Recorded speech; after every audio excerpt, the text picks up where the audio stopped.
What do I believe? What makes me feel it to write you this song? All right, guys, that's Arches National Park right there. But we're not gonna camp there. We gotta find a campsite just a little down the road.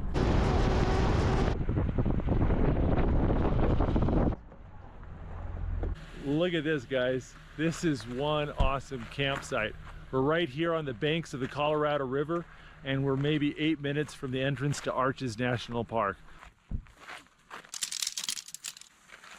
That was easy. You got his? Oh, you gotta hold it under you.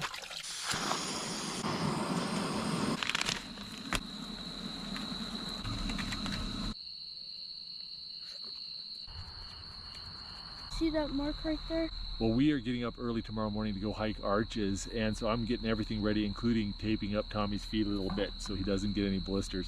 Got a little spot on the back of his ankle that was feeling a little bit raw, so we put this blister prevention tape on there. Does that feel good? Yeah, it feels nice. All right, guys, it's late, but we're getting up before the crack of dawn. We've got a busy day tomorrow. I'll see you guys then. Hey, Tom, you ready to go hiking? Yes. It's 5:30 in the morning, and you can see the parking lot's already got about 20 cars in it. All right, guys, we're in Arches National Park, and we are doing the Delicate Arch hike. Doing good there? One time We all went up the mountain.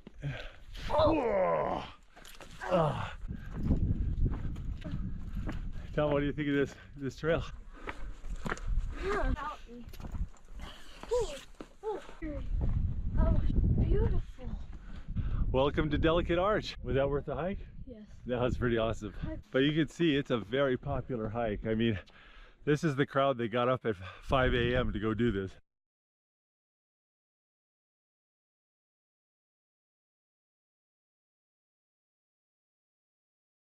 Me and Tom are just sitting here watching the sunrise on Delicate Arch, and it is a beautiful, beautiful day. And best yet, it's not 90 degrees yet. Feels a lot nicer than it did in the middle of yesterday, didn't it? Oh, yeah.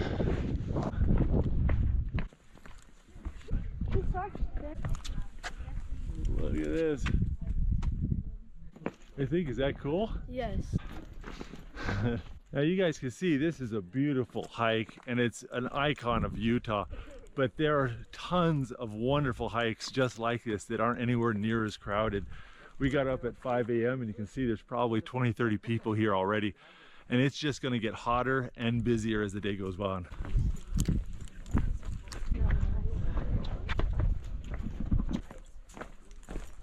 Well, me and Tommy are going to hustle down this trail because we got a lot to see here in Arches. You excited about that, Tom? Yep.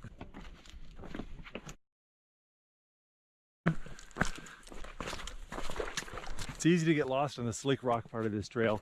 So there's these little posts here every once in a while. You can see one there and one there. But if you come at night, it's really hard to see those, and about half the people on the trail get lost and wander off. It doesn't even feel like following. But if you want to avoid the crowds, come in the off season. If you come in the winter, it'll be a fraction of the people here, and you won't have to do the hike in 100-degree heat.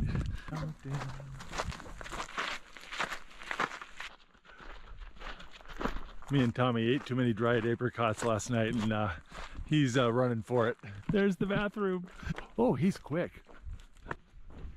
All right, you still alive, Tommy? Barely. Oh. All right, Tom, you want to go check out some of the other arches? Yes. We're going to do a quick walk up to Skyline Arch. And there's literally dozens of arches like this in Arches National Park. It's right in the name. You'll find that a lot of these other arches are nowhere near as crowded as Delicate Arch. We're going to go take a stroll in the Devil's Garden.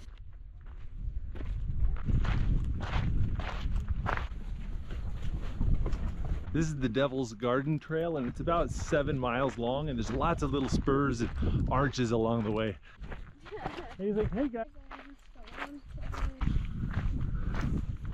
Oh, that sun's starting to come out in force. Oh, check it out. This is Pine Tree Arch.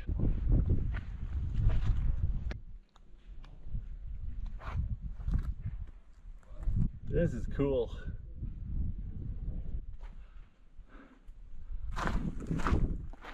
This is a fun hike, and if you guys want to do this too, I'm going to put information about all the hikes we did in the video description for this video.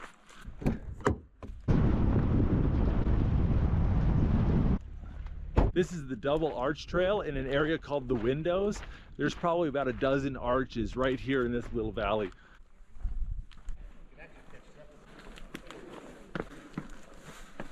It's just coming down. Let's wait. Go ahead. Oh, No, you go. Huh? Nah. No, Not up here. there's not a lot of good footing.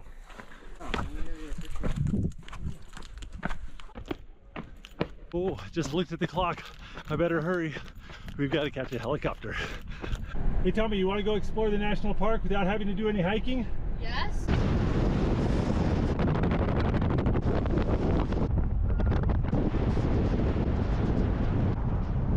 Say goodbye to Arches. Next stop, Canyonlands National Park. Woo! This is Canyonlands Regional Airport, and we're gonna see Canyonlands National Park by air. Yeah, that's cool. Like, it's smaller than Nervous. I've never.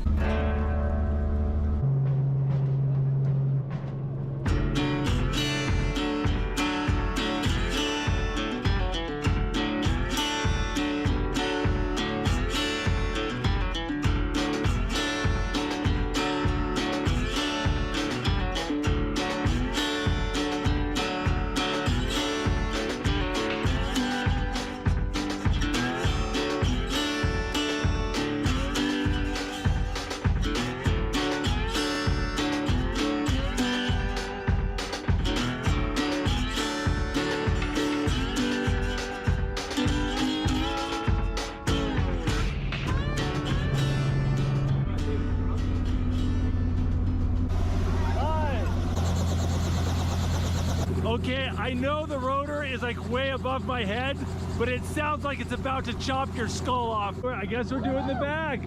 Okay, I can enjoy this. Drop us off. Tommy, was that awesome? Yes, it was. I'll tell you, that was a pretty awesome tour, and it was a lot more affordable than comparable tours in other areas. If you ever wanted to do a helicopter flight seeing tour, this might be the place to do it. Hey Tom, should we go drive into Canyonlands and see it from the ground? Yes. All right, Tom, welcome to Canyonlands National Park. Woo! Canyonlands National Park is broken up into 3 sections. There's Island in the Sky in the north, the Needles in the southeast, and the Maze in the southwest. It looks like they got some scenic overlooks up ahead. We're gonna stop and check them out.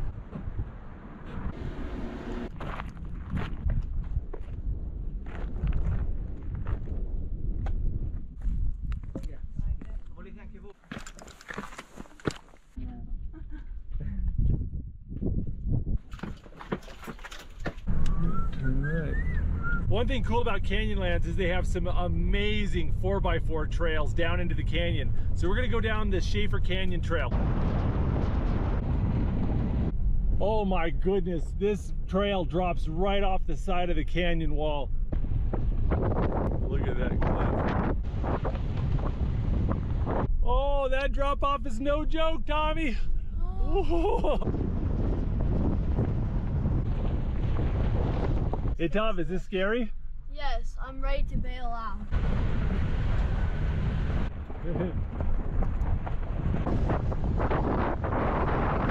You like this, Tommy? No. Yeah, if you don't like heights, this isn't the trail for you.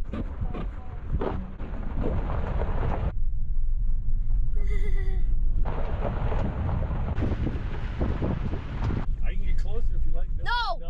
No. Okay, we'll stay back here. Well, I said Capitol Reef was the prettiest drive of all the national parks. This is the most entertaining. Bad news though, we got to go back up.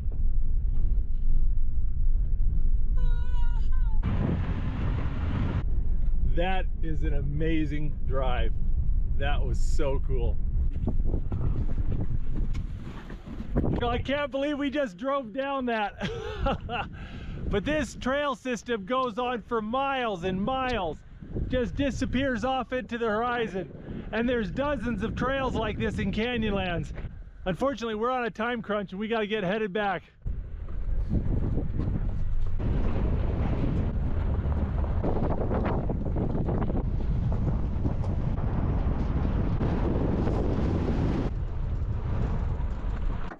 All right, Tom, you ready?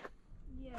This is the Aztec Butte Trail. It's about 2 miles long, takes about 45 minutes to hike, and it leads to some old Indian structures and archaeological sites.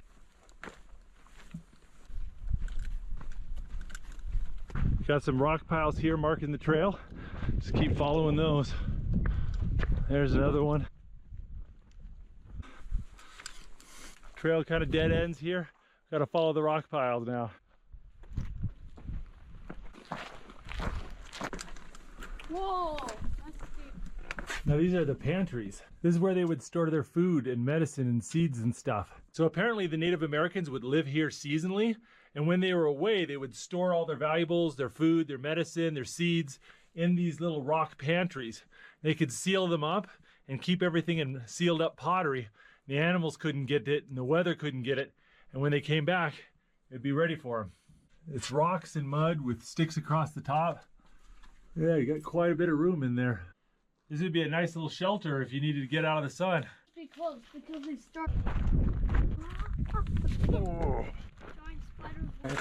Wait, sorry. I think it's another one of their pantries. And look, you see a big pile of rocks right here too. Doing good, Tom. Oh, that feels so nice. Yeah. I gotta put that on. Oh, that feels better, doesn't it, Tom?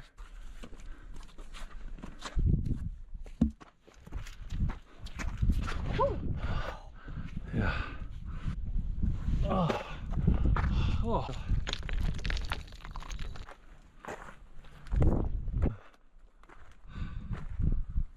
It's a great wall and all, but I wonder what they use on their roofs. Look down here, there's another pantry right here in the cliff face. Oh, you can see there's a whole bunch all along here. Oh, look at this. Yum. What do you think? Is this pretty cool, Tom? Yeah, they're scary to me. That's a house. Yeah, look at that. Yeah, those are definitely big enough to be houses. And not they are house. This is like the bedroom. No, yeah, see this? Yeah, this is one house.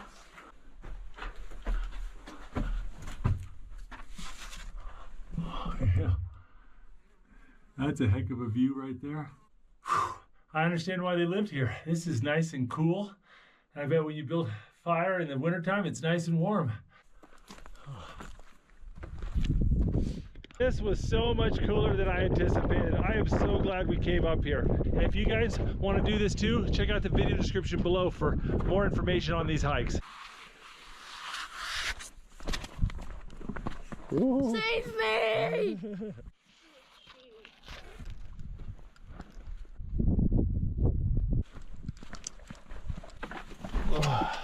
Was this an amazing trip? Yes. I hope you enjoyed this video as much as we enjoyed filming it. If you want to see more videos from the Outdoor Boys YouTube channel, make sure to click subscribe. We put out new videos every Saturday morning. And check out our travel adventure playlist and our camping adventure playlist.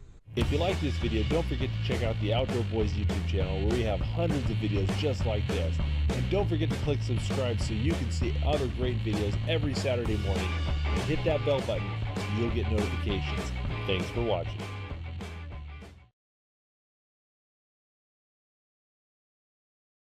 Luke here at the Outdoor Boys YouTube channel, and I'm in the deserts of southern Utah, and I'm camping in a snowstorm and searching for ancient Native American cities. I'm having a great time. Come along for the ride. It's gonna be awesome.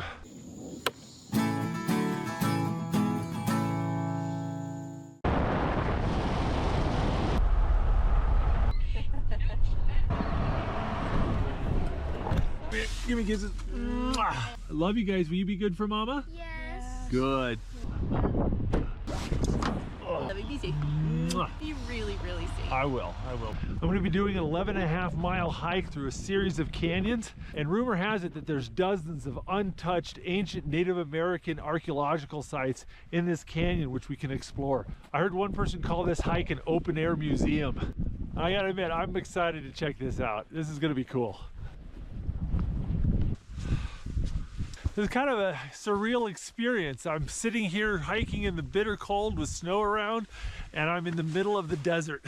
It's so weird seeing cactuses and snow at the same time.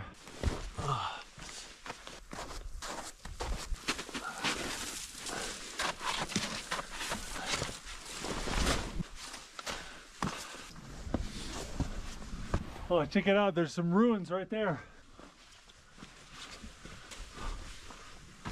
So this is the dwelling homes of the Anasazi Indians. The Anasazis would find these outcroppings under these cliffs, and they would build their homes here. They'd take this flat stone that's everywhere and stack it up and put mud in between it and build homes out of it. They take these cedar beams and sticks, lay them in a crisscross pattern with mud over the top. And there you go. You've got a cozy little home. Build a fire in here and that heat would reflect brilliantly. A lot of these structures like this one were granaries. They would have very seasonal foods, and they would take the surplus food and preserve it and put it in here, and then they would wall it all up, and they'd just fill this up with rocks, and then the animals couldn't get to it. See, they've got a granary back there, one right there, one right here. You can see this granary is open, but there's this one and this one over there, and there's no entrance, so it's still sealed up. Yeah, who knows what's inside those things. Look at this. There's a little piece of pottery right here. That is so cool. This could be 1,000 years old. Just gonna go ahead and put that right back. Now this looks more like a building because there's like a window and a door. Whoa, that's cool. Just barely enough room that you could lay down and build a fire in here, which is really all you'd want to do in the wintertime. Bet in the heat of the summer, this place feels amazing. Wow, that looks like a little shard of pottery right there. That's so cool. It's a little bit of the mortar that's fallen out. Look at this log, how old it is. You know, these pieces of wood have been here for hundreds of years and they haven't rotten away.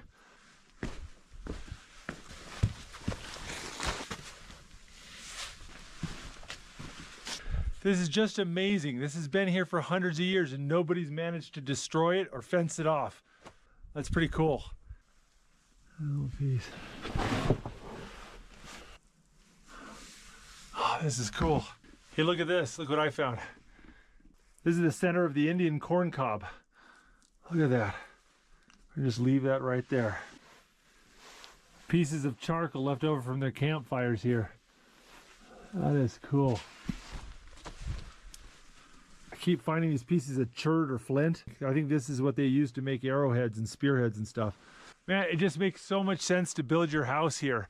If you build your house down on the bottom, it's gonna flood every time there's a rainstorm. You build your house at the top, you've got the full sun on you in the summertime and all the cold wind in the winter. Well, that was way cool, but we've got a lot of ground to cover and a lot more cool stuff to explore.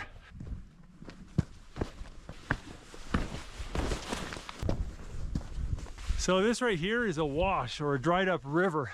Here in the desert, these are usually just bone dry like you see them now. But if it rains, even far away, these can turn into raging rapids. And then you do not want to be in here. If you're in a really narrow canyon where your only choice is to walk in the wash, this can be really dangerous and you got to watch the weather closely so that you don't get caught in a flash flood. But luckily this canyon is pretty broad and the sides aren't that steep, so I can get out if I need to. Look at these.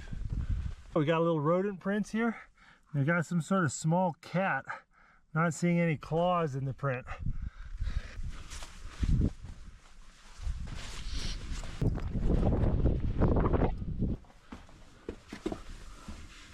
Oh, here's another one of those granaries. You can see a pack rat's made it its home. You see all the little pack rat poops? Check it out, you can see more pack rat nests.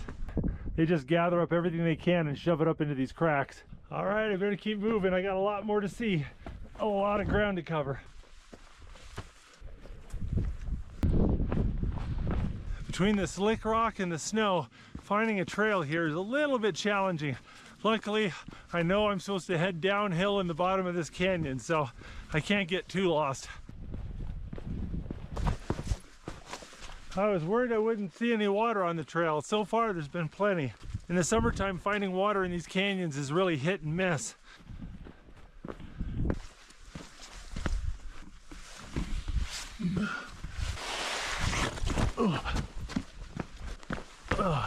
Oh, look at that view. That's pretty.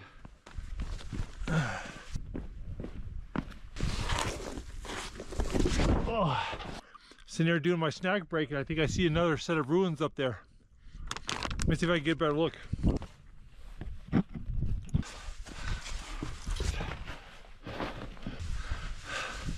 little bit of something was built here. This is some of that dried mud here. This is a little bit of dried mud right there. Looks like there's some structures up there maybe, but I don't want to break my neck to get up there. Plus, I got a lot of miles to cover yet.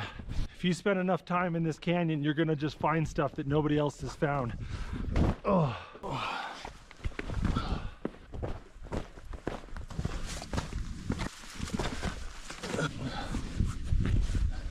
But check it out, the canyon goes over that direction, but we got a little peekaboo window into the next canyon over.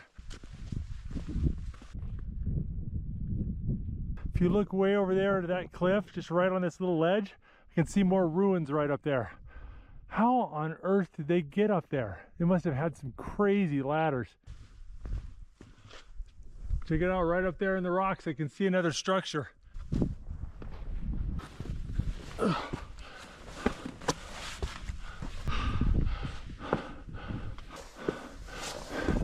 Somebody put this rock here and packed all this mud around it and smeared the mud with their fingertips 1,000 years ago. Oh yeah, that is so cool. Here's another chunk of mud, the rock sticking out of it. I mean, somebody had to haul all that mud and food up here to make this granary. This is insane. I mean, look at this.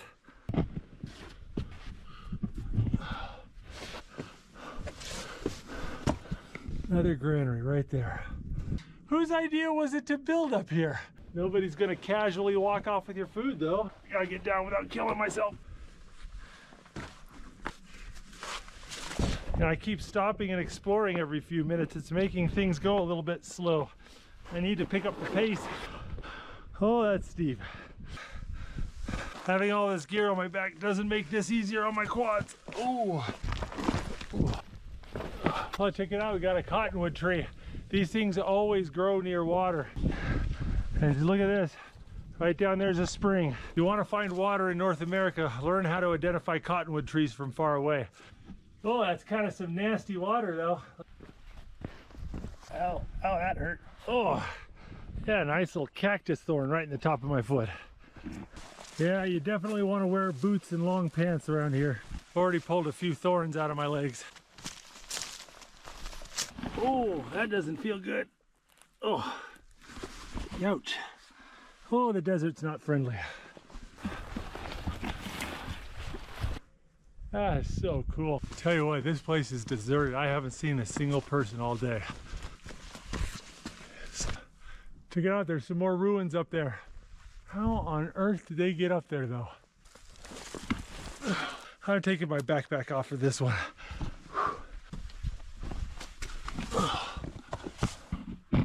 I think there used to be a pretty good sized set of ruins here, and these rocks broke off the cliff face and smashed it.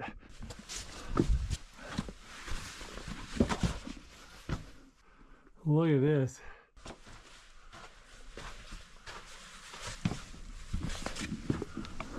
Oh, look at this. There's a whole bunch more right down there.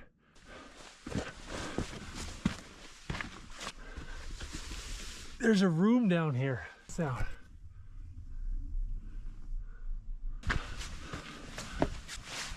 Oh, wow.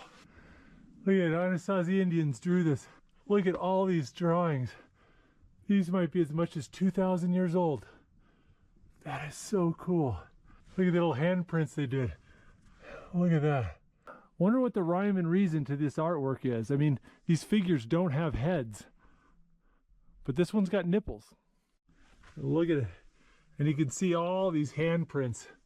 Look at them, there's just tons of them. Check out these corn cobs. The Anasazis would grow corn and store it here. Look at that. That's hundreds of years old. See, this used to be someone's house right there. You can see the mud walls right down there. It's supposed to be like a little granary or something. There's look at all this mud up here, and there's a big pile of corn cobs. I was reading up a little bit on the history of this place before coming here, and apparently while the last known occupants of this place are around 1200 AD, there's been people that were been here for thousands of years prior to that. You see all these big rocks that have fallen down? I bet there was a huge ledge that was all along here, because look, there's paintings all the way up there. I can see lots of drawing of corn stalks and different people, handprints. I think that's like a turkey or something right there. I have got to get going. I am not making very good time because I keep stopping and exploring all the time. Oh. Look at that, you could barely tell that's up there. If I hadn't have spotted the petroglyphs and a bit of that wall, I would have never known. I wonder how many of these things I've walked right past. Look at all these canyon walls up here. There could be whole cities hiding up there that I just missed.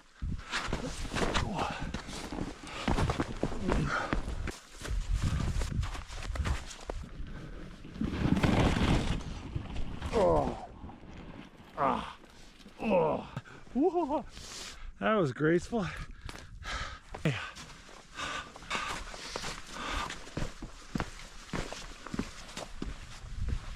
Oh, I think I can see more ruins up there in the cliffs.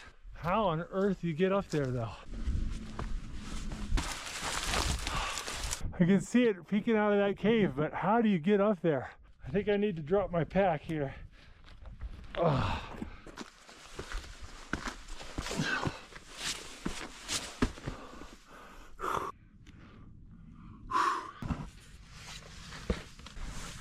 Oh. All right. Some more bits of corn. Look at that right there. That is a very old piece of bone. Another piece of bone. Some more corn. Check out that symbol, the line with the vertical lines coming down from it. I saw that at the other place. C. McLeod, 1891. I think at some point graffiti becomes historic, and I think that qualifies. You can see right there, that's a bit of a wall, and a little bit of a staircase. That's a big piece of corn right there. Look at that. That's bamboo. Where on earth did they get bamboo from? See some walls right here. Look at this. Check it out, you can see all the black charring on the inside of this wall. It's probably from all the fires they had in here to keep them warm in the winter. Look at all the black on the ceiling. There must have been another enclosure here, but it's all gone. Some more corn husks. A little flint flake for making arrowheads or spear points. Yeah, someone carved a spiral in the wall. Sitting there for hundreds of years. That's crazy. See where snakes slithered in here, slithered out? I don't see any footprints. I don't know when the last time a human being was in here. This is quite a view to have in your living room. Look at this. Another little cache right in here. Oh, hey, check this out. See this depression right here? 1,000 years ago, this is how people made flour. Just put the cornmeal right in here and just grind it all up until it's fine powder. Oh, check it out. There's more over here. I think these rock slides have buried a good chunk of this. Look at this. Oh. I think that's a pack rat skull right there. All right, now for the tricky part. I need to get down. Oh. Oh. I can't believe I made it up there.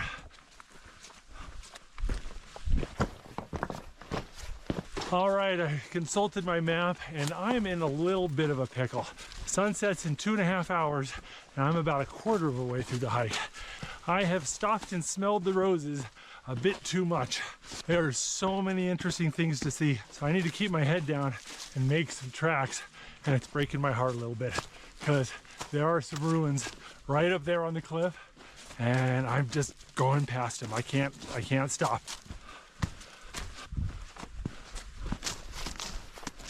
Right up there in the cliffs, I can see some more ruins. Oh, just don't have enough time. There's so many side canyons and nooks and crannies here. I could spend a week exploring all these ruins. Hey look, a tumbleweed. That's why they call them tumbleweeds. You can see some more ruins in the cave up there. Oh, one of these springs. I gotta come back here with the boys and do this hike. Wow, that is a girthy tree. It's what the kids call thick. That'd be a fun little campsite right there. Oh, there's so much stuff up there I'm missing. I'm making good time, but at what cost?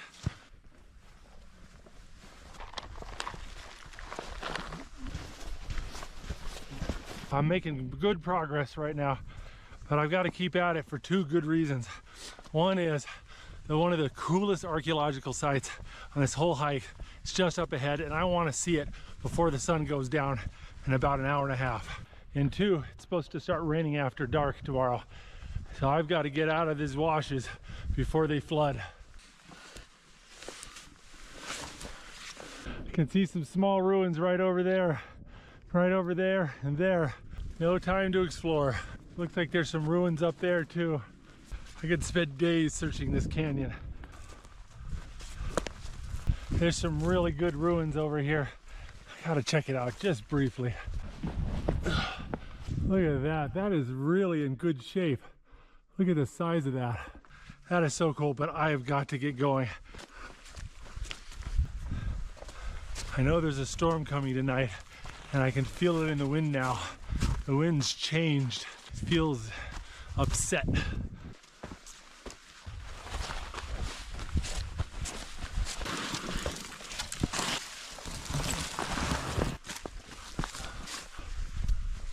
Check it out, I can see some ruins and petroglyphs up there. I need to go check them out. I think I'm gonna drop my backpack here.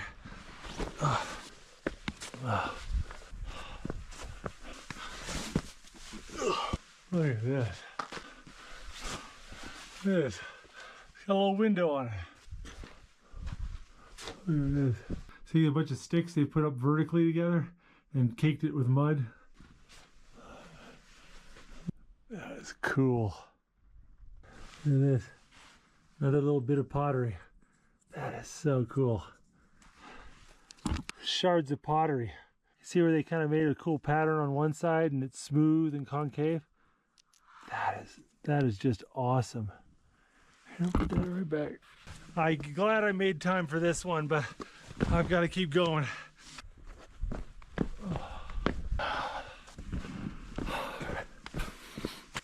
Got a very tough decision to make. I'm not as far as I want to be. I want to go at least another mile or so before I camp, but this is just the sweetest campsite ever. Look at that, I even got firewood already. I wouldn't even have to set up my tent. I could just throw down my mat and my bag and a campfire, and this would be really nice. I've got a long way to go to make my rendezvous with Becca in the morning. I'd love to stay here, but I just don't think the math adds up. I think if I stop now, I'm not gonna make it in the morning. Oh, that's heartbreaking. We need to make some tracks before sunset.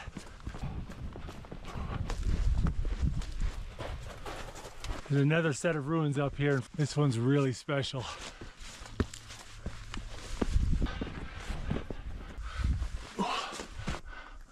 Look at this. Look at that piece of pottery. That is so cool. Look at all of these. Look at all these pieces of pottery. Nice little place to sleep. Probably was a roof on that at some point. Look at this. You get a much better feel for what these houses looked like when they were intact. Got the headlight out. Let's see. We got like a little fireplace right here in the middle. You got a little smoke hole at the top. Shelf to put stuff. I can see why somebody would want this in the desert, man. This would be cool in the summer and warm in the winter. Oh, I think we got to do it. I think we got to go down here. All right.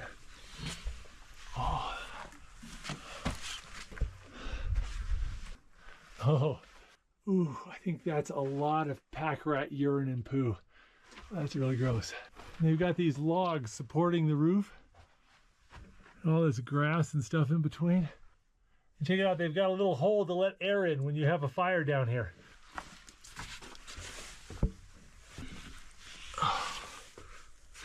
My clock says the sun's gonna set in 20 minutes and it's gonna get so dark and cold in here. And it's gonna be really hard to find a campsite in the dark, so I gotta make some tracks. All right. Oh, we gotta move fast. Well, I'm back in the wash and I'm a little bit nervous. In about 2 hours, it's supposed to start raining. And that rain's gonna be a mixture of snow and ice. These rocks are gonna get really treacherous and this wash might fill up with water. So one of the reasons I'm pushing it, even though it's getting dark, is I know that every mile I can do now is a mile I don't have to do in the water in the rain.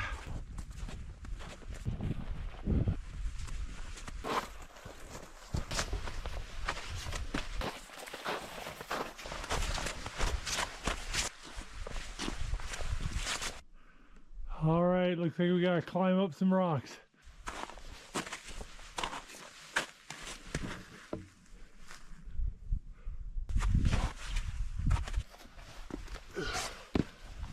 I've done about 4 miles since sunset, and now I'm just climbing out of the canyon. Just one last push, and I'll get up on the plateau, and then I'm gonna find a spot I can camp. All right, I made it, and I found a nice flat spot.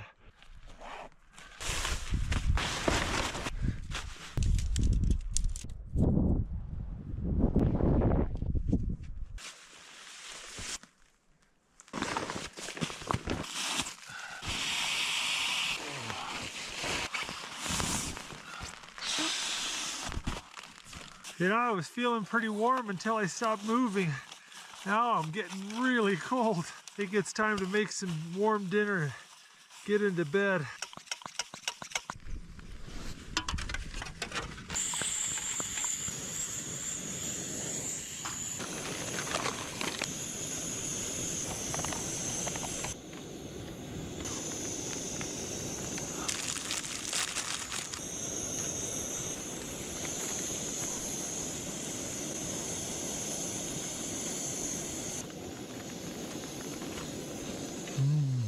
Hot and toasty chunk of Gouda cheese. That is hard to beat. Oh, that's good. It is getting cold. Oh, I've been looking forward to a hot meal all day. That hit the spot. Oh, my shoulders are sore from holding that backpack. Now, I brought my water filter, and we had so many chances to fill up on water. I just didn't think I needed to, and I was in a hurry. Now, this is my last gulp of water. And who knows, maybe it'll rain enough to fill up my my water pot. We're gonna put my little cooking pot out here and see if we can't catch some rain. Well, I am exhausted, guys. I did a lot of hiking. My sleeping bag's inside out. But man, I want to go to sleep. And then call it a night. Yeah. Ooh, good morning. Well, the rain was pretty decent last night, and it turned into snow at some point because I could hear the snow sliding off the roof of the tent. So I'm a little curious to see what it looks like outside.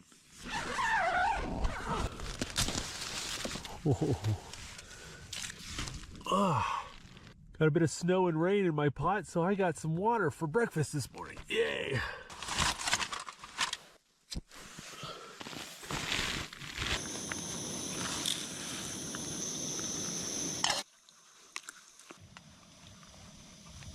Eating a cup of moderately warm instant oatmeal on a winter campout.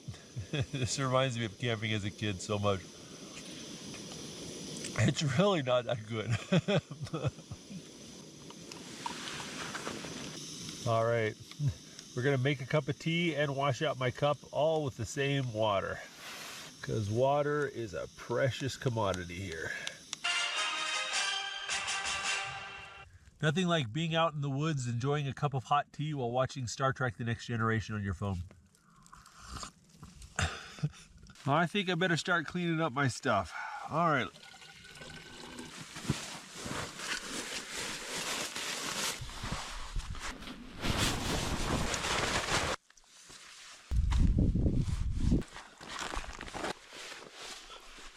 We got camp broke down. Now we need to go find the path. It's somewhere over here, but you can see with the snow makes things tricky. Well, I pushed hard last night and did about 4.5 miles in the dark, and I am really glad I did that. I'm in really easy striking distance to make my rendezvous with Becca this morning, and I am really glad to not be hiking on that slick rock in the snow. And I'm really glad that it's snowing instead of raining. Freezing rain is the worst. It is the absolute worst. I'll take -20 over freezing rain. We got fresh deer tracks. Those must have been this morning. There's only a little bit of snow in them. I made it. And most importantly, I didn't keep my wife waiting. Whew. I hope you guys enjoyed this video. If you guys want to see more videos like this, check out our playlists. We have an entire camping adventure playlist, and then I have a bunch of hiking adventure playlists as well. So I'll put links to those playlists in the video description below. And if you want to see more videos from the Outdoor Boys YouTube channel, click subscribe, because we put out videos every Saturday morning. All right, I'll see you next Saturday. Take care. Yay, you're safe! I'm safe! Oh gosh. If you like this video, don't forget to check out the Outdoor Boys YouTube channel, where we have hundreds of videos just like this. And don't forget to click subscribe so you can see other great videos every Saturday morning. And hit that bell button and you'll get notifications. Thanks for watching.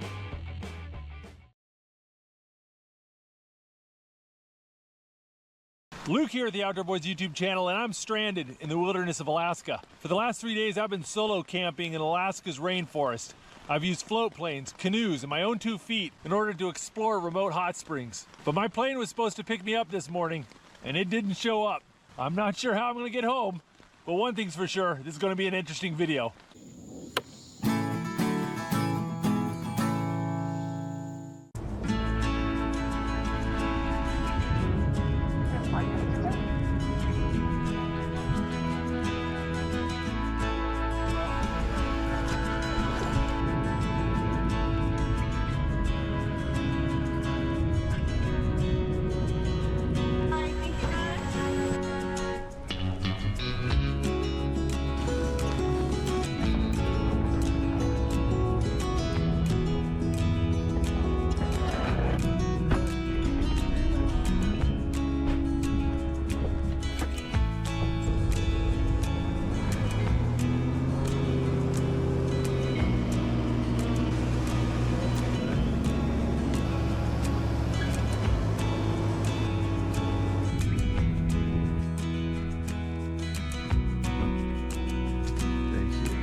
I'm all by myself now.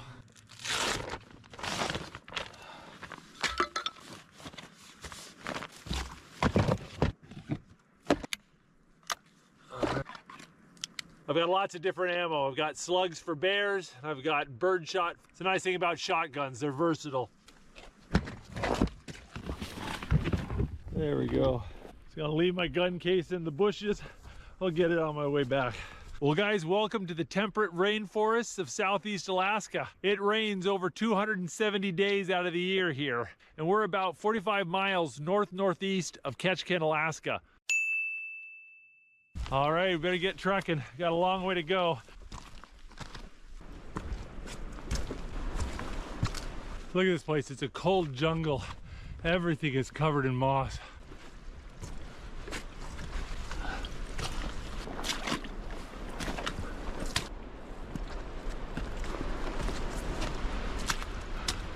Look at the size of this log. This is crazy.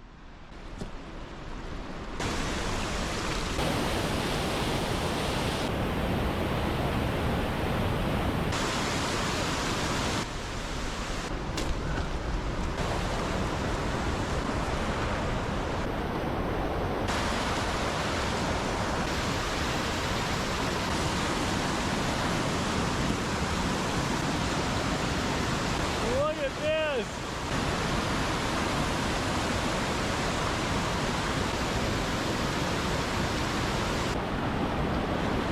That's pretty cool. Well, this is the lake I was trying to find. Unfortunately, I'm on the wrong end of the lake, and it's a big lake. Sure is pretty. Hold on. There's a little something over there.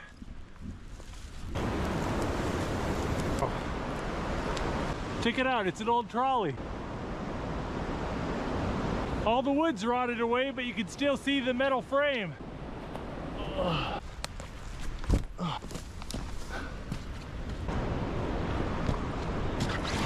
Ooh, that is slick. You can see the trolley pretty good here. I think normally the water level's a little bit lower and you can walk out to that thing. But hey, I got a great view of the lake.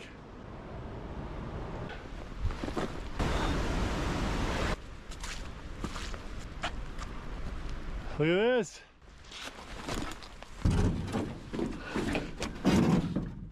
Looks a little beat up. National Forest Service left these canoes here for anybody to use.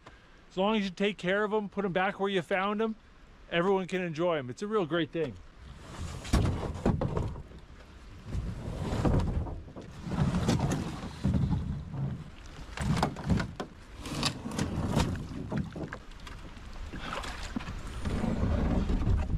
Ooh.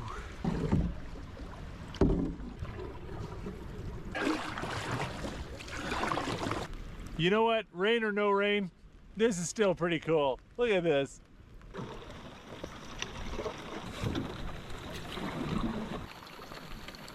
There's a couple ducks right over there. I think I might go get them. Oh, there they go. Well, they didn't let me get close to them, but they're here, and that's a good sign. If I get up early tomorrow morning, I think I might have a good chance at them.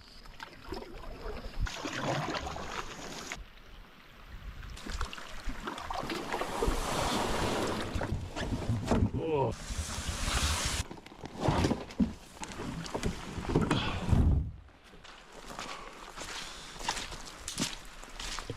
There we go, we got ourselves a nice little shelter. Gonna need it because I've already wet my pants.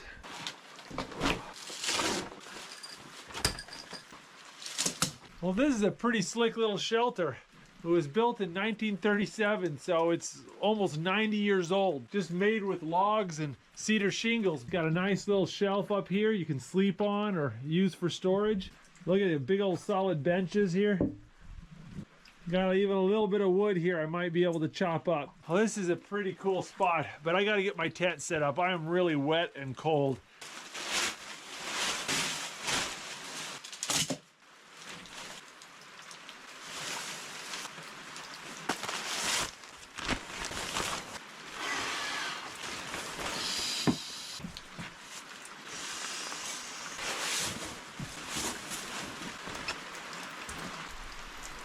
Well, check this out. It's a volcanic hot spring. Look at all the steam coming off this water. Oh, that's warm.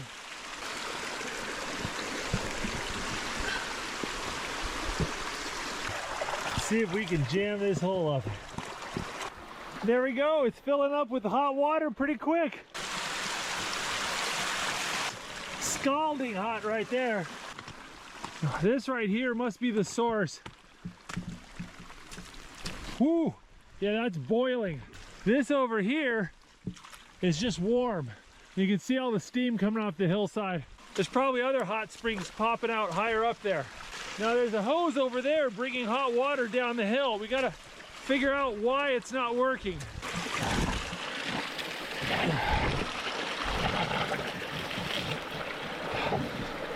There we go.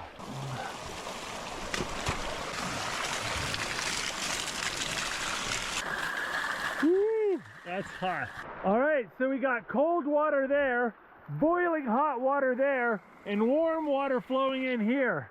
And you can kind of use the 3 to adjust your temperature. Oh man, I want to jump in this right now, but it's getting dark and I'm getting hungry. And I need to give this some time to clean out the pool and get it nice and warm.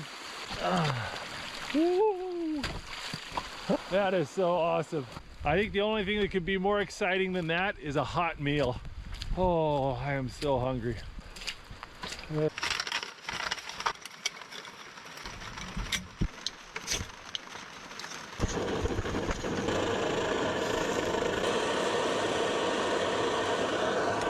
These bratwursts are pre-cooked, so you just want to warm them up really. Put a little bit of water in the bottom of the frying pan, bring it to a boil. By the time the water evaporates, the bratwurst is piping hot through and through.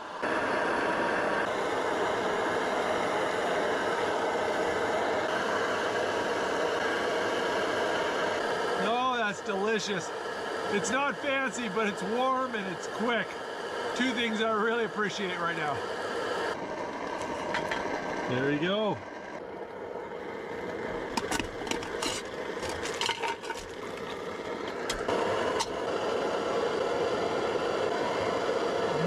I'll tell you what, guys, I am exhausted. I had to get up at 5:30 in the morning to catch my flight, spent all day on a plane, and then I had to hurry as fast as I could to get here before sunset. Didn't even have time to eat lunch.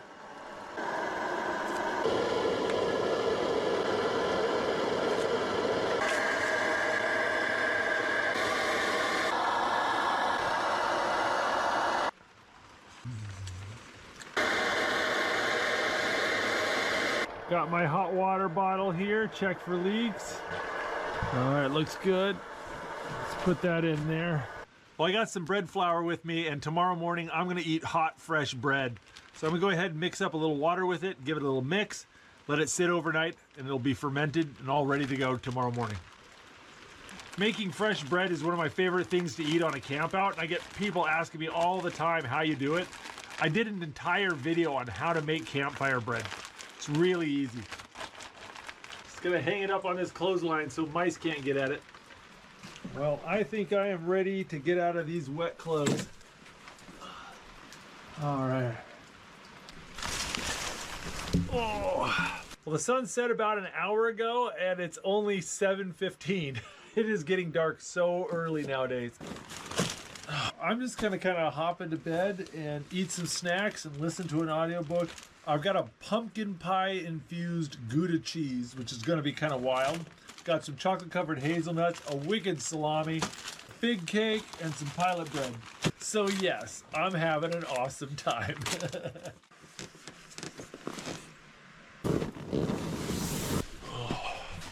Sun's just barely up and it's not raining, so I think I should go do some duck hunting. Oh, yeah, these didn't dry out at all last night. This is not gonna be fun.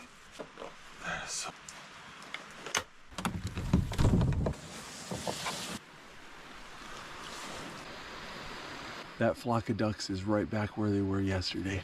I'm gonna try to stalk them. Oh, there was about 15 ducks in that flock and they flew off before I even got half as close as I needed to be. But I'm sure they're not the only duck on this lake. Mallard ducks actually have a language of sorts. There's a "Hey baby, I'm here" call. There's that "Num num, this is tasty" call. There's the basic quack.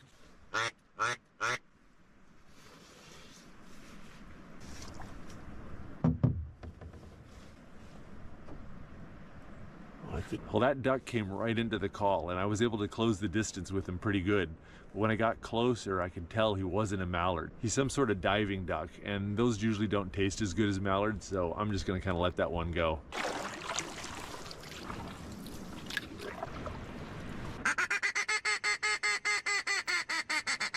I'm just working my way up and down this river and around the lake, just looking for sloughs and marshy spots.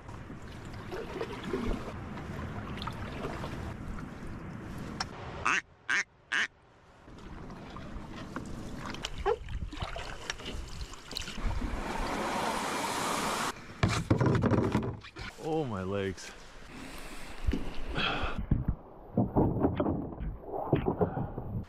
Oh, well, I spent about 3 hours paddling around looking for ducks. I didn't shoot any, and oh, I am tired and hungry. I think I am ready for breakfast.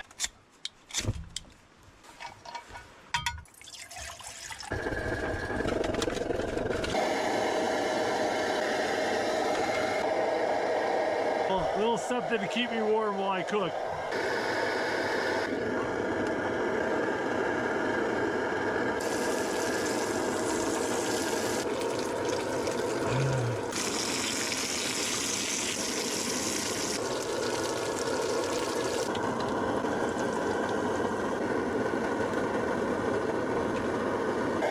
Got a little butter and honey in this jar. We're gonna let that warm up.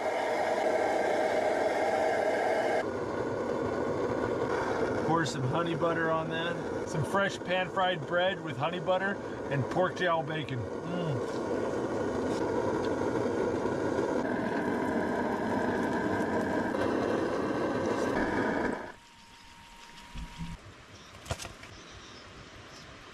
Few things in the world taste better than fresh homemade bread smothered in melted butter and honey. Well, I'll tell you what, the rain has eased up a little bit. I want to take advantage of that. I want to go get some firewood and bring it into the shelter so it can dry off a little bit. And maybe, just maybe, I can build a fire tonight. If nothing else, cutting firewood will keep me warm.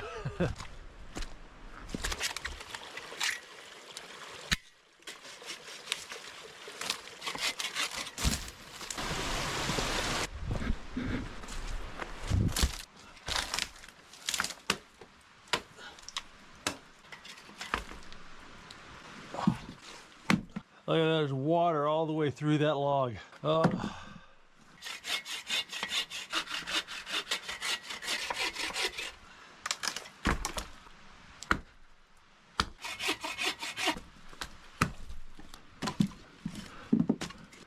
There we go, got a nice pile of wet wood. It's mostly dry on the inside, but it's so wet on the outside, it's gonna take a lot of heat to get it dry so it can ignite. Well, in order to get the fire started, I'm gonna need dry kindling and lots of it. And the problem is where do you find it? All the branches and moss and grass here are just soaking wet. I got these 2 dry pieces of wood I found in the shelter. So I need to chop them down and make them into kindling and keep that kindling bone dry. Each dry piece of wood, I'm gonna lay over here where it's nice and dry.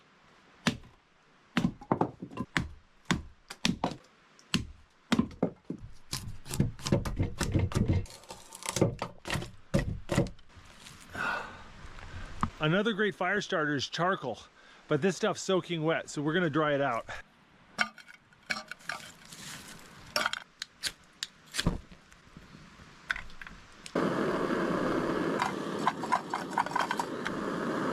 There you go, that works real good. Also use your stove to dry out other pieces of wood.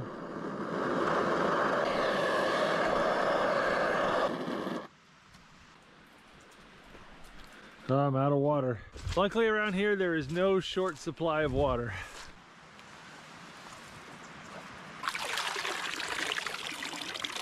If the water you're filtering out has a lot of sediment, it'll gum up your filter really quick. So I use the carrying case for my water filter to kind of do an initial screening.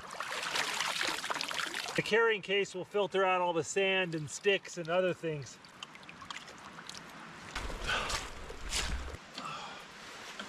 I just hang up the dirty water and gravity pulls it through a filter, down the hose, and fills up my water bottle.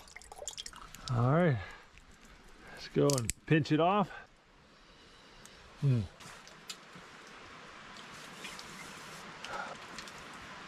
Rumor has it there's brook trout in this lake, and I haven't caught a brook trout in a long time. I got my rod rigged up with a little fly. It's got a black leech with a gold bead on it. I don't know a ton about this lake, but most lakes like this in Alaska have leeches in it, and trout love to eat leeches. I think I want to bring a hot water bottle with me fishing, but I don't want to sit and wait for a pot to boil on my stove. Woohoo! Yeah, that's toasty. Oh, that feels nice.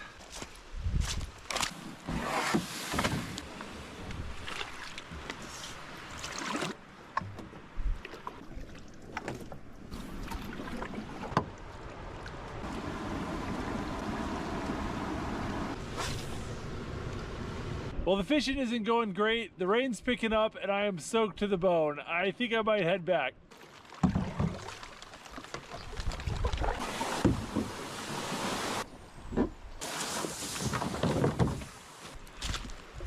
I am soaking wet and very cold. My hot water bottle has lost its oomph. I think I need to do something to warm myself up. And I got an idea. Oh, all right, let's get warm. I'm starting to regret my idea. Oh.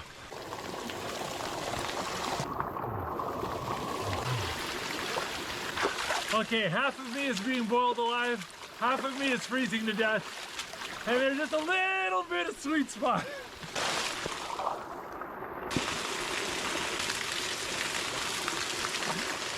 Ah, okay. Oh, I think I've got the temperature dialed in pretty good. That hot water pipe is just a touch too hot, so I got a little bit of that warm waterfall coming in, mixing with it. Just perfect. Between the hiking and the canoeing, I'm a little bit sore. This is nice. Oh.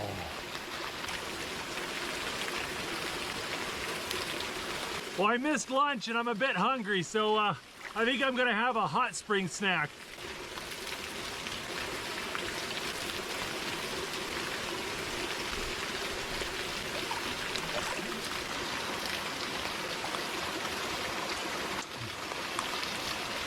So good.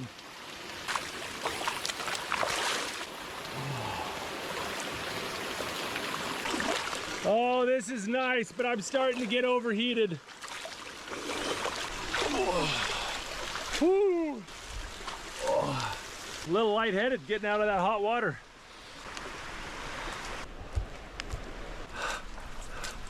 I don't have any towels, so I'm just gonna have to put on my clothes wet and dry out slowly. Honestly, I don't feel any wetter than I did before I got into the hot springs, but man, I'm a whole lot warmer. I'm starting to get hungry, so I am going to make a tinfoil dinner.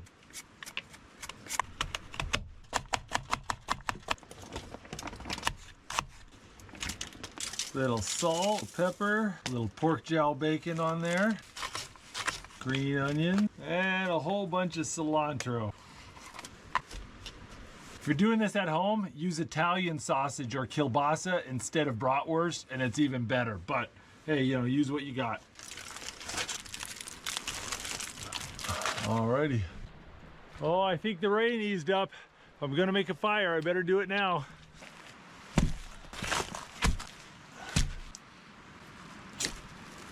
There we go.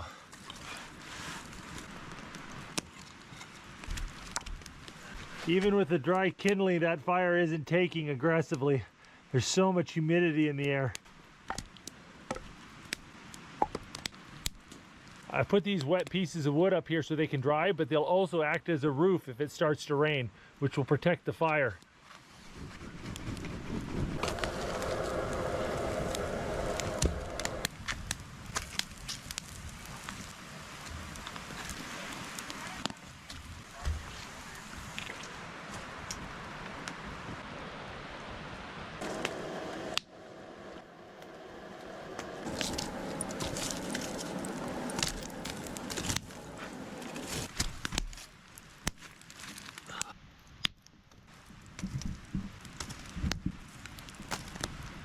I can hear it sizzling in there. Oh, nice. Working the fire is drying my pants out. Look at that.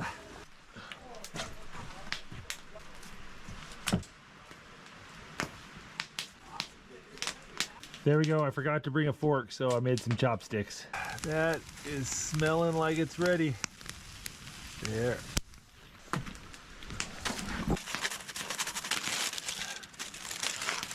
That smells good. Oh, that sweet potato is so good.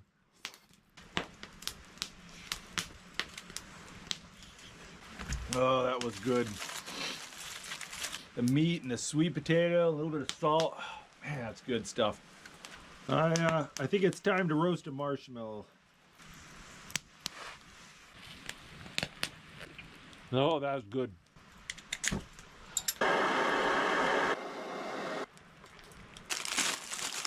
Got some lemon pound cake here.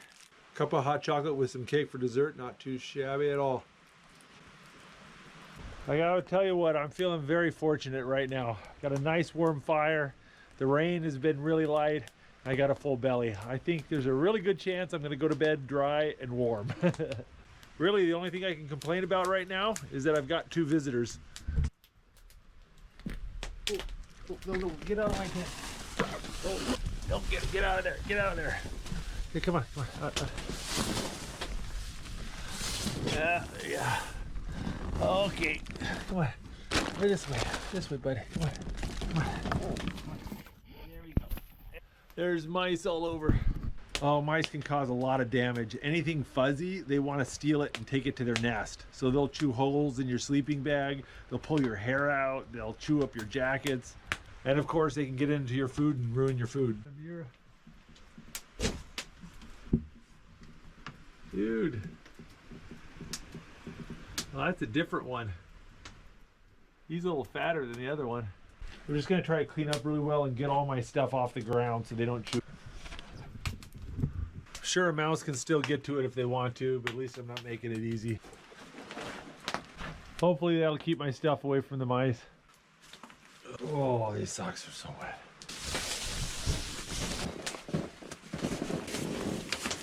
It feels so good to be warm and dry, but it's late. I've got to turn off the camera and I'll see you in the morning.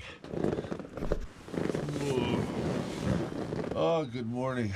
I had this nightmare that I was rabbit hunting and I shot a rabbit, and when I got close and picked it up, it was someone's Pomeranian.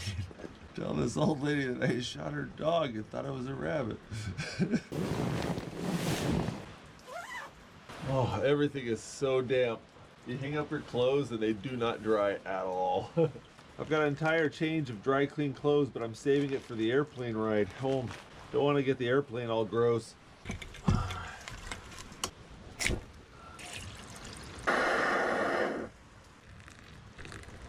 Oh, it's raining good outside. It's gonna be wet today.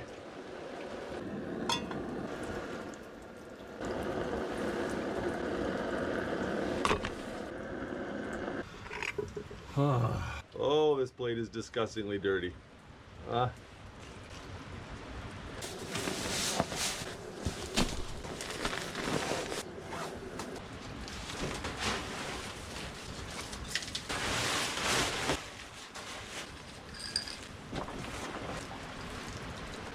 they're not exactly dry, but they're worlds better than yesterday. I'll tell you what, this has been a pretty cool little adventure, but I am ready to get...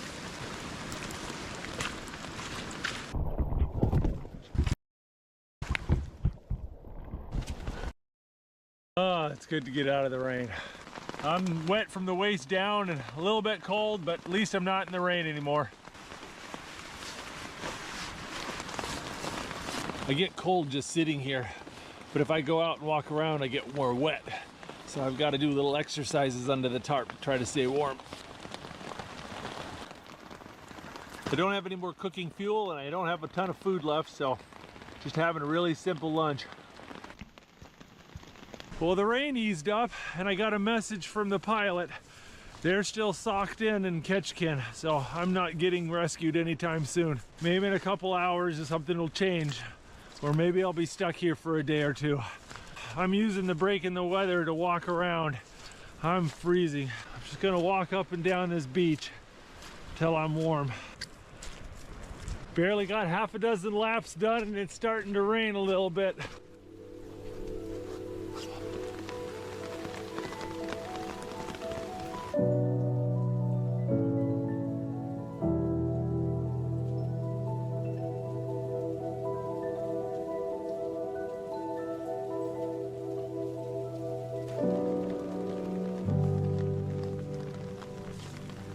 Well, it's been 5 hours and I just got a message from the pilot that they're gonna try to leave.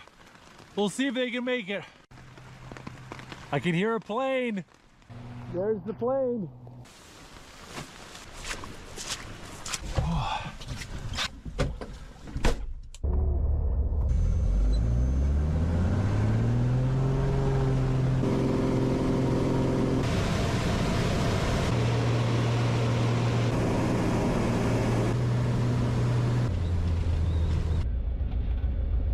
Thank you so much. Oh, I've got to catch my flight to Anchorage, so they just dropped me off on a dock right here outside the airport. Oh, heat.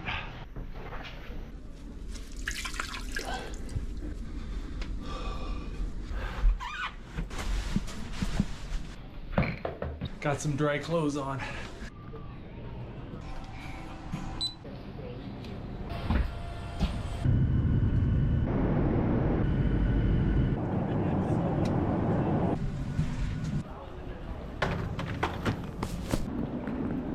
Give me a hug. Oh, I missed you. And Jacob? Yeah. Oh, well guys, it's good to be back home and with the family. Hopefully you guys enjoyed this video. If you want to see more videos from the Outdoor Boys YouTube channel, make sure to click subscribe. All right, I'll see you next video, everyone. If you like this video, don't forget to check out the Outdoor Boys YouTube channel where we have hundreds of videos just like this. And don't forget to click subscribe so you can see other great videos every Saturday morning. And hit that bell button and you'll get notifications. Thanks for watching.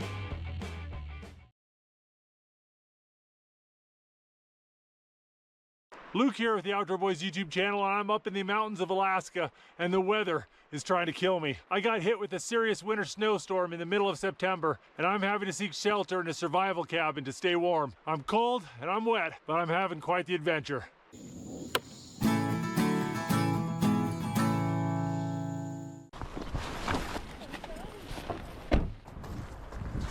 Well, I've got good news and I've got bad news. The bad news is that it's cold and wet and it's probably gonna dump snow on me tonight. The good news is I've got the trail all to myself. So since I'm all by my lonesome, I'm gonna turn on my tracking on my Garmin InReach Mini so my wife knows where I am. All right, first mile. Now I've got a really good chance of seeing some ptarmigan or grouse on the road. And I love to hunt and eat those, but I ended up not bringing my gun just because it was a lot of extra weight. You know, the surefire way to see birds is to not bring your gun. The trail is starting to get narrow and mucky. Check these out. This is mountain ash. So this is mountain ash or roan. Never eaten these before. Some people say that they're good. Some people say they're poisonous. Best information I can find is that the flesh is edible, but the seeds will give you some discomfort. Mountain ash is really common in this part of Alaska, and it's a berry you can find pretty late in the season. This right here is a willow. In the wintertime, willow is the primary food source for moose, ptarmigan, and hares. It also has some medicinal properties. The greenish yellow inner bark of a willow has aspirin in it. It tastes just like biting into an aspirin pill. But it's obviously not as potent as an aspirin pill, so you'd have to chew a lot of it to get the same dose. But it's a pretty wretched way to get pain relief. Uh-oh, look at this. That, my friends, is snow. Oh boy, winter is coming. All right, 2 miles down. I'm just barely starting to get that aspirin taste out of my mouth. Mile number 3.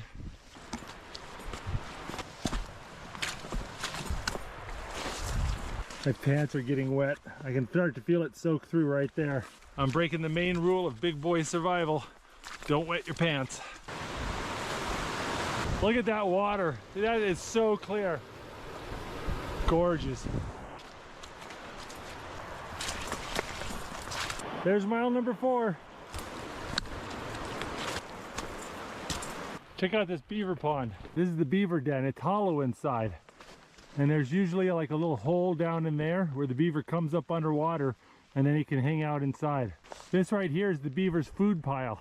These are all willows that he's gnawed off and stored in front of his house for wintertime. When ice covers the pond, he'll go down underneath the ice and grab food from underneath the ice and bring it into his den. See this little slide right here where he scoots back and forth? So you can see this entire wall of mud. That was all made by a beaver. That's the beaver. Sorry about that, gotta watch my language. I want to keep this family friendly. Seeing more and more snow. Slowly gaining elevation. Mile number 5. at this. So a watermelon berry. It's rare to find watermelon berries in the fall. They're usually gone by the end of the summer.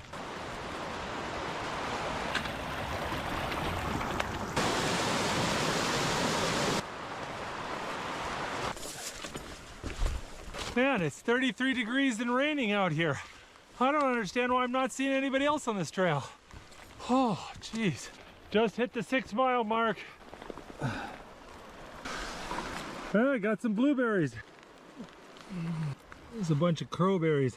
Some of them are kind of red. It's been such a cold, wet year, the berries aren't ripening properly. They're not ripe yet. It's too bad because there's a ton of them. Oh, my fingers are getting numb. I brought a pair of gloves with me, but I don't want them getting soaked on my first day.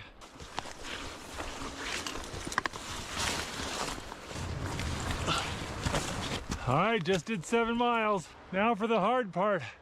I gotta climb that thing. Whew. Well, it's starting to properly snow on me. My hands are so cold right now. Need a little snack break. All right, we just completed 8 miles. This is where I gotta be really careful. My muscles are tired, I'm fatigued, and everything is slippery. Just gotta take it nice and slow. Unfortunately, the path is getting covered up with snow, and that's not making my life easier. The snow's completely covered up the path, but that's okay, I know where I'm going. Just need to follow this little stream. The headwaters of this stream are in a saddle that'll get me over this mountain. Oh, my battery just died.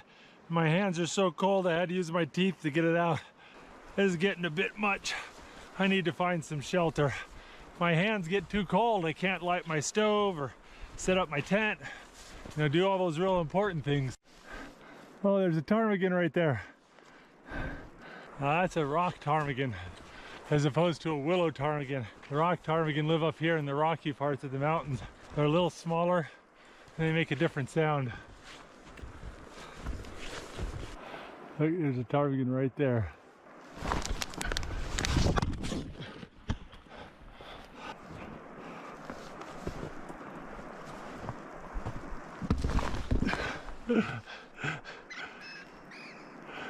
I knew I should have brought the 22. Having to pick my way through these boulders is taking so much time. I gotta be careful I don't fall down. No, I am exhausted, my limbs are numb, it's slick, it's getting dark. It's really easy for me to take a bad fall here. I've got to be careful. Oh, I finally get to go downhill a little bit. Oh, look at that. There's a cabin. Oh, how do I get down there? I've never been so glad to see shelter. It's just in the nick of time. Sun is gonna set here in less than an hour. Slow is fast, fast is slow. Oh. Oh. Oh. That one hurt a little bit.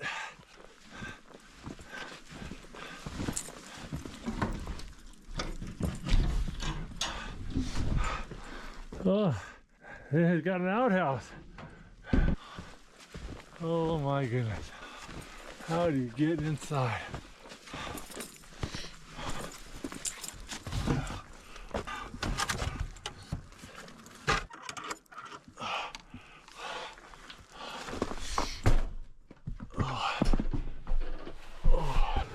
Oh, I'm so cold.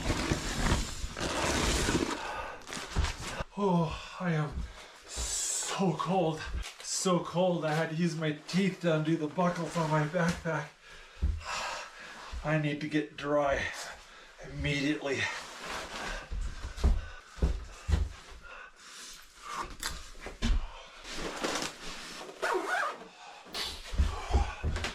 This is a mountaineering cabin.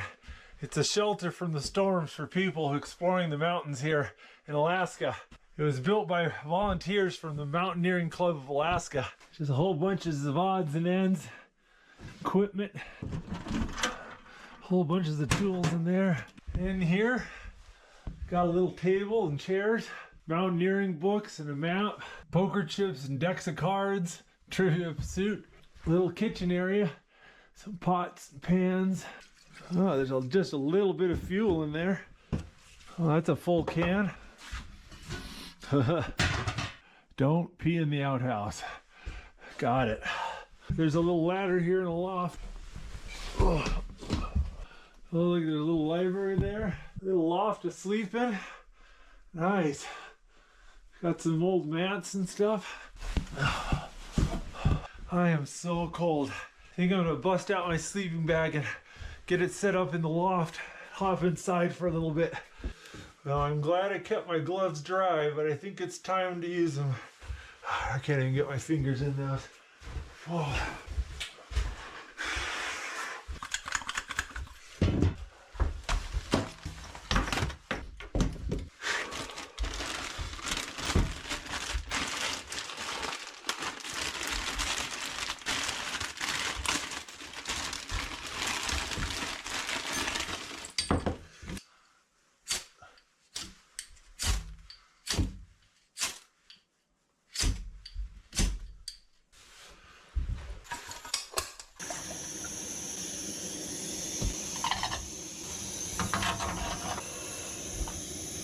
Oh. I've got these adhesive body warmers. Gonna use these. Oh.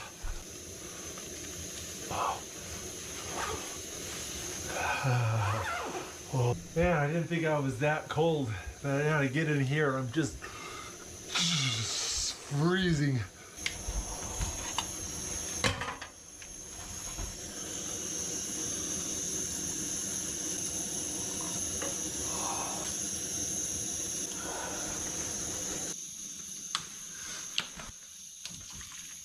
When I was packing for this trip, I had a nice little bag of hot chocolate and herbal teas. I was gonna bring that along, and I think I forgot it because it's not in my bag. So I just got a little hot water and honey in a cup, and I'm gonna drink that because I am so cold. Yep, that's good enough. I found my bag of hot chocolate. Yay! Oh.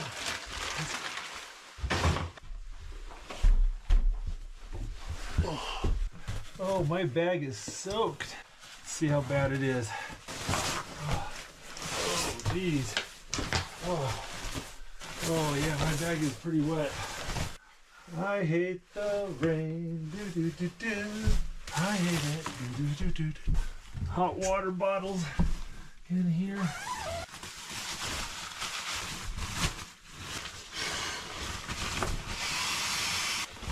Okay.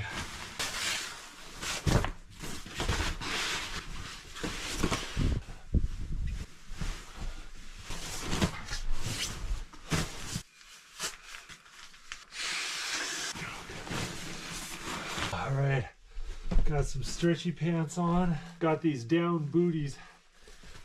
They're wonderful. I feel like I'm starting to not die. I'm wearing every bit of dry clothing that I have, and I've got 2 water bottles in here, and I'm snuggled up in my sleeping bag. I'm super hungry and I want to cook some dinner, but I'm just going to sit in this bag until I feel warm. Once my body feels nice and warm, then I'll go make dinner. Gonna eat a little snack while I sit here and warm up. I got some smoked alligator gar from our trip to Louisiana. Got some dates. Well, it took a while, but I'm feeling warm again. My base layers and underwear are still pretty wet, but it's warm. That's a lot better. But I think I need to make some dinner. It is getting really late. Oh, it is cold in here. Oh.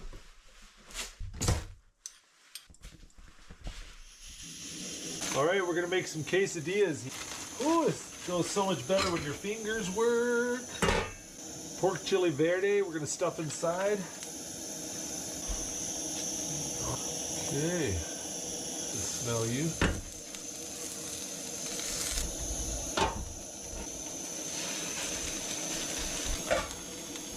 I forgot to bring a plate, but I found this one.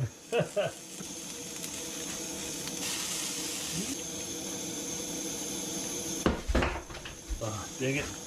Just dropped my knife and busted the tip off it. Wow, I really like this knife. It's stuck together. Ooh.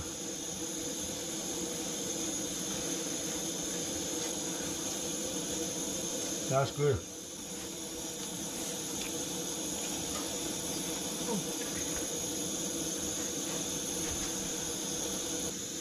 Got a little can of salsa here.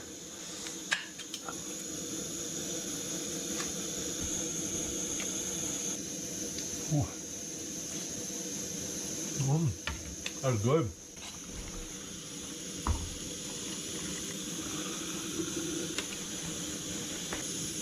Roast a little marshmallow here. Got a little chocolate sauce.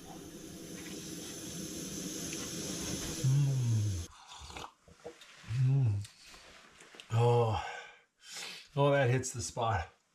It's gonna get well below freezing tonight. Hiked about 9.5 miles today and climbed 3,600 feet in elevation. So we are way up in the mountains. Oh, my pole propping the door closed so the wind doesn't open it. But look at that. There is a proper pile of snow out there. We got close to a foot on the ground. And we could get a lot more snow tonight. We're gonna reheat this bottle too. I'm going to bed with piping hot bottles. I'll tell you what, I wouldn't mind a little bit of hot chocolate too, with marshmallow.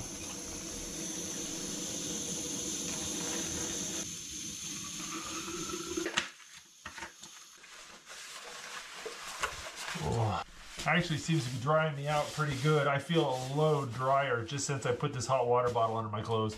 Mint hot chocolate, that is good stuff. Oh, that was good. Well, I got my clothes hung up and I'm hoping they'll dry a little bit before tomorrow morning. Though I'm not holding out a lot of hope. I think I'm gonna go hop into bed. No sense in running around here in my stretchy pants. Oh, I can't tell you how much I've warmed up just by being drier. Oh, and having a little food in me doesn't hurt either.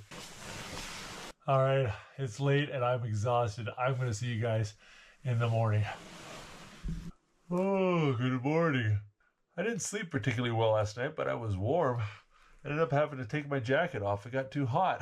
Something I didn't think it was possible when I went to bed.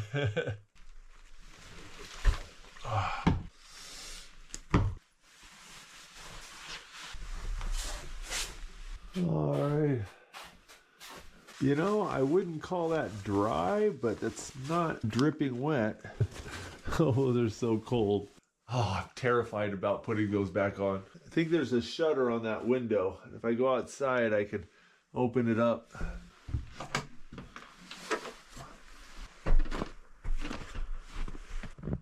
Look at this valley.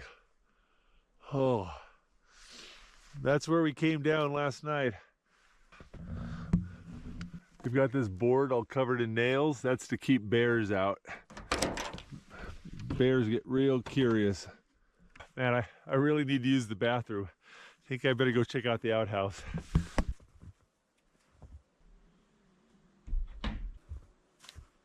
Many of these cabins are maintained by the Mountaineering Club of Alaska. They don't require any reservations or fees. They just ask that you be a dues-paying member, or if you get stuck in the weather and it's an emergency, you're more than welcome to use them too. But they're first come, first serve, and they can be quite popular in the summertime when the weather's good. If you guys want to learn more about these cabins or donate to the Mountaineering Club of Alaska, I'll put a link in the video description below. Let's see if we got a little more sunlight in here. Ah, it's a little nicer. We can admire that view a little bit now.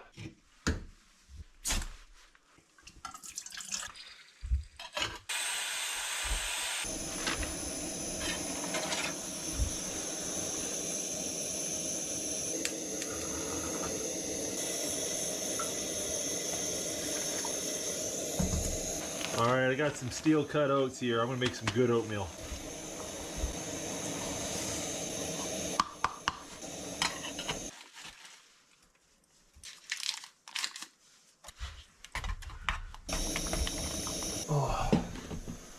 Alrighty.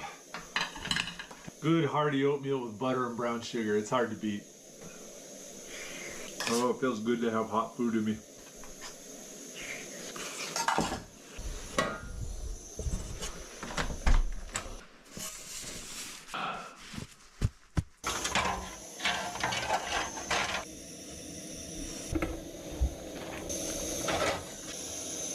Filled up another hot water bottle. This one is going to go to try to dry out my pants.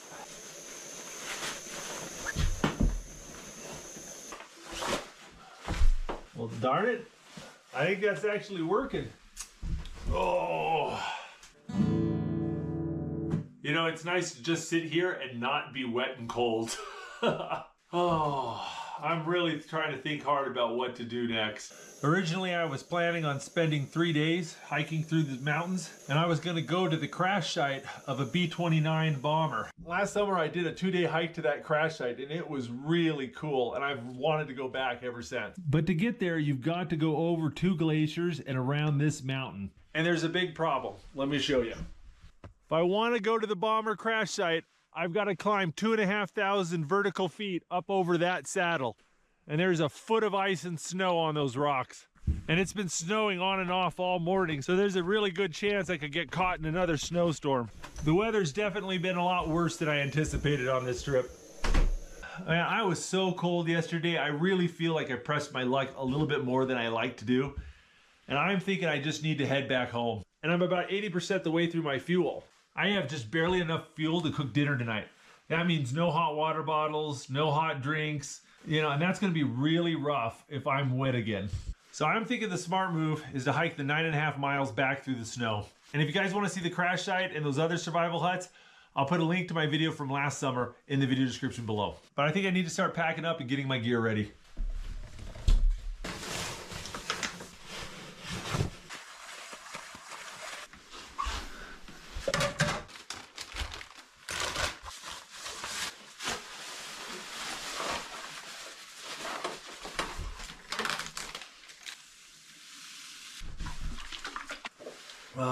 You know, hot sports drink ain't bad. Pants are soaking wet pretty much everywhere except for where the bottles were.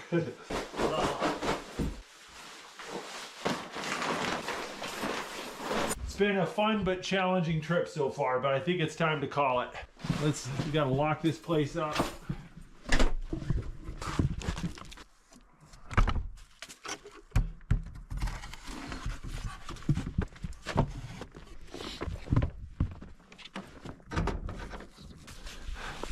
Gotta make sure we put my snow gaiters on. These Burton snow pants have built-in snow gaiters. I'd have 2 pounds of snow in each shoe if it wasn't for those snow gaiters.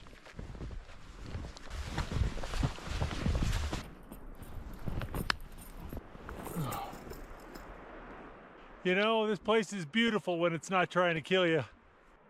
There's some ptarmigan tracks right there. Must be pretty fresh because it was snowing this morning.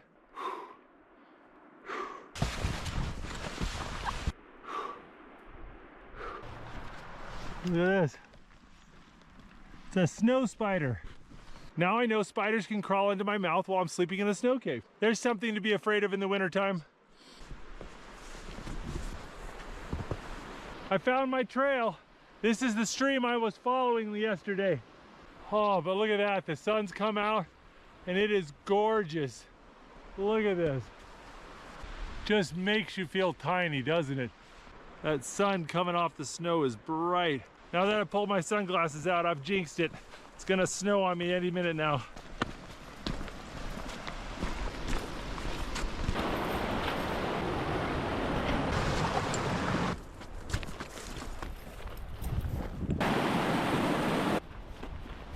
Oh, I lost my sunshine and it's starting to rain properly. I'm glad I got off that mountain. I bet it's snowing like the devil up there. 3 miles to go. There you go. 1 mile. If I hurry up, I might make it to my car before my underwear gets wet. Yay! Oh. Well, keeping with the pattern of this trip, I am soaking wet and freezing cold, but I made it back to the car. And I feel pretty good about my decision to call it early.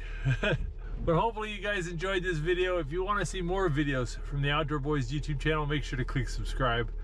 I'll see you guys next video. If you like this video, don't forget to check out the Outdoor Boys YouTube channel where we have hundreds of videos just like this. And don't forget to click subscribe so you can see other great videos every Saturday morning. And hit that bell button so you'll get notifications. Thanks for watching.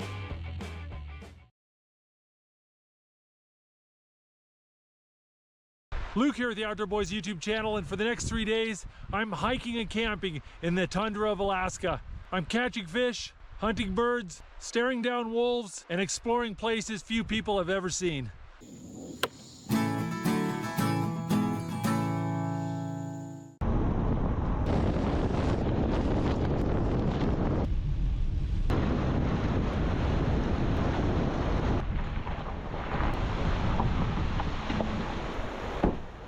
Well, I've been driving all day and I'm getting a little hungry. I think I need to catch some dinner.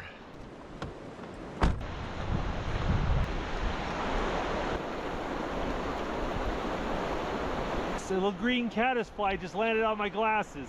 I think that tells me what I'm going to be using as a fly.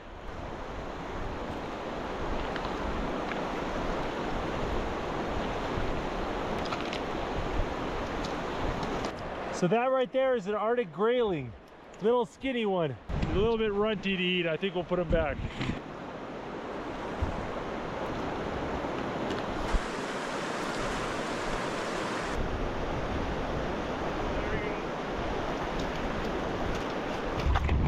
There you go. It's a pretty fish. Alright. Send him back. Oh, there we go. There we go. I haven't seen any real big ones yet, but there's a bunch of them in here. Oh, there we go. There's another one. As soon as the sun comes out, you can just see caddises flying all over the place. Oh, there we go. That's a nicer one. Oh, there we go. He's off. That was a proper grayling right there.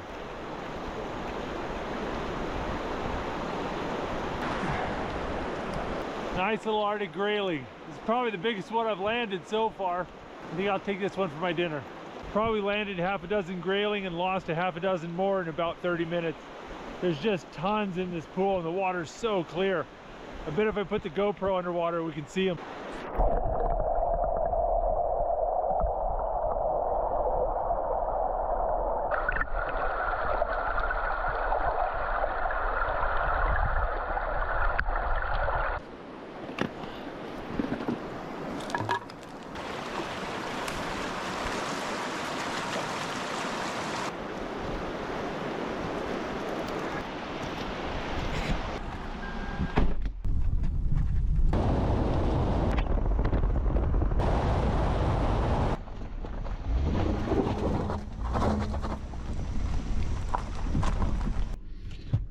I think we need to pull over and make camp.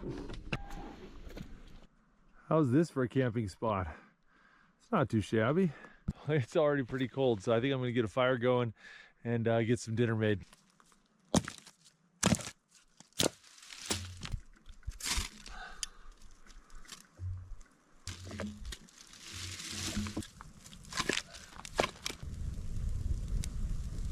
Gotta let that fire mature a little bit before I can start cooking.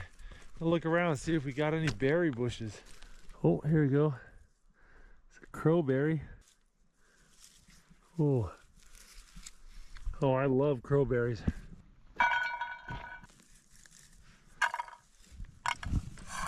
Oh, ho, ho. Look at that mushroom. I'm pretty sure that's an edible mushroom. I'm like 60% sure. I am not at 100% sure. Some blueberries.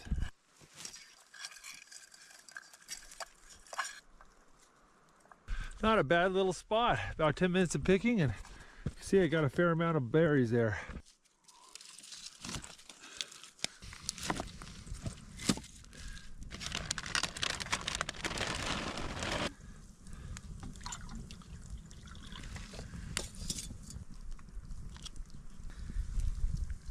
Got some boiling bag rice. I got a thing of Indian coconut curry. We're gonna sit by the fire, let that warm up. It's only about 40 degrees right now. And you can see right up there, there's snow on those mountains. Fall is here.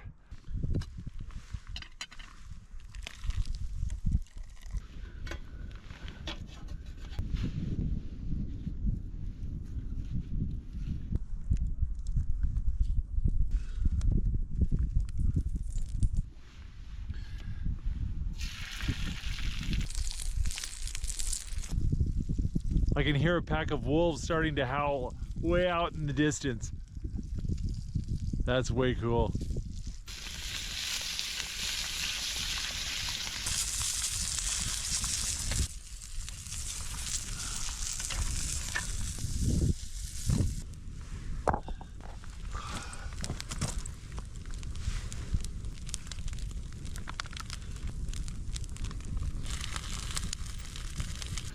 There we go, chickpea coconut curry and a fried grayling. Oh, it's all warm. It smells so good. Pretty cold out here, so I'd like to make some tea. I'm just gonna go ahead and boil up a bunch of blueberries. You waste so much meat trying to fillet a fish. These little guys, you just cook them whole, pull the backbone out, and all the ribs and Y bones come with it. Don't lose any meat.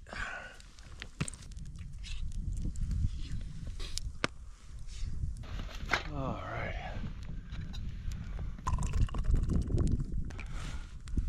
Whoa. I have so many berries in my herbal tea, it's kind of like a watery hot jam. It's good. Well, it's getting dark and it's very cold outside. It might get down to freezing tonight, so I gotta get my shelter ready and get my bed made.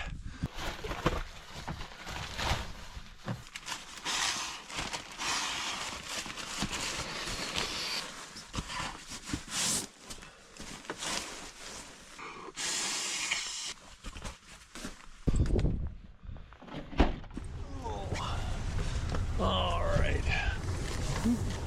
Oh, that bag is cold. Well, I drove about 7 hours today and we're just about to our destination, but I've got to get up early in the morning and I am exhausted. So I'm going to turn off the camera and I'll see you guys in the morning.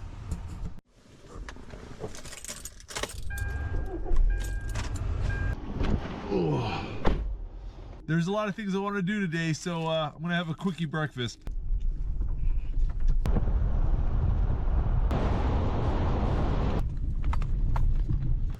Gotta fill up my water bottle while I got a chance.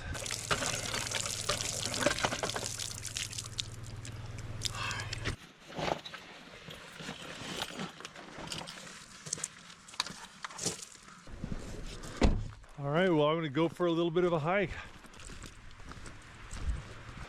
Check this out. These are rose hips. They're really common up here in Alaska, and they're really good. These ones are perfectly ripe. Ooh, look, there's a bunch of them right here. Rose hips have kind of a mushy texture and they're not that sweet, but there's a lot of meat on them, a lot of vitamins in them. If you mix them with something else sweet like a blueberry, they're really good. Another nice thing about rose hips is the berries don't fall off in the fall. Even if there's snow on the ground, you can find rose hip bushes with rose hips still on them. Well, I brought my .22 rifle with me. I'm really hoping to get a chance to shoot a ptarmigan. Ptarmigan are kind of like a wild chicken. They're absolutely delicious and they change colors. They're brown in the summer and white in the winter. So they're really well camouflaged, but they're kind of noisy. So I'm keeping an ear out for ptarmigan calls. There's also a ton of wild berries and edible plants out here in the tundra. I'm gonna point some of them out to you. So like this right here, this is Labrador tea and you can use it to make an herbal tea. This right here is fireweed and it's already gone to seed. In the late summer, they get these beautiful pink and purple flowers that are edible. And in the springtime, you can eat the fireweed shoots. I believe these are lingonberries. though they could also be wild low bush cranberries. They pretty much taste the same and look the same. See the crowberry bushes down here? Crowberries are really underrated. They play second fiddle to blueberries, and you almost always find them where blueberries are, so people overlook them. They can also be really hit and miss with their flavor. I think a good crowberry tastes better than a good blueberry, but a bad crowberry tastes a lot worse than a bad blueberry. So all this vegetation we got here is what we call tundra. It's this mossy, spongy vegetation mixed in with willows and a few trees. Large portions of Alaska's interior look just like this. Ptarmigan like to swallow rocks and store them in their crop and their neck to help them digest their food. But when winter comes, snow and ice covers up all the rock. In the early morning in the fall, the ptarmigan will come out to these trails to pick up rocks for their crops in preparation for wintertime. So hopefully I'll find a ptarmigan doing just that.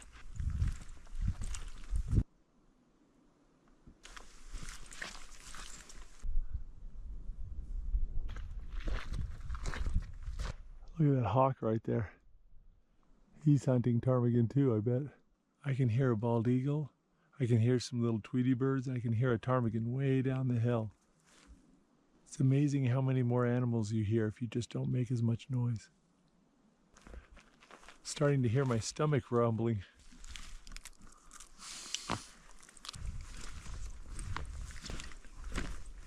Oh look, here's a nice little blueberry patch.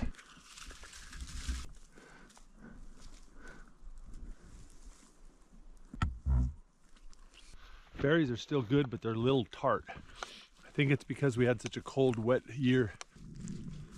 Just heard a bunch of explosions. There's a bunch of fighter jets overhead doing maneuvers. They keep breaking the sound barrier and there's this big sonic boom. Little fox has pooped right on this rock to mark his territory. Foxes, wolves, and coyotes will often walk a circuit through their territory, following almost the exact same path every time. So when you see a spot like that where the fox is marking his territory, you put a trap there. When the fox comes back to mark it again, you get him. Kind of keep losing the path in this section. If you're ever in that scenario, always go up, because it's a lot easier to spot the path from high ground than it is from low ground. It sure looks like there's a path right there, maybe. It's a good berry patch. Oh, there's so many blueberries. Probably smashed a gallon of blueberries just walking. Oh. Oh, look at that. Oh, I'm gonna have the blue twosies today. Totally worth it. You know, it's always a good idea to turn around and look backwards from time to time. Burn into your mind what the trail looks like when you're heading the other direction.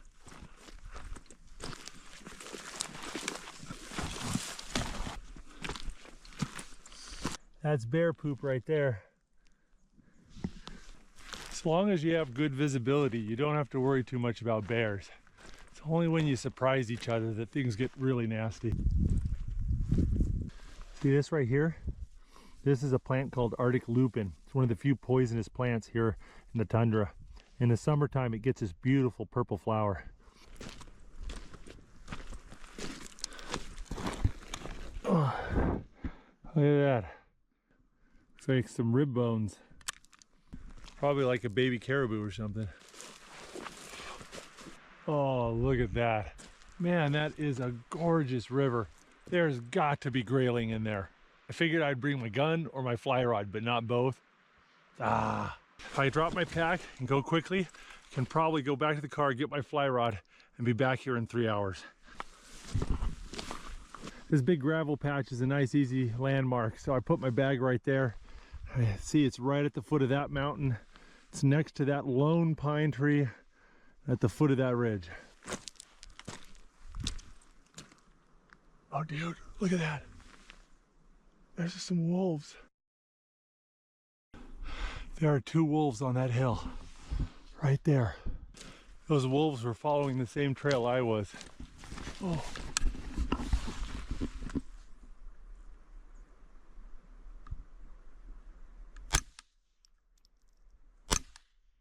That seemed to scare off that wolf. Those wolves were not afraid of me. If I had a real gun, I could have shot those 3 wolves. I could have used those pelts too. I don't know how many wolves are in that pack, but I saw at least 3. Oh, I can smell them. Like a dog kennel. Hopefully I scared them away. I don't want them circling around me and get my pack. I can smell the wolves again. Wolves have a very interesting way of hunting. They're very good at long distance endurance. So they'll just follow a herd and trot behind it and push the herd until the weak and the sick and the young can't keep up, and then they get them.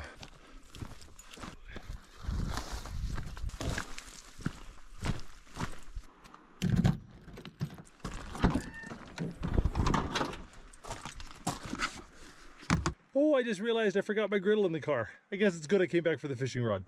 Hey, got the fly rod. Now we go back. Well, the wolves didn't get my backpack. Oh man, I'm tired. Probably eaten a liter of blueberries, but I think I'd like something a little more substantive.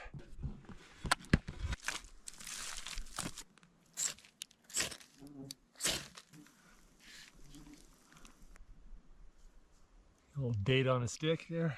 Got a little bit of cheese here.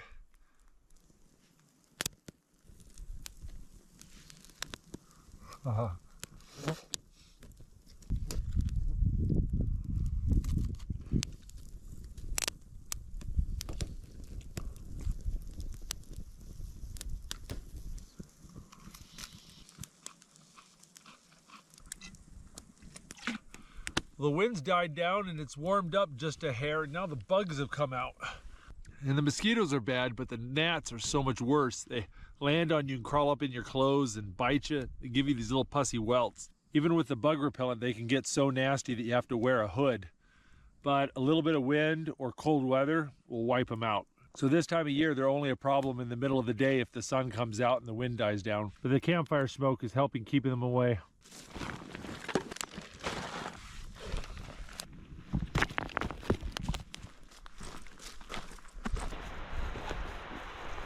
All right, I think it's time to rig up my fly rod and find out if 3 hours of hiking was worth it.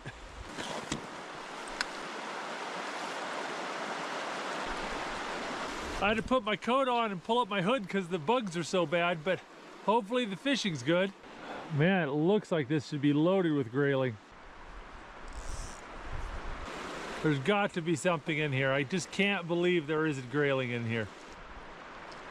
Oh. Well, I'm not skunked, but that's not what I was intending. You don't usually see the little baby grayling and the big ones hanging out in the same places, so that's not a good sign.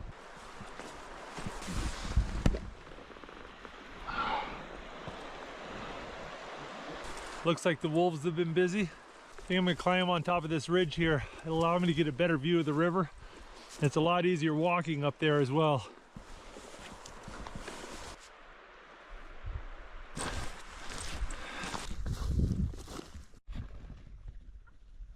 Ptarmigan right there.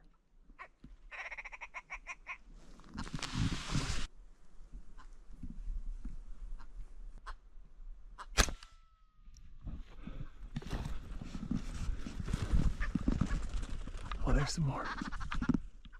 I hope you guys appreciate how hard it is to stalk and shoot a bird while holding a gun one-handed and a camera in the other.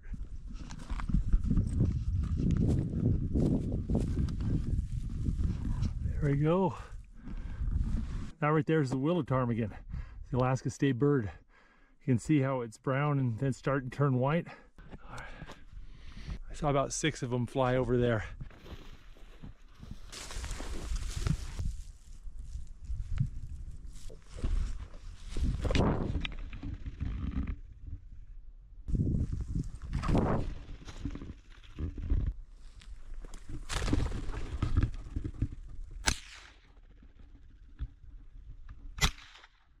Oh, hunting ptarmigan with the 22 ain't easy, but it sure is fun. Hard part is catching them out in the open so you can get a good shot at them. I used to be pretty good at shooting on the wing with the 22, but it's been a lot of years.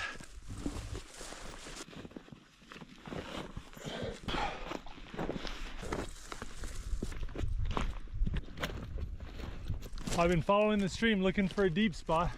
I can see where it dumps into the lake. Oh, that sure is pretty. Tell you what, you'll be hard pressed to find a more beautiful campsite.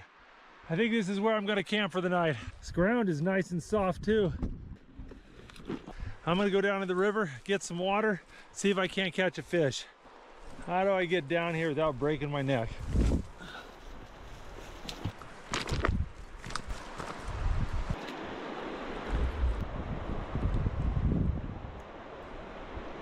Oh, there we go. That's not a big grayling, but that's an actual edible one. Going downstream seemed to pay off. Oh, there we go. That's an even better one.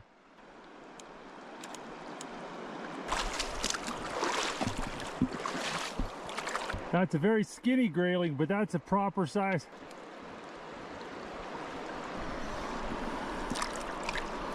Fly fishing for Arctic grayling has got to be one of my favorite types of fishing. Just seems like grayling are always in the mood for a dry fly. Got another one.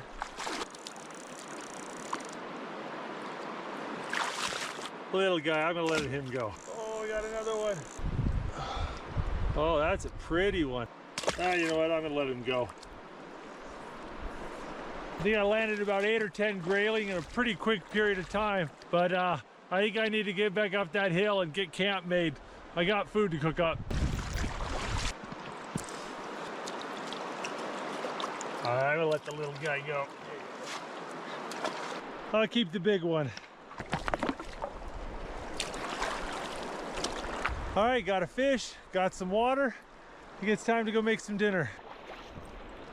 Now the tough part, I gotta get back up that hill. It's nice and warm out here, but man, the bugs are getting intense. I think it's time to set up the tent, and I'm liking this little spot. It's flat, level, soft, and you got a little bit of depression, so the wind isn't hitting the tent.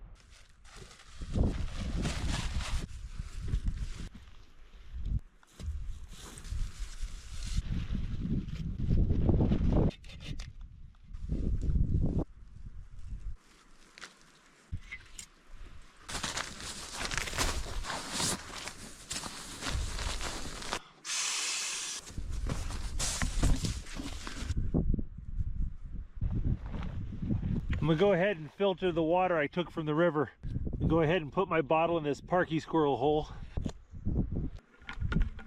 Gravity pulls the water through the filter and into your bottle.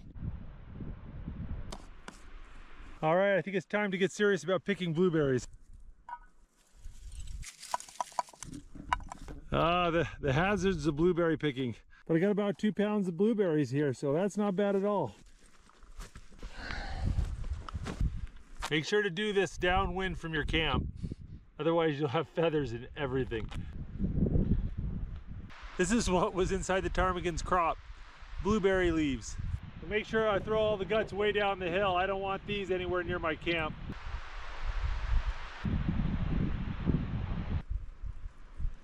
There we go. There's the grayling and ptarmigan all cleaned and dressed. It's not a ton of meat, but it'll make a good meal.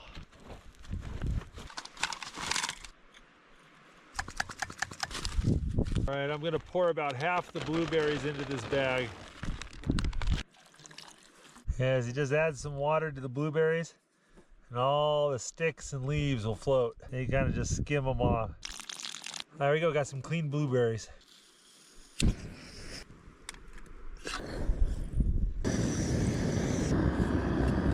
Oh, it's starting to rain. I'm making a little blueberry sauce to go on the ptarmigan, and it's super easy. Just throw in a bunch of clean blueberries, just put a dash of water in the bottom of the pan, boil everything until it's the consistency you want. All right.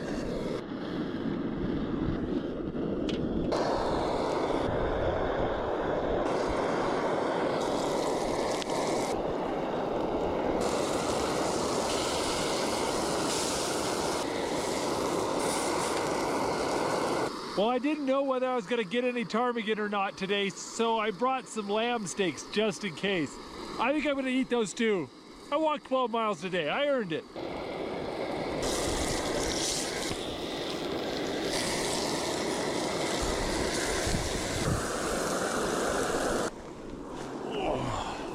Well, it's starting to rain. I think I better eat my dinner quickly. All right. Gonna put some blueberry sauce on our ptarmigan. That's good. That's really good. That's not bad. I didn't overdo it. That was good. But this rain and wind is getting me cold. I think I need to get inside.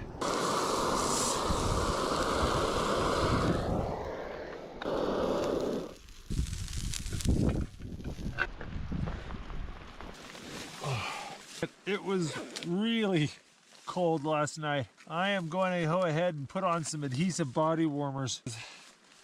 You know what? I have them and I don't like being cold. Might as well, right? Got my stretchy pants on.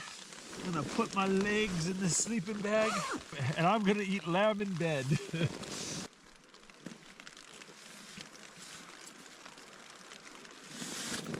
It's been a good day and a good meal. I'm gonna finish it off with a coconut flavored chocolate covered macadamia nut. So good. And for second dessert, a melon flavored Kit Kat straight from Japan. Absolute favorite Kit Kat flavor. The man who really did it. Well, it's late and it's getting cold. I think I'm gonna boil a bottle of water to put in the bottom of my sleeping bag.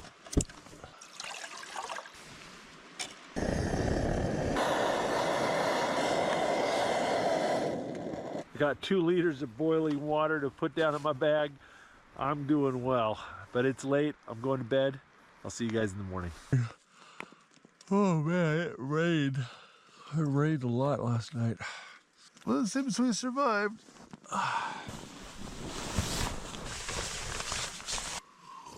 Got this Just Add Water muffin mix. I'm gonna use it to make some fresh blueberry muffins.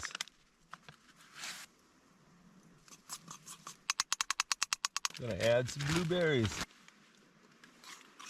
Might not look like a lot, but that's like 3 muffins worth.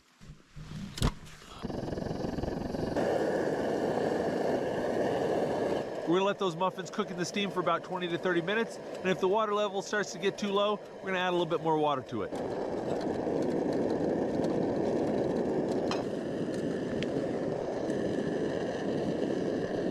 There we go, steamed muffin. You can tell the steamed muffin's done because they'll start to crack at the top. And when you give it a little slap, it doesn't slosh around and jiggle. Ooh. It's just like it's baked in an oven, only it's softer. And it's got fresh blueberries. Oh, that hits the spot. Well, it seems like I got a little break in the rain. I think I need to get this party cleaned up and we need to hit the trail. I got a long way to get back home. Socks were a little wet last night. I put them in the bottom of my sleeping bag up next to that water bottle and they're nice and dry now.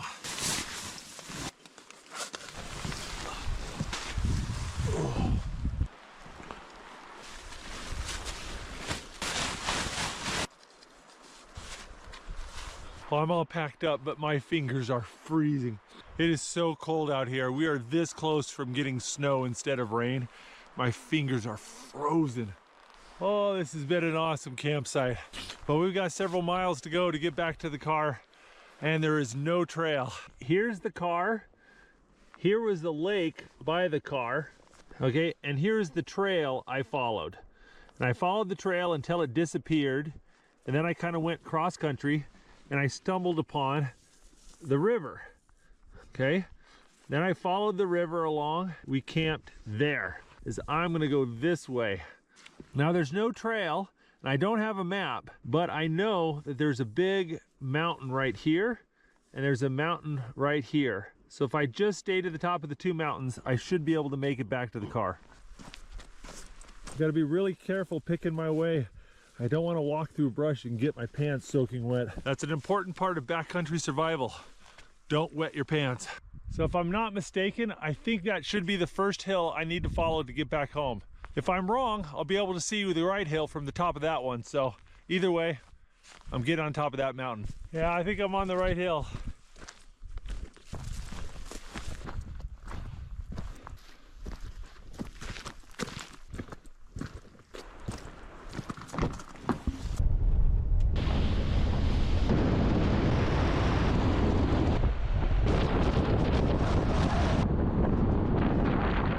Well, I hope you enjoyed watching this video as much as I enjoyed filming it. If you want to see more videos from the Outdoor Boys YouTube channel, don't forget to click subscribe. All right, I'll see you next video. If you like this video, don't forget to check out the Outdoor Boys YouTube channel where we have hundreds of videos just like this. And don't forget to click subscribe so you can see other great videos every Saturday morning. And hit that bell button so you'll get notifications. Thanks for watching.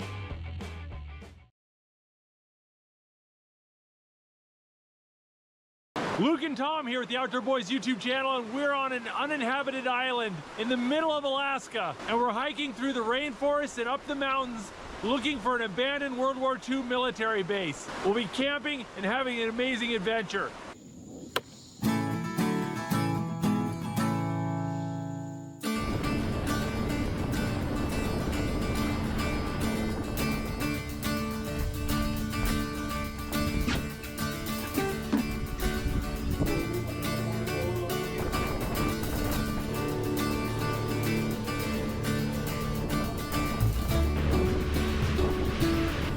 There's porpoises. Down here.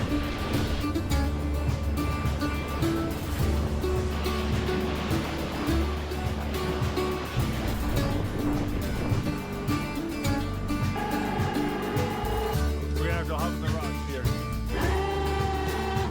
Okay, you ready? Go for it. Whoa. See you tomorrow. You need help?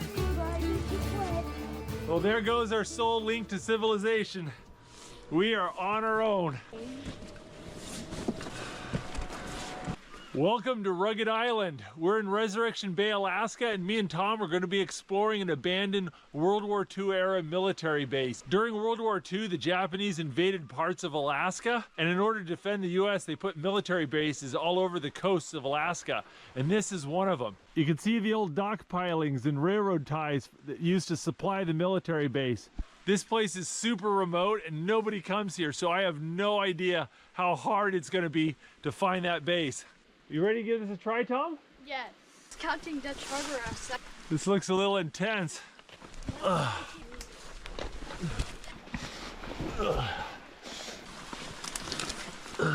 The old wooden beams that the railroad tracks are on. Follow the railroad tracks. Hey, Tom. Yeah? Why do you think they call this Rugged Island? Because it's rugged.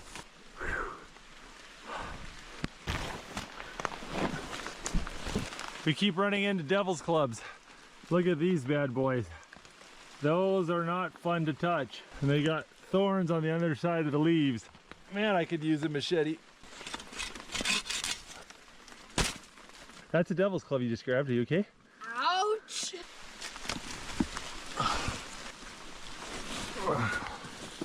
Oh, yeesh. Look at the view. Oh, we did a bit of climbing. You can start to see how high we gotta go though. It's a beautiful view. We worked for it though, didn't we? You got that? Now you can see why I'm wearing rain slicks instead of something a little bit more breathable. You're going through all this brush, you get absolutely soaked. And the thorns from the devil's clubs go right through that Gore-Tex. It'll tear it all to pieces. There's like a... Oh, look at this. Check it out, this is one of the steel cable anchors. They've wrapped it around this tree. Yay, flat ground. There's a whole bunch of rails right here. There's some pipe. There's some beams back in there. Look at this. That's a Jeep trail. There's a trail. Is it the most beautiful thing you've ever seen? Yes! This used to be a Jeep trail. See how there's no big trees in the middle? And you can see where they kind of dynamited over here. Each time we come to a fork in the road, we're putting sticks down to mark which way we're going and which way we're not going. So I am really curious where this road goes. What? Well, I think I just saw a grouse. Oh. I'm okay. Whew. Yeah, that was a little bit of a booby trap there. We're going down an awful lot. Oh, check it out, Tom. Yeah. Someone or something's been here. Will you grab the bear mace out of my bag? Just in case. All right, just in case. I have no clue whether there's any bears on this island. Police now. Looks like the police. What, did you find something? Yeah. Here, Tom, go for it. I want to film you getting eaten. What? I mean, I want to film you going inside. It's really like mine. You can see where they drilled in and blasted away. You can see where they drilled in, right there. Yeah, I bet they use this to store stuff. Oh. I mean, you just got this. There you go, got my saw. The saw does really good as a machete.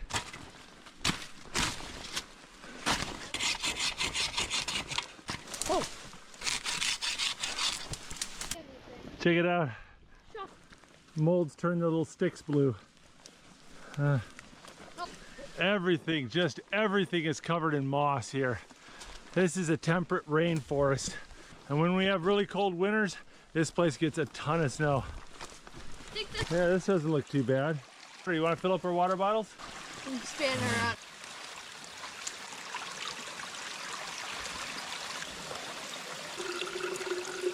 Hold on, wait.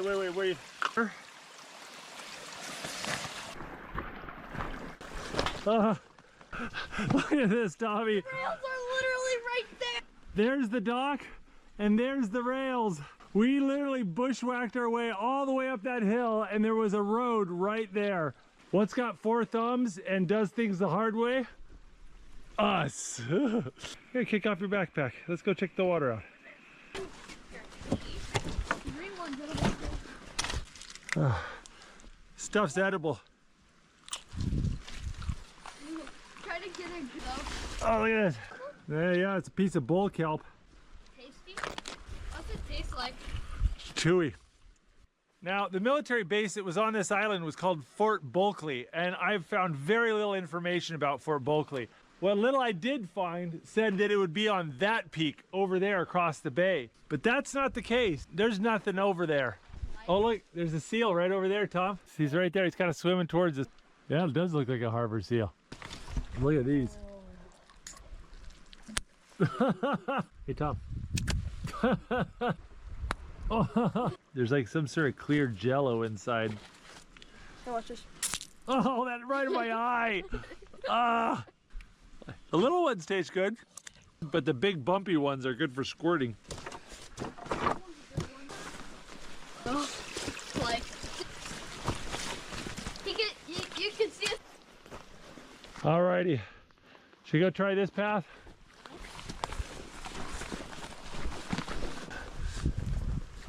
We're up in the clouds now.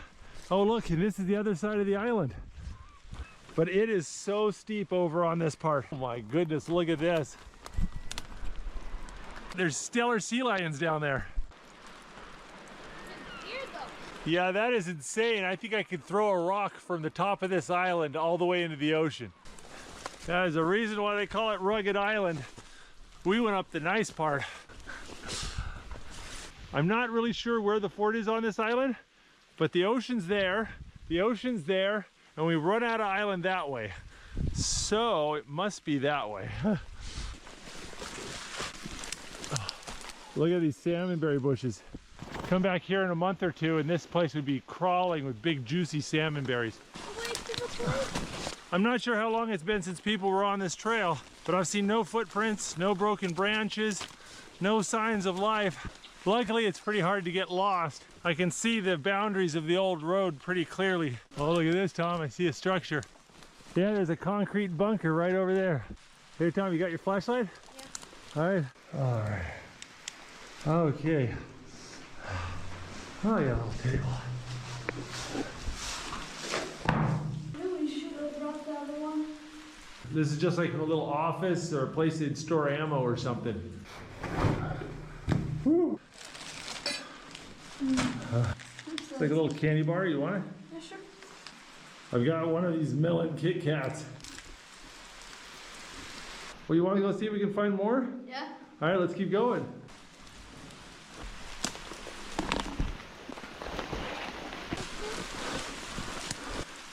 There's some pipes that go up into the woods up there. There's got to be something up there. Check out, these are wood pipes from the World War II era. They make them like you do a wood barrel, and then they wrap them in metal wire. There's some sort. Well, it looks real flat, doesn't it? That looks like a... It's the foundation. I've seen a number of pipes that go up the hill. So there's some man-made structures up there. I'm just not quite sure where it is.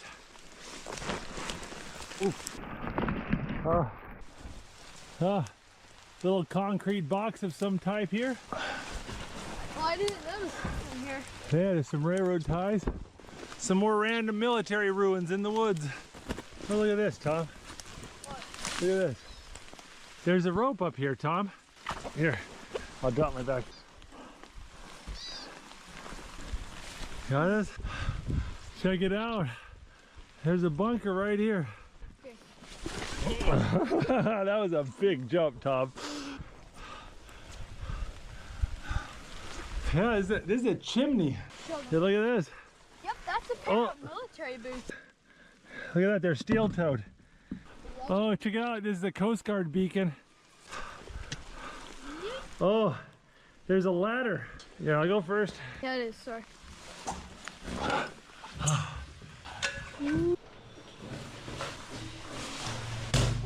Check this out. No way! No way! It's beautiful! Isn't that pretty? Oh dang, there's like a... What a fabulous spot for an observation post. The concrete for that is gone. Oh, that's just hanging out over the cliff. Dang. Taking it slowly. Right. Wonder what other stuff we want. I did not realize that. Higher up though. Some sort of tin structure. Well, the trail keeps on going. Oh, look at this. This is an old military cot. Look at the barracks. Yeah, this is the piece to a military bed. Oh, it's so hard to see anything in these woods. We could be walking past dozens of these buildings and not even know it. This trail has pottery right there. Oh, you know what this is? This is a wash tub. Oh, what is this? Yeah, it's a bowl. I think that's where they did their dishes. Yeah, it could have been. Could have been where they did their dishes. Look at that. No, maybe this Michael didn't look Yeah, there's a whole building. You can see almost all of these trees have grown since the base was here. We found some cool stuff, Tom, but we haven't found the artillery placement. The whole point of these military bases was to put an artillery piece on top of these islands and shoot enemy ships that were trying to enter the bay. Check it out, there's all these, look at all these wires. Well, they moved them out. So there must be something up there if we follow the wires. This goes off to the roof. Cool. There's a lot of wood here, rotten wood. I think we're standing on the collapsed roof of a wooden structure. And that concrete is the foundation. And this right here, this is the roof, what's left of the roof. The foundation of some sort. Oh, careful, this is deep. Oh. Oh, you fell it. Yes. All right. I trust. Look at this, Tom. What? This is an insulator for power lines. Okay, so there's power cables that are going further up the hill. There's more up there. Got a little M&M break. Dad tax. Oh, look at this, Tom. That's a tread to like a bulldozer or a tank right there. Look, there's a big open flat spot. There isn't a single flat spot on this island that isn't man-made. Oh, look at that. This is it. I think we found it. Yay. Here, grab my flashlight. Oh, look at this, Tom. That is pretty cool, isn't it? Look at this. It's like the latches to the door. Thomas, you ready to go explore? Yes. Let's go inside. See, USED 1943. So that's 2 years before the end of World War II. All right. You got your light? I got it. All right, let's go inside. Oh, Watch out. Oh, there's booby traps here. Yeah, here's another there's like 2 dead foxes down here. Yeah, what if they just fell down there and got trapped? What do you think that is? Ah, my light. I have to hold my light down. Okay, it could be even our. Oh, here's the big room. Yeah, there's another door in here. Dang, this place is big. Don't fall down there. There's a basement. Oh, look at that. Oh, there's stairs. This place is getting cool. For a second, I thought I was something else. Well, I think these are sheets of like asbestos. It's a kind of a fireproof insulation, but it's toxic, gives you cancer. what the heck is this? This is like a big engine room, and there's tons of stuff in there. Look at this. This is like a giant drafting table or something. This isn't good. That looks structural right there.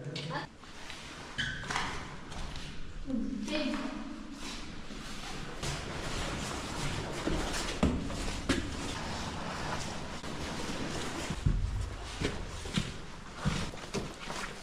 Was that pretty cool? Yes. Was that worth the hike? Yes. Yeah, you know what that is, Tommy? That looks like a cesspit. That bus is scary. As I underground shelter. Tom, I found it. Come here. No way! Yeah, see how it's round, Tom? That's where the big turret spinny thing goes. Yeah, they put the gun in the middle, and then they can spin it around any direction, and they can blast any enemy ship trying to come into Resurrection Bay. So right now we're climbing on top of the big bunker. We're gonna see what there is to see up here. Can't believe all these trees are growing on top of that concrete bunker. There's something up here. What the heck? Oh, look at this. Whoa. Look at this, Tom. It's a machine gun bunker. Got the bulletproof plates on rails, and you can slide them over the entrances to protect you. This pillbox is on the roof of that complex we explored. That looks like it's in good shape. It's solid wood. Got the wooden shutters so that you can close it when it's cold. No, I'm more. Oh dang, you can just. I wish this was like. Look at this. Holy mackerel, look at the size of this door. In case it went off. Yep. This is just a big room. This must be where they stored the artillery shells. Yeah, because you wouldn't want to store these where all the people were, because if it blows up, you don't want it to wipe out the whole base.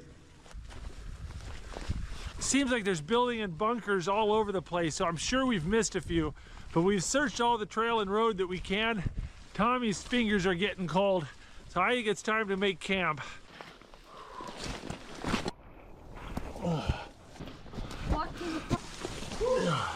Well, this was definitely the driest and cleanest of all the bunkers. I think it is a good place to camp. It is so nice not to be rained on. Let's get this stuff out of the way.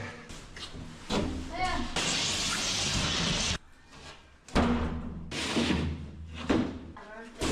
Unless the wound's been... Ooh, my bag is a bit wet. My backpack is supposed to be waterproof, but it's getting pretty old and has some holes in it, and I got a lot of water in my bag. I think luckily the stuff sack for my sleeping bag stopped most of the water. Pell is a little wet on one side, but not bad. My sweatshirt.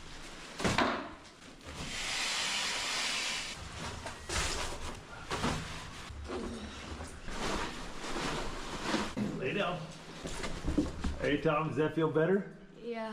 Okay, I'm gonna get you some hot chocolate too, okay? Ooh. All right.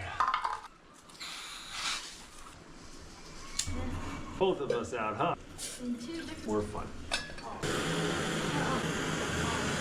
Tommy's having hot chocolate. I'm gonna have some hot tang.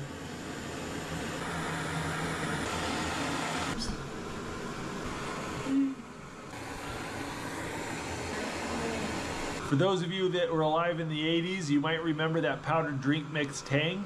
Well, it's still alive and well here in Alaska, and we like to drink it hot. Gotta put some boiling water in a bottle here. How'd you feel that? Here, put that in your bag. Does that feel good? Yep. Oh, there's a hole in my rain pants right here, and this whole knee is soaked. Got some bread flour and yeast. Just seal that up, let it ferment. All right, Tom, let's see about dinner here. You want creamy pasta, chicken, beef stew? Beef stew.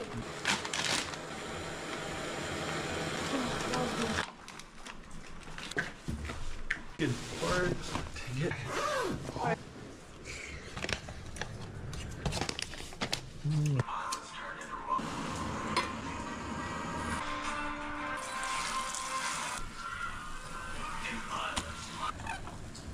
There we go, nice little bit of fry bread. Well, typically I like to eat this with some honey or butter or jam, but I forgot to bring all that. So we're gonna put a little powdered tang on it and see what happens.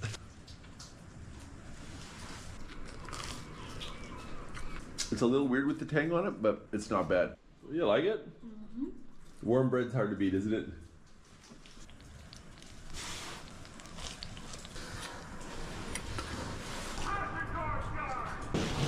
Well,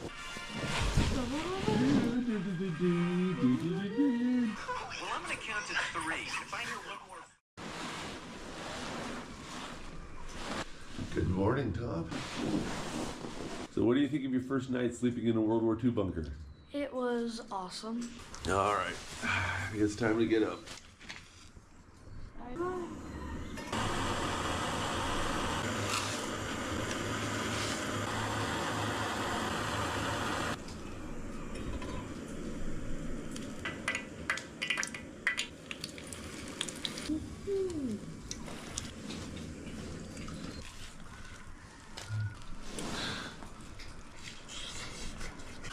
Yeah, that's what I'd say. Yep. I think it's time to get up and start packing.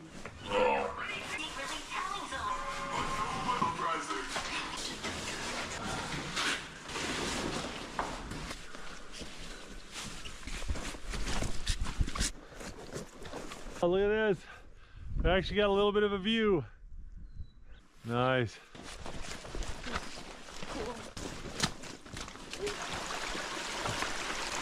Right on that green. Now we just gotta wait for the water taxi to come pick us up. It's nice to get out of that brush. I can finally take my rain gear off and start to dry out a little bit. Even though it's not raining, that vegetation is so wet that walking through it gets you soaked.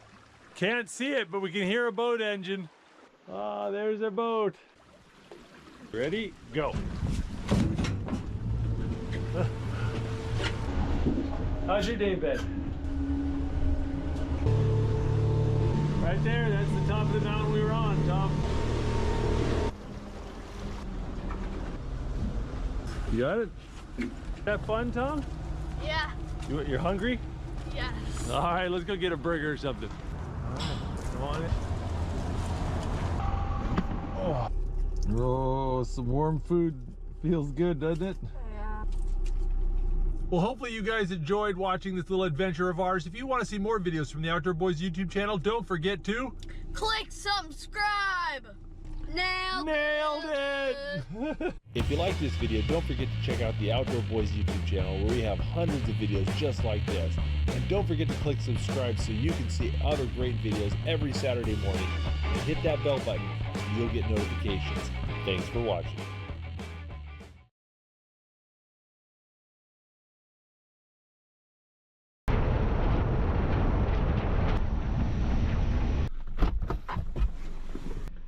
Hey Tommy, you want to come hiking with me? I'm going to walk 17 miles and sleep on rocks.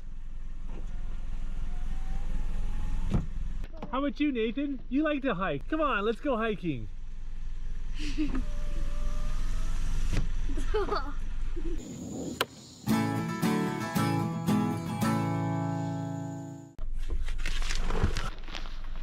Mwah. Be safe. Well, it is a chilly, wet summer's day, and we are gonna go up there. We're doing some solo alpine survival camping and bushcraft.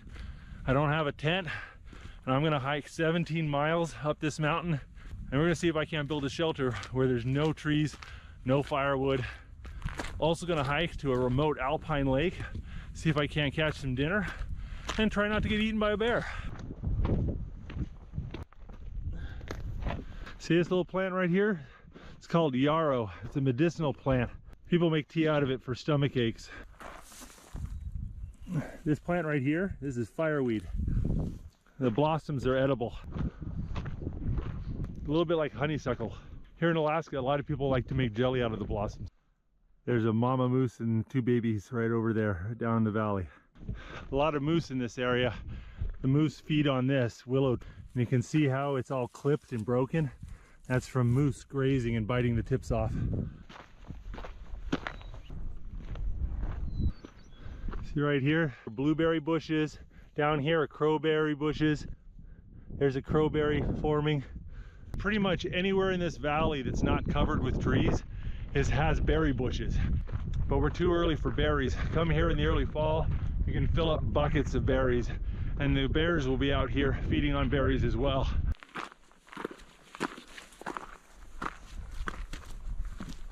So you can see we still have unmelted snow up here. It's a bit chillier up here in the mountains. The weather moves quick, and weather forecasts aren't very accurate in the mountains. Got to be prepared. Look at that cloud coming around the mountain. It's coming so quick. The weather and visibility can change in a heartbeat in the mountains.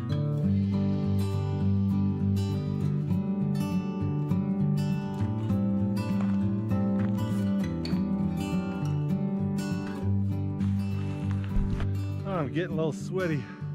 Now I gotta go climb this thing.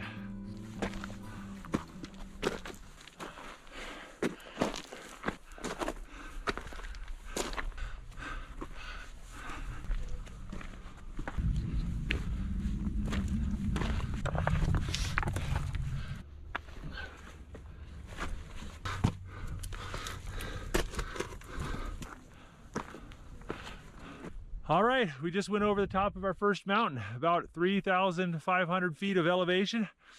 And you can see here we got this little saddle and another mountain and another mountain, and they just keep getting bigger and bigger. By the way, look at these valleys.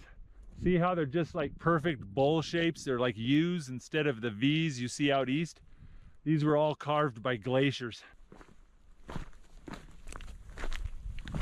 But right there is a parky squirrel. Parky squirrels and ptarmigan are about the only game you'll find up here.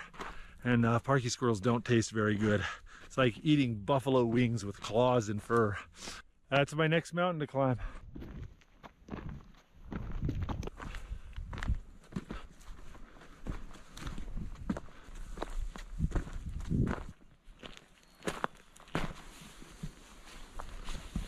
Now there's no more clear trail here, so I've got to sit and pick my spot. I know I've said it before, but the weather around here just moves so quick. Look at these clouds.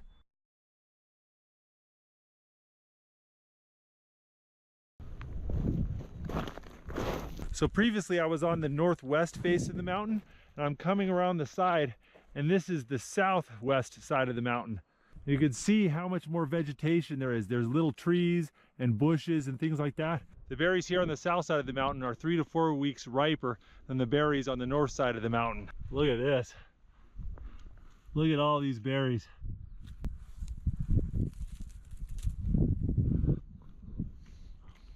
Not quite ripe yet, but they're getting there. See, they're just all over, all blueberries. So if you're at the beginning of the berry season, you look on the south side.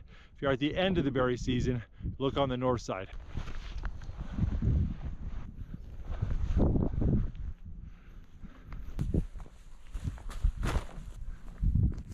So this right here, this is lichen. This is what caribou live off of. You can technically boil this up and eat it, but it's not good stuff. Here's some black lichen. It tastes kind of like boiled mushrooms, but not that good. I don't want to even think about how many pounds of that garbage you'd have to eat to survive. It's edible, but I don't know if it's food.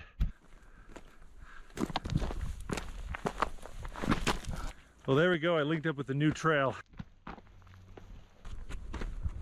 Check it out. We've popped below the tree line, and we've got some cottonwood trees growing here.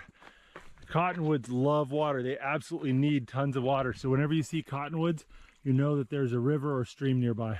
Here's another group of cottonwoods. There's another stream. This is the cotton from these cottonwood trees. If you have a ferrous rod and steel, you can use that to start fire. See this plant right here?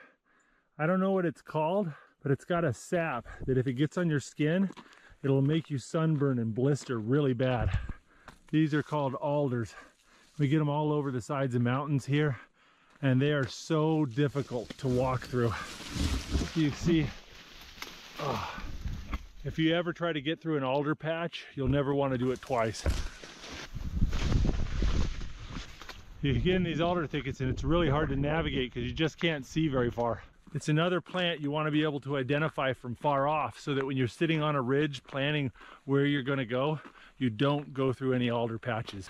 If you're going to do off-trail trekking through mountains, the vegetation is often a bigger obstacle than the terrain. So understanding and identifying the plants on the side of a hill is really important. All right, there's the ptarmigan. Hear it?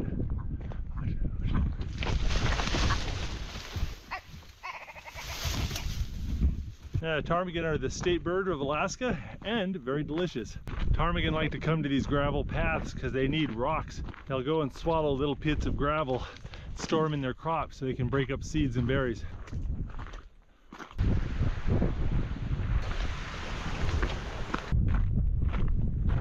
See these small, scraggly little spruce trees? These grow in really windy spots at high elevation. You can always tell which direction the wind usually blows because that's the side without branches. It's bare on that side, bare on that side, bare on that side, and the wind's coming right from this direction. They also have these really cool purple pine cones. But if you ever need to build a shelter near one of these patches, always build on the leeward side of the trees. The snow just barely melted out of this valley floor. Look, the alders are just getting their buds.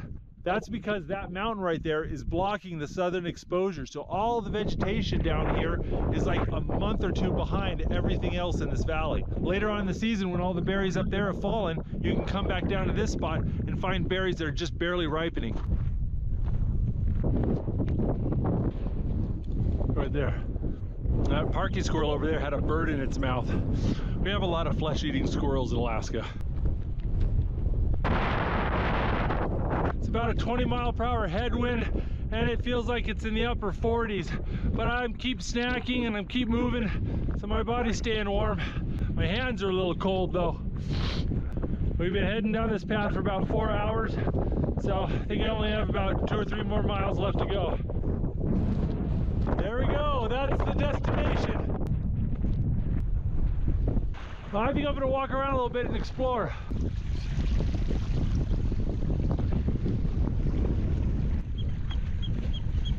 All right guys, here we go. This is the valley where I want to build my shelter and camp for the night. And you can see there's no trees, there's no firewood. So if I want to build a shelter, I'm going to have to use what's available. And there's plenty of rocks. And you can see here, somebody had the same idea that I have. It started stacking up some rocks to make a shelter for their tent. So I'm going to go ahead and use this to build my shelter. All right, I got a tarp here. I'm going to lay it out to kind of get the dimensions of my shelter.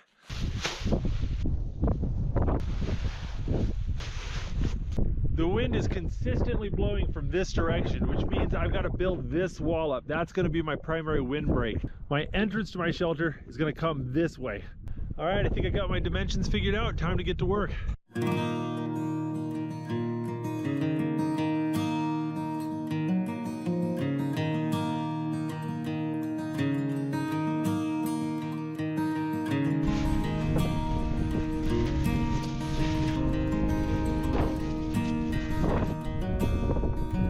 So nice in here. There's no breezes, it's nice and warm, I'm completely out of the wind, and I've got enough room where I can sit up easily.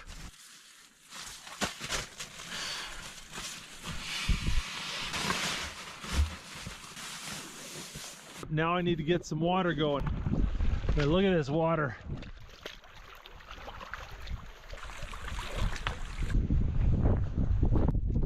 You know, we got clean water coming out. Gravity just pulls the untreated water through the filter right here, fills up my water bottle. You just go like that, it clamps it off. Only took about 60 seconds to fill up my bottle. That's good tasting water. Well, I think next on the agenda, I need to catch a fish.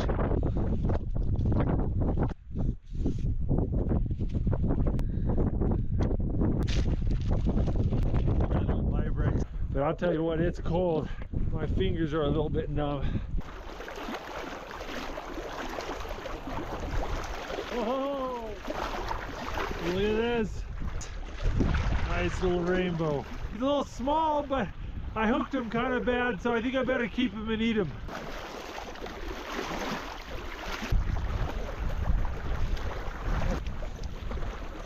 Nice, another one. Let's get him back in the water here. I just broke my fishing rod. Tell you what, I'm freezing. It's cold out here. I think it's time to go make some dinner.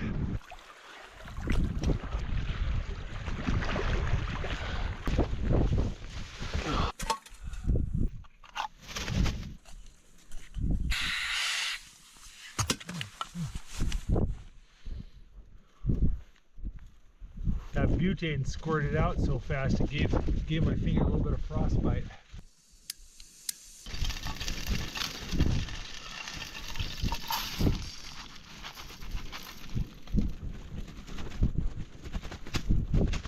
All right, I made up a batch of couscous and craisins. Got a little bit of rosemary and basil and salt in there, but I'm going to go ahead and cook up that fish.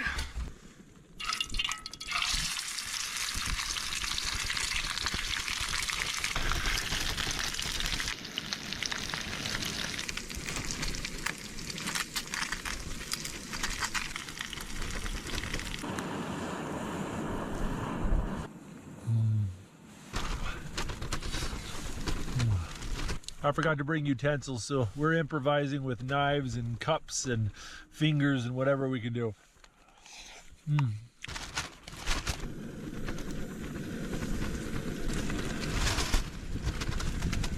The not having my fork thing is kind of bugging me.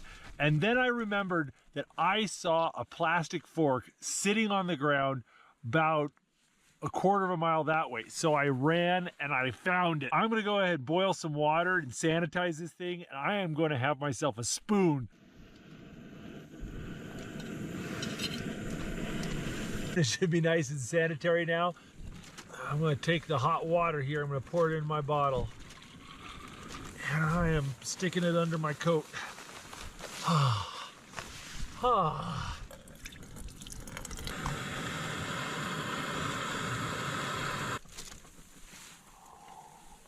Got some strawberry lemon herbal tea here, and it's just warming me up so good. My socks are wet. I'll see you guys in the morning.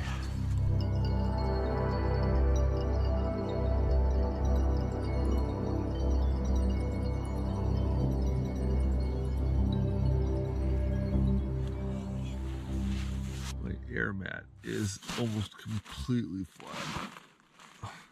Oh, good morning. I slept okay. The wind woke me up a lot. Got this flour and yeast and water that I mixed together yesterday and just let it sit in the bag, and it is fermented nicely. So we got ourselves some bread dough.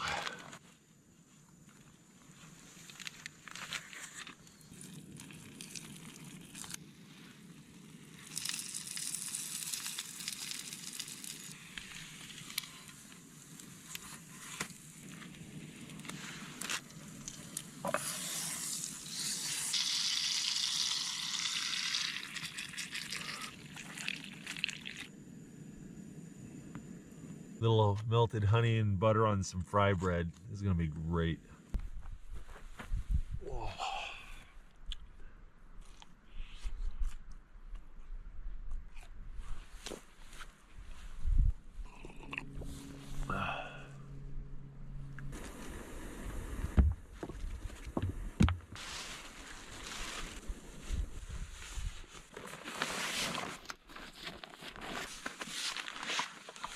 This is such a beautiful valley, but we've got about 7 miles to do this morning, and we're not heading back the way we came.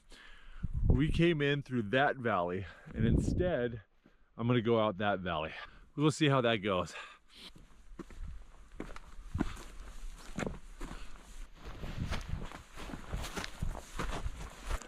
Well, there we go. That's the ocean. That's my destination.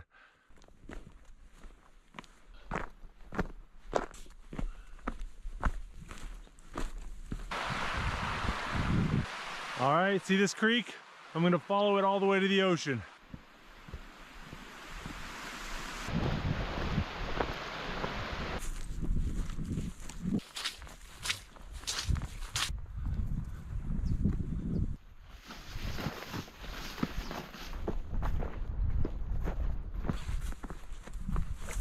Check it out right there, in that little valley, there's 2 Dall sheep. Over there on the mountain, there's 2 more. Dall sheep are like Rocky Mountain bighorn sheep, only they're all white. Check out all these different piles of poo. Looks like coyote to me. Probably coyotes come down this trail and he poops every time he comes down here. Check it out, there's a bull moose right there and he can see me, I can see him.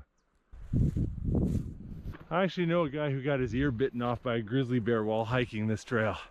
So I'm a little keyed up about the bears. Plus the visibility is so terrible. You could be right around the corner from a grizzly bear and you wouldn't even know it. Like the bear spray, it's... Hey, hey! Bear!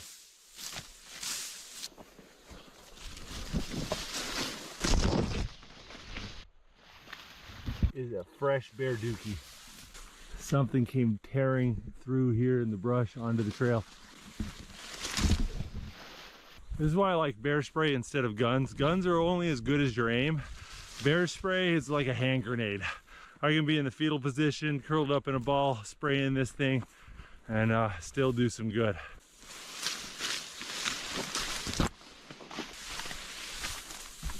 Hey bear, don't maul me now. Take a sweet deer, it tastes much better. That's Dall sheep poo right there. You can see all the lichen in it. Coyotes, bears, moose, Dall sheep, and who knows what else are all using this trail.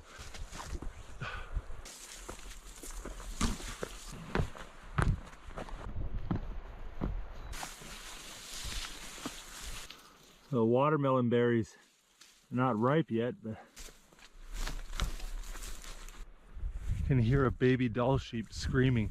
I could hear this frantic bleating like a lamb in distress coming from somewhere over here.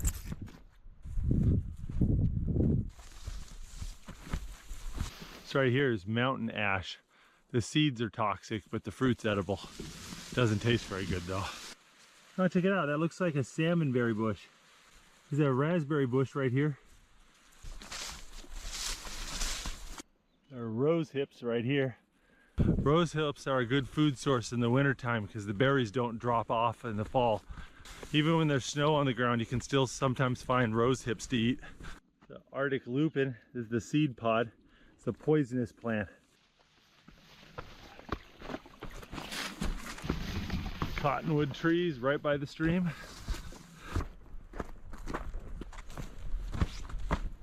There's some more bear poop. Oh, I got a great view of the ocean. Might see some beluga whales. Check it out. This fungus is great for holding a coal or fire. You dry it out and you put a little coal or a spark in there, blow on it, and it'll smolder for days if you take care of it. And then you can carry fire with you when you hike. If you're using primitive techniques to build your fire, this is something you definitely want to have. I do not know what type of berries those are. This right here is one of the most deadly berries in Alaska. The berries turn white in the fall, and just a few of them will kill you. It's a huckleberry bush. You tend to find huckleberries at the foot of the mountain where there's a lot of rain. So this plant right here is Devil's Club. You see they've got all these spines on here. Really thorny. The leaves of a Devil's Club are really big and they make good shingles for a lean-to. I just got a text from Becca. She's at our rendezvous point and I don't want to keep Becca waiting.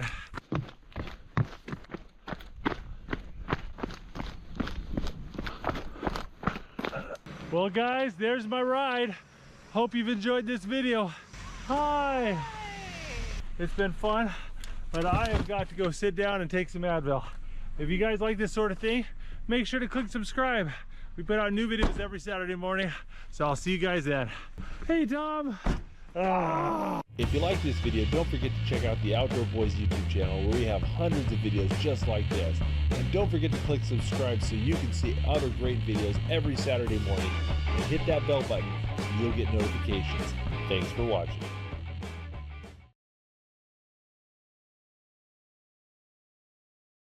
Luke, Tom, and Jake here with the Outdoor Boys YouTube channel, and today we're camping in Scotland! Yeah!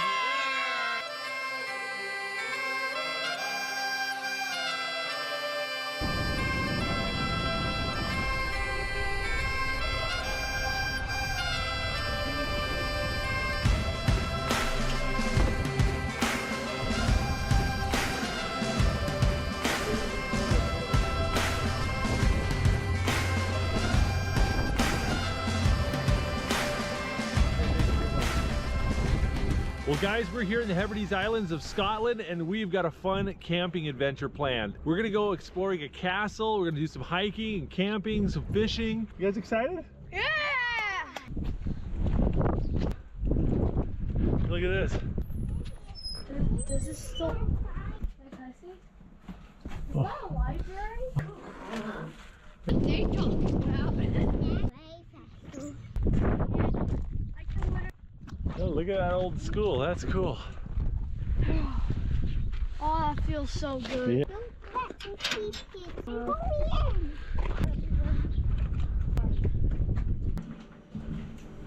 Welcome to Barrymore's Farm Shop. Look at guys, they've got Curiosity Cola, Dandelion Burdock. Okay, we're gonna get a rose lemonade.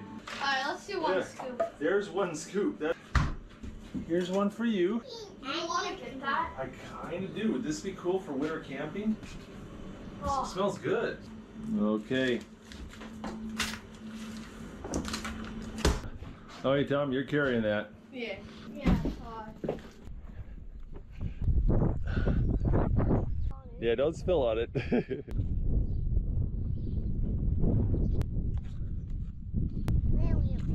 It's a lemon polenta. It's kind of like a sweet lemony cornbread. I'm experiencing being a sheep. It's a Tom in sheep's clothing. That looks huge.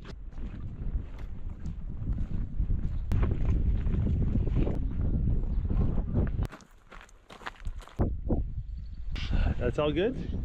All right. A lot of people don't realize this, but Scotland is one of the best places in the world to go camping. Not only is it wild and beautiful and open, it also has the best camping laws anywhere. Here in Scotland, you can go on private land or public land without needing any permits or permission. You can hike, bike, even camp, build campfires. All that stuff is completely legal whether the land is private or public. As long as you use some good common sense and practice leave no trace camping, you can go wherever you want and explore this beautiful country. You can also fish in the saltwater and gather shellfish along the shore without needing a license or permission. It's really one of the few places in the world where you can just put on a backpack and go anywhere your feet can take you. Yeah, it's heavy. Yeah, hold on. That sheep's coming for me.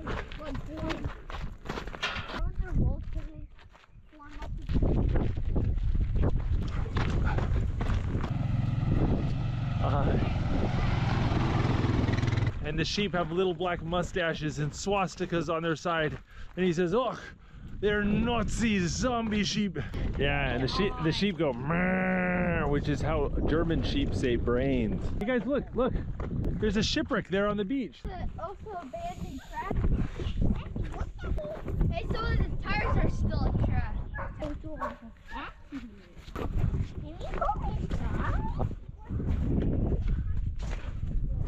Oh, yeah, it's an old wooden boat. I think this was a fishing boat.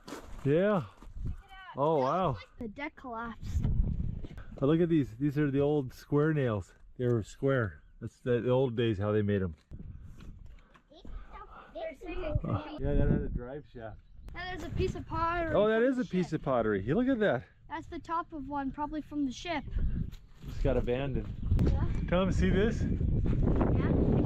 They would take sheep's wool and dip it in tar, and they would jam it in between the wood, and that's what keep the water out. You can see this is the tar and the wool. Yeah, that's cool. Well, that was cool, but we still got some hiking to do. We gotta keep going.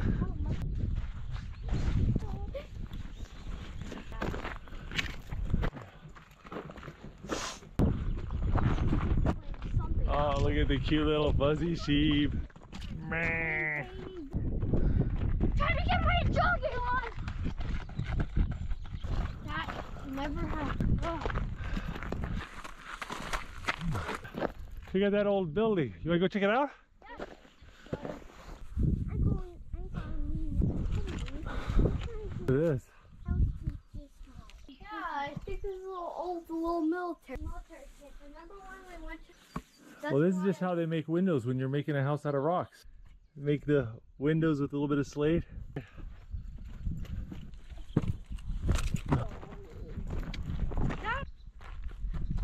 Now we're still around during Kids that fight.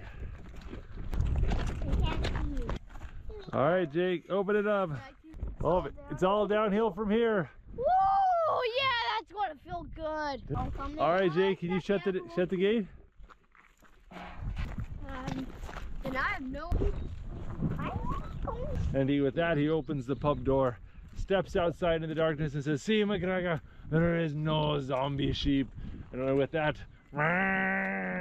half a dozen Nazi zombie sheep grab Shane and pull him into the darkness, and his screams are muffled only by the bleeding sounds of the angry Nazi fascist zombie sheep. I want those well-posted stores. Watch out, Jake, watch out. So stop, you're squishing Jake. Yeah, poop does look like chocolate, Jacob. Yeah. Look at this, guys.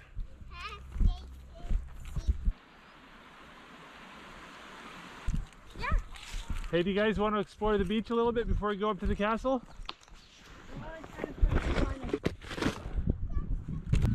Hi.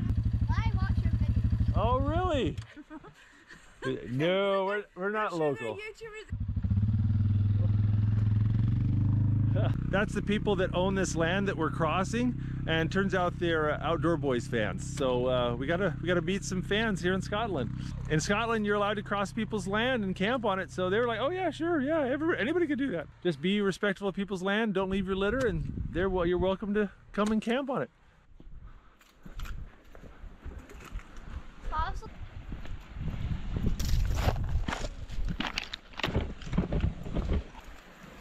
Oh look, check it out. It's a little snail called a winkle. These are edible, and this also edible. It's actually really good. It tastes like salty garden peas. There's some limpets.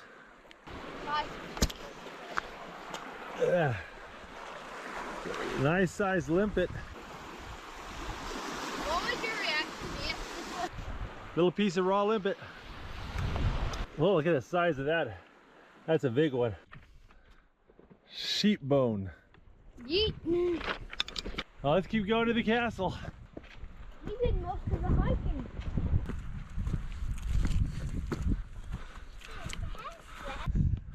I made it to the castle. I just scared me Yeah. to death. I was like, oh, there's a person. This castle is almost 500 years old. And it's blocked off. Let's see. Maybe it's blocked off, or maybe it's just to keep the sheep out. Oh, when you push this down, you can move the Oh, look at that. Oh, it's to keep the sheep out. Oh yeah! I thought it was blocked off actually. Oh, yeah. Some of the roof came, some of the stuff came down over here. Oh, This is staircase. This is staircase. look at this. Hold on. Look at the. Let's go up here. Oh yeah. Yeah. Oh, look. We used to be able to go. stairs that went up. Oh, It was a giant piece of roof that came down. Yeah. oh, this used to be the kitchen. This is the toilet. It is The fireplace. I It felt sounded so heavenly defended. I was like, wait, there's more? Oh, this is awesome.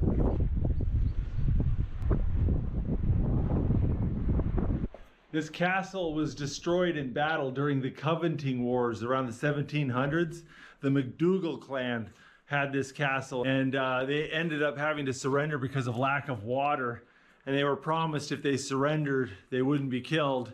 And they surrendered, and then they just murdered everybody.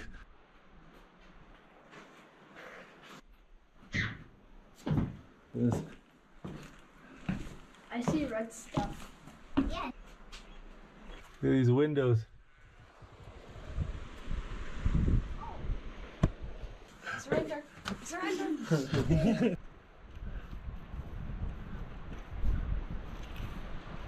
Absolutely gorgeous spot for a castle. And you can see why it'd be so hard to defeat this thing. You're not getting up these cliffs. Yep.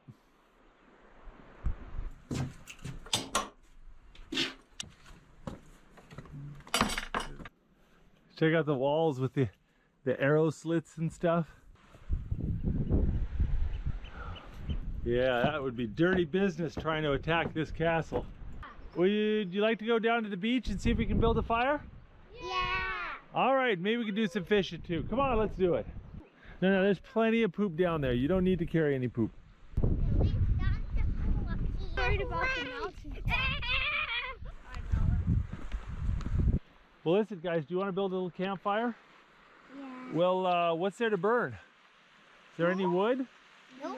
Any trees? Maybe we could burn the sheep poo like you could do with the buffalo poo.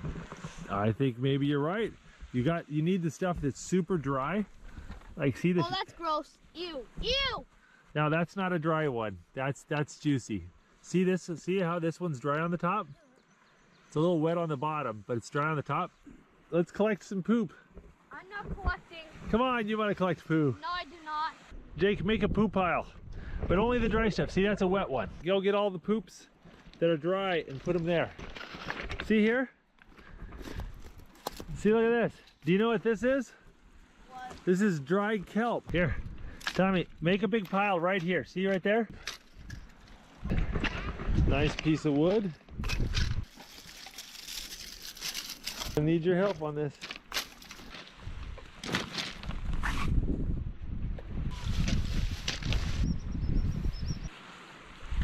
Got a little spoon rigged up. We're gonna go on these rocks and see if we can't catch a pullet.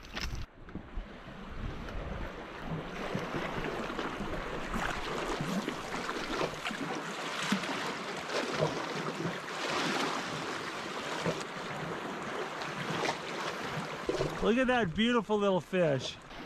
Look at that. That's such a pretty fish. I've already gotten like 6 or 7 strikes and 10 casts. There's tons of them in here. Ready? No, real. Just slower.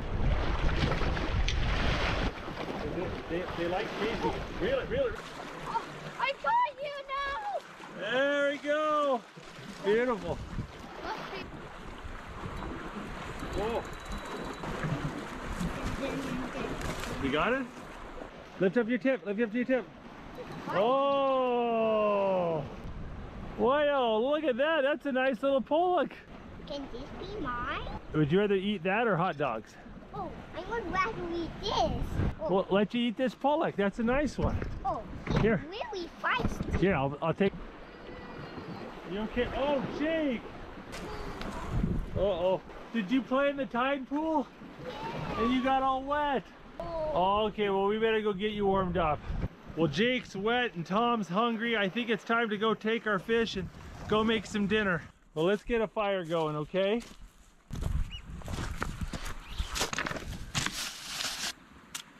We got seaweed. And mine too. Okay. There you go, Jake. Are you warmer? I'm way warm. Well, in addition to that little fish we caught, we have some interesting food to eat tonight. I figured we would have some classic hot dogs. So I've got hot dogs in a can. Yeah, that's right. They sell hot dogs in jars and cans out here. I also brought along this disposable barbecue. They have these all over the place here in the UK, so I figured I'd give one a go.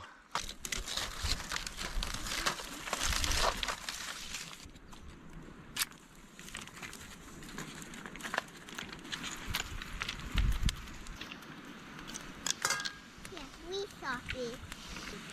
That's what?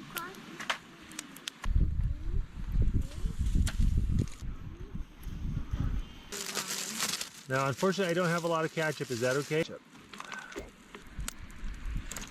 You got this little canned spaghetti noodles like this? Can I eat those raw? Yeah, well here. It's a biscuit. Spaghetti dog. You guys like your hot dogs? Yeah. Got some Welsh cakes here. Here, Tom. Welsh butter on a Welsh cake. There you go. Oh, look at that. Some fresh pollock. Can't get much fresher than that. Here, do you want some of this?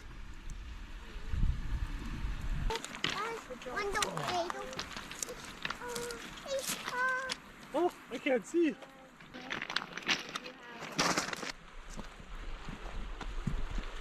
Pretty new. I swear it looks like someone's been here with a lawnmower. These sheep just trim the grass so perfectly. You know, I'm not surprised golf was invented in Scotland. The whole land looks like a golf green. Oh, that was a bit of a hike. It's where we had our campfire, right down there. Whew. Would I ever bring him to trouble? Well, if I put you on my shoulders. Oh, my fishing pole. My fishing pole. I'll watch to see. Let's take this out. Here, why don't you go in? Head upstairs, I'll bring up the stuff. I'll go downstairs to get the... Oh! It's rolling. Here, Tom. Here. You guys, you can take a seat on the sheep. Here.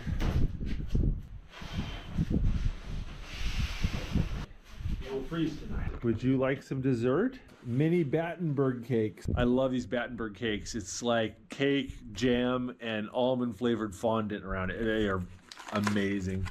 You know, the historic sites are nice, but it's things like this that keep me coming back to the UK. Oh. Thank you. Oh, yeah. Thank you. Are you guys full? Yeah, pretty much. Do you want to eat another cake? Yes. It's getting late. Listen, do you guys want to sleep here tonight, or do you want to sleep outside the castle? Outside. It's a bit spooky, isn't it? So apparently it was the Campbell clan that burned and sacked this castle and murdered all of its occupants after they surrendered. And coincidentally, that's the clan that I'm related to. So, yeah. So we're just going to hang out here for a little bit. I'm going to watch a show with the boys, and then I'm going to go pitch the tent out front, and we're going to camp there.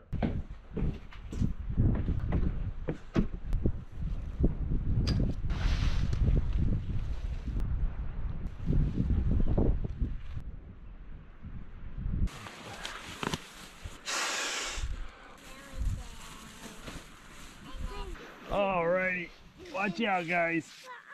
Oh. I'll try to be a lamb. Yeah, Obi-Wan Kenobi's Scottish, so we should watch Obi-Wan Kenobi today, right? Yeah, he's... Kidnap an Imperial Senator's child. All right, guys, it's late. We gotta get to bed. I'll see you guys in the morning.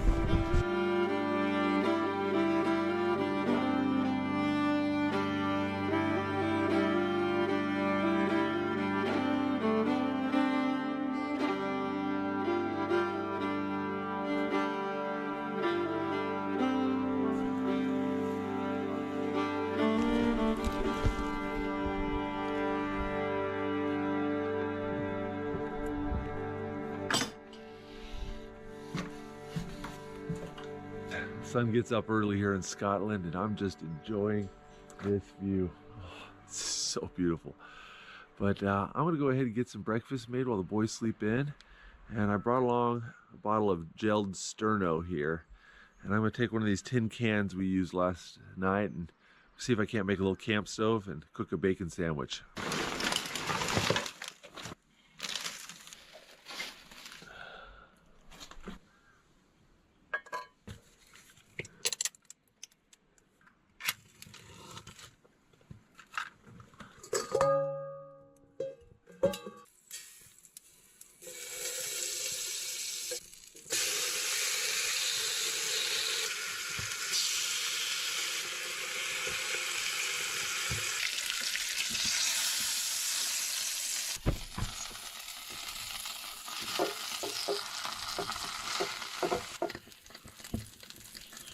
Nice hot bacon sandwich, a little HB sauce and butter. Yeah, not too bad. And I barely used up any of my fuel, so whenever the boys are ready, I'll cook them some more.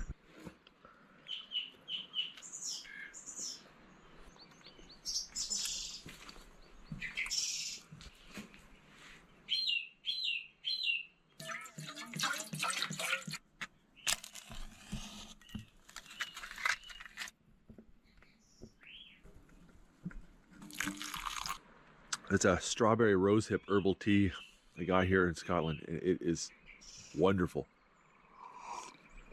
Oh, that's good. Well, absolutely no charring, no damage. It's exactly the way we want to leave it.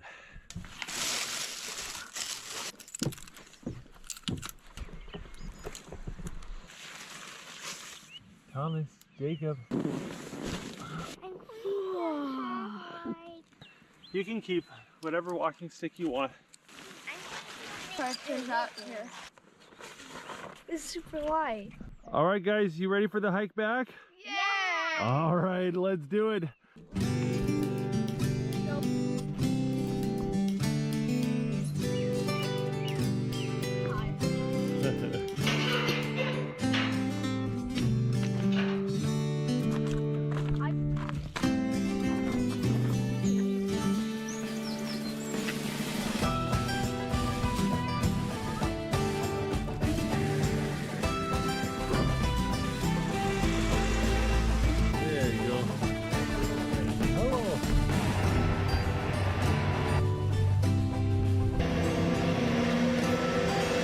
Thank you very much. Thank you. You have a great day. Here. Listen, we had a great time filming this video, and I hope you enjoyed watching it.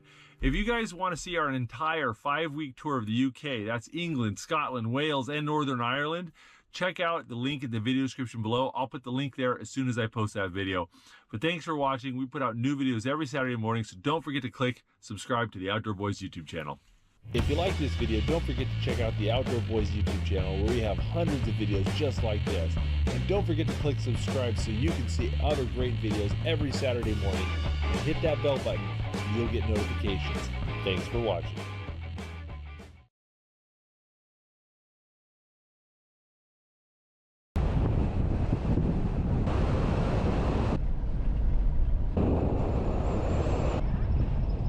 All right, Nathan, we're here. You ready to do some hiking? Keep our boys safe. I will. Okay. See you full of water.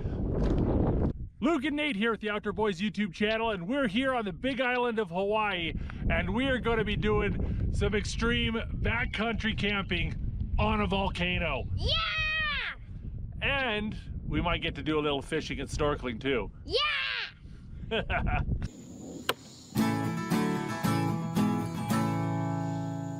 Well, it is a beautiful but hot day here on the Big Island, and we are hiking across a lava flow. Back in the 70s, they had a whole bunch of eruptions here and covered the landscape in lava, and now just barely you get a few plants growing up through the lava. But look at this terrain. What?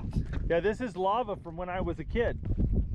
Now we have about a 9-mile hike across this lava flow to the ocean, where we're gonna go try and camp on a remote, isolated little cove and do some fishing and snorkeling. So we've got a little over 9 miles to do today, and it's gonna be a doozy.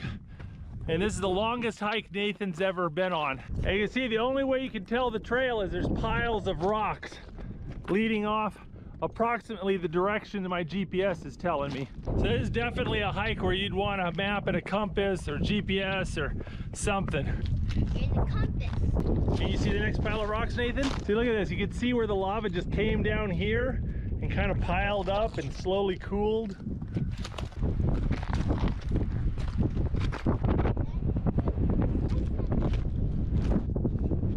Oh, it looks like we might be heading into the trees a little bit.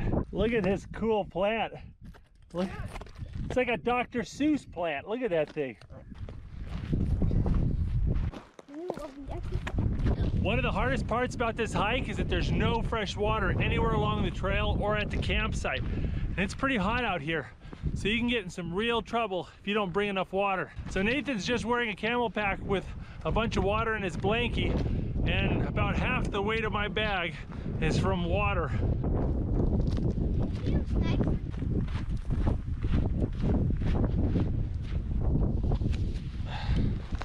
You know, we've got a lot of hiking to do today and a lot of hiking to do tomorrow, so we're gonna stop every 30-45 minutes and just take a little 3-minute break, and we should get there no problem.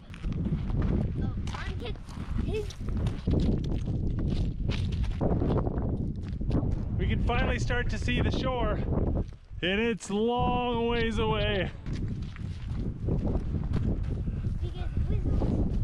What's this? Oh, it's a guava. Oh my goodness. This is a ripe one. It's a little tart. I thought that was a tart. These are all guava trees. Yeah, this one's a little more ripe. That is it. Here, you want to try a piece? I love guava. Well, that was an awesome little surprise. Why is I can see our campsite from here, but it's far away. You can see where the lava flowed down the hill and went right into the ocean. Oh, look at these pretty flowers.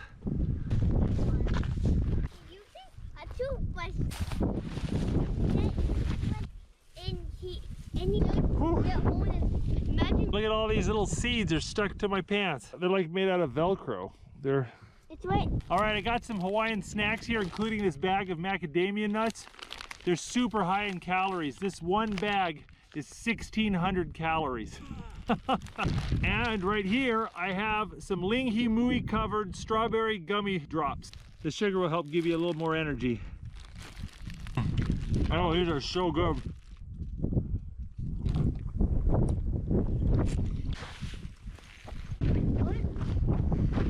Look at that, we came to... You okay, bud?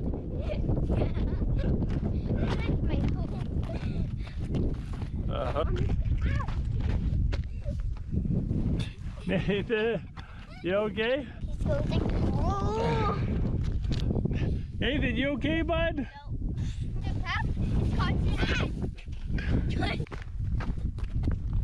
We've been hiking for 3 hours now, and we haven't seen another single person the whole time. And we are out in the middle of nowhere. There is no one around here.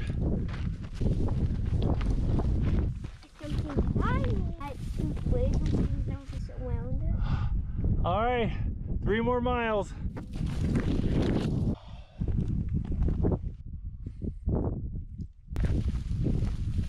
Uh-oh, Nathan, did you cut your finger on some grass? Put the Band-Aid on. Oh, that grass is sharp. You know, Nathan's pretty tough. He doesn't mind camping without a tent or without a sleeping bag or in the snow. But if he gets a cut, he better be camping with Band-Aids. Bring a Band-Aid everywhere you go. Band-Aid, You okay there? All right, 7 miles down, 2 more to go. Whoo!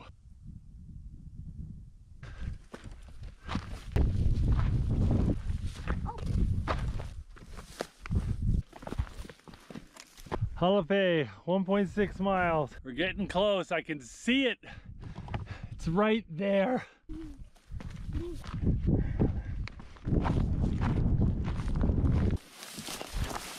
Oh, my legs are getting gummy. Is that real? We go snorkeling and we can. That's a tank of water that services backpackers, but I heard that they've been having drought. You have any water? The rangers have been telling me they have so much drought lately that the water is unreliable and you can't drink it without treating it. I'm gonna sleep like the dead tonight. Oh, oh, you fall again? Nathan's a trooper. He's fallen like 10 times. Nathan's wearing Tommy's hiking boots, which are a bit big for him. And the poor guy, he's getting tired, is starting to trip a bit. He's taking it like a champ though. Tommy would love this place. It's covered in coconuts. Look at this. You might see a turtle right there. Yeah, we totally might see a turtle. Oh, look at this. This is beautiful. Oh. Holy mackerel, what a hike. But man, this is beautiful.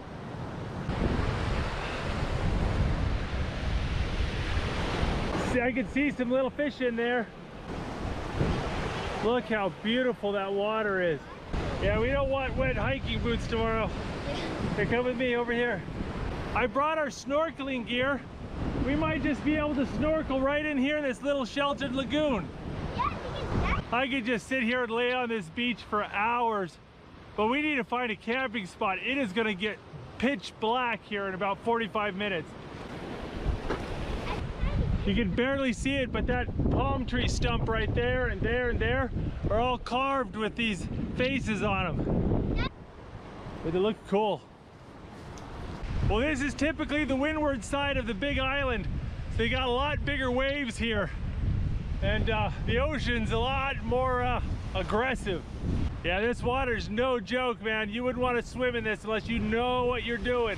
Hey, let's go find a campsite. Does this like a good spot? Let's camp right here.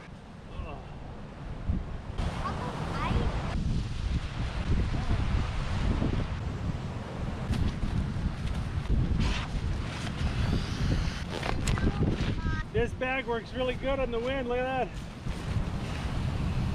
that. Okay. Dry your socks off so that we have dry socks for tomorrow to get hiking. Looks like Nathan still has about 1.5 liters of water. He did a good job rationing. Oh, you hungry, buddy? Yeah. All right. We're gonna eat an MRE. Chicken burrito bowl, MRE here. I sure hope this is good, because this is what we're eating. Okay, this is the chicken burrito bowl. There's a tortilla, some orange sugar powder drink mix, hot sauce, apple turnover, toasted corn nuggets, spoon, cheese spread. You got a little heater here. You can't bring camping fuel on planes, so I just decided not to bring my stove at all and just decided to bring MREs for this camp out. I'm gonna heat them up with a little bit of water. Precious, precious water. All right, there you go, heater's starting to work. Okay, we're gonna sandwich the tortilla in the chicken burrito bowl with the heater. Let that warm up, it'll take about 4 or 5 minutes. A little pack of gum. Here's your chiclet. All right, that's feeling warm. So you got like chicken, rice, and beans there. I really should eat this in the tent. I'm gonna get it all sandy. Corn nuggets, let's see what these are. Oh, I see. Oh, check this out. They're like corn nuts.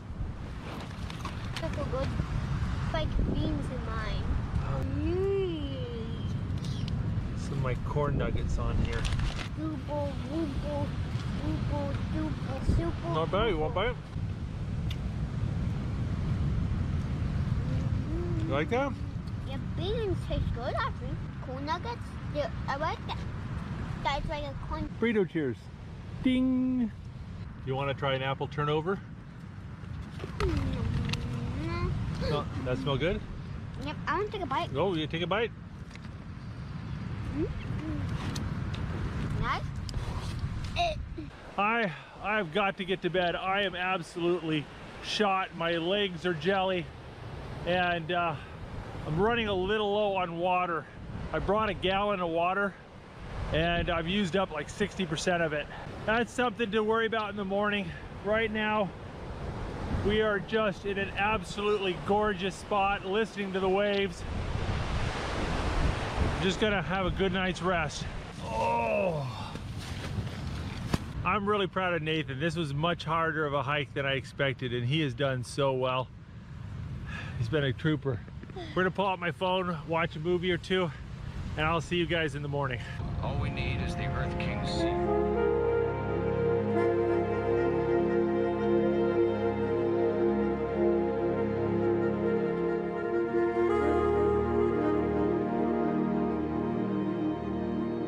Well, good morning. It's about 5:45 and I'm watching the sun rise over these palm trees, and I'm trying to do it away from the tent so Nathan can get a good night's sleep, because he woke up a lot last night. He woke up and just started crying after he'd been asleep for about an hour, and I asked him what was wrong, if he had a nightmare or something, and he said his legs hurt, his calves hurt. And so I rubbed and massaged his legs for about 30 minutes, and he seemed to perk up, and he went back to sleep, and he slept fine the rest of the night. But he got me really worried, and I stayed up a lot. I didn't get to sleep till like 1 a.m. because I was just sitting there like stewing, as parents often do. I'm worried because our return trip, it's 9 miles, which is long, but we've got to go uphill this time. And it's a vertical climb of 2,760 feet. It's an aggressive climb, but there is an alternative. There's a slightly longer trail that follows the ocean. It's 11 miles, but there's essentially no vertical gain. If we could do that and just stop and rest a lot, I think that might be the safest way to get home. And I can just have Becca pick us up at that spot instead of the one she was planning on. You know, we've been communicating, and I gave her the GPS coordinates as an alternative, and but I'm a little worried, honestly. We took 5.5 hours to go 9 miles downhill. So I think this is gonna be an 8-hour trip. That's no joke. And we're gonna have to keep him well fed and take lots of breaks and lots of water. So we'll see what happens. I brought my fishing gear and snorkel gear because I wanted to fish that cove and snorkel in it. And last night after we put the camera away, we took out our headlamps, and there were fish jumping in the lagoon, and we saw an eel swimming up onto the beach. And it looks just like a really cool place. But honestly, this isn't a joke. I want to get make sure my boy is safe, and I'm not going to spend our time and energy doing that. I'm going to wait just a little bit longer here. I'm going to start packing up. We're going to eat some breakfast, and then I think we're going to start a really slow return trip. But we're going to get to see some cooler stuff and make a lot of stops along the way. So it should still be an interesting video. We'll see what happens. I bought a bunch of shrimp and octopus's fish bait, and I buried it in the sand because it was getting a little raunchy, and a mongoose dug it up and pulled it into the bushes, chewed a few pieces out of it, and we go dump this bait in the ocean. Hey, good morning. I'm super tired. Okay, well, you sit and rest, okay? Camping like this, I really like these camping quilts. I mean, it was really hot when we went to bed, and we were practically sleeping with nothing on us. And then it starts to get a little chilly as the night goes on, and you got a little bit of a blanket, and if it really gets cold, you can wrap this around your mat and use it like a sleeping bag. They're just really versatile in warm weather. Not to mention, they're lighter than a sleeping bag. How are your legs? Are they sore? Yes, it's sore. Okay. Well, we'll have to do some stretches. How about here? How's your calves feel? It hurts a lot. Right here? Okay. Well, part of that's from going downhill. So, when you go downhill, you use different muscles. All right, for breakfast, we have coconut butter mochi, a Hawaiian delicacy that's full of calories and sugar. There you go, buddy. It's gooey mochi rice with coconut, butter, and loads of sugar. It's really good. My wife calls it Hawaiian lambus bread. It's a great trail snack. The water's getting really low. So Becca dropped us off here, and we went all the way down here. But instead of going back, I think we should go and take this trail all the way to there.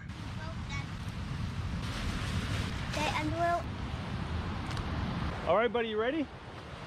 All right, let's see how our legs are doing. We'll give them a little warm up. What a beautiful spot. You're not very tired? Well, good. Well, I'm glad you had a good rest then. Crater Road, 11.3 miles. The trail's a bit shoddy here, but I can see the piles of rock and a little faint game trail looking thing going off. It's good that we got an early start so we can beat a lot of the heat this way.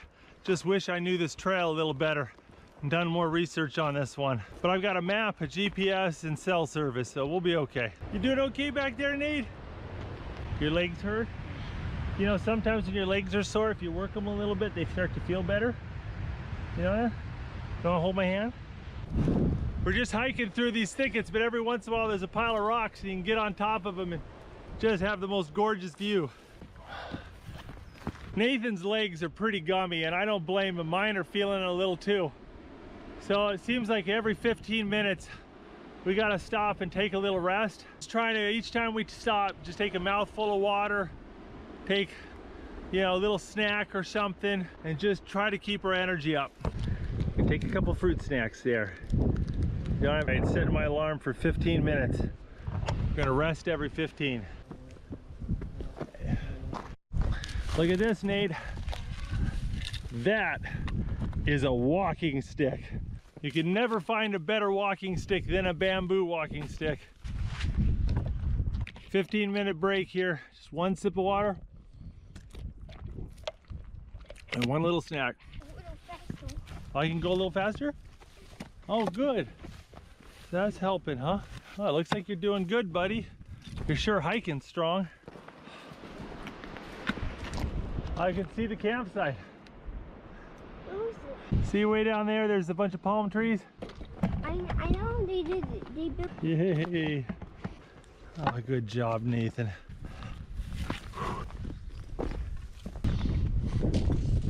All right, 9.5 miles to go. We're on the edge of two different lava flows from the volcano Kilauea. Over here, that's from the 1960s. And this lava flow over here is from the 1970s. You really can't see any trail on this lava, so you've got to follow the piles of rock. And this is a harsh environment. There's no soil, there's no groundwater, no vegetation. This is intense.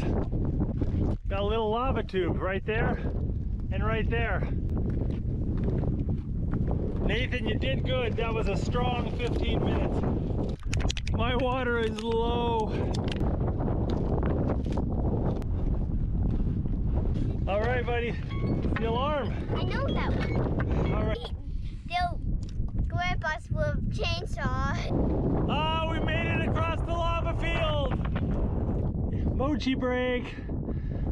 Eat our mochi. It's kind of shiny.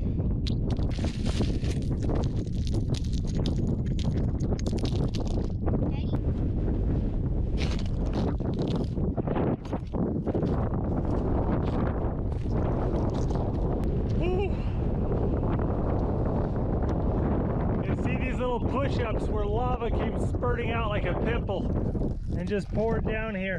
You can see a little palm tree oasis. I think that's a campground that marks our halfway point. Woo! Only 6 miles to go.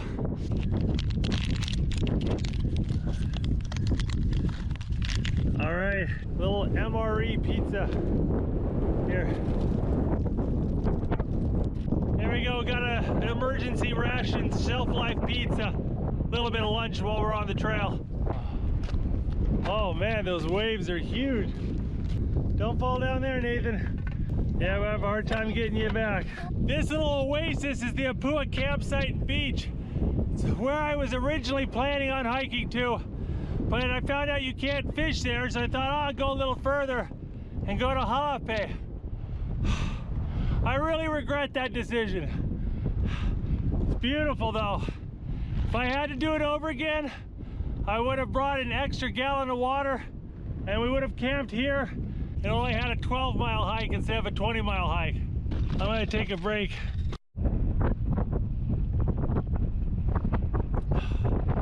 the last of my clean water. I am so thirsty. I could go for a nice big bottle of Grizz Whiz right about now. I think we can finally see the road right there. On the top of that mountain, I can see it coming down. Oh, put some extra spring in your step to be able to see it. You see right there? Yeah. Right there and there?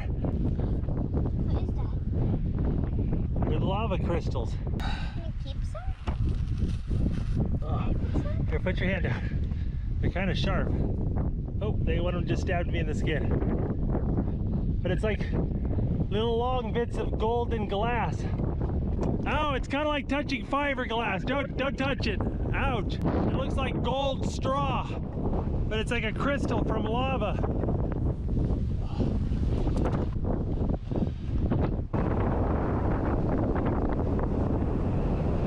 A wave just came over the top of the cliffs and sprayed me. It felt wonderful.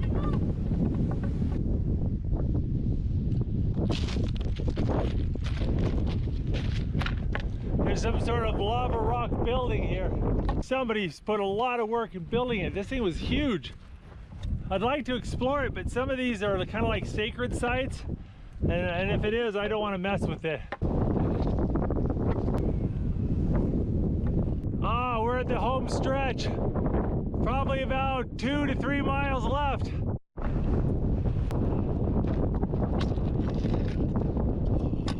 Well, I lost about 40 pounds since April. So if I'd done this hike in April, this is what it would have felt like. Oh, no wonder I was so tired all the time. Hey Luke, yeah? You work out? Yeah. What gym? People with kids don't go to gyms. Daddy work out. Hi, babe. Oh my. We have lots of water. Hi, Nathan. Here, let me get that for you, okay? There was a lot of promises made about ice cream. I've written checks that we need to cash.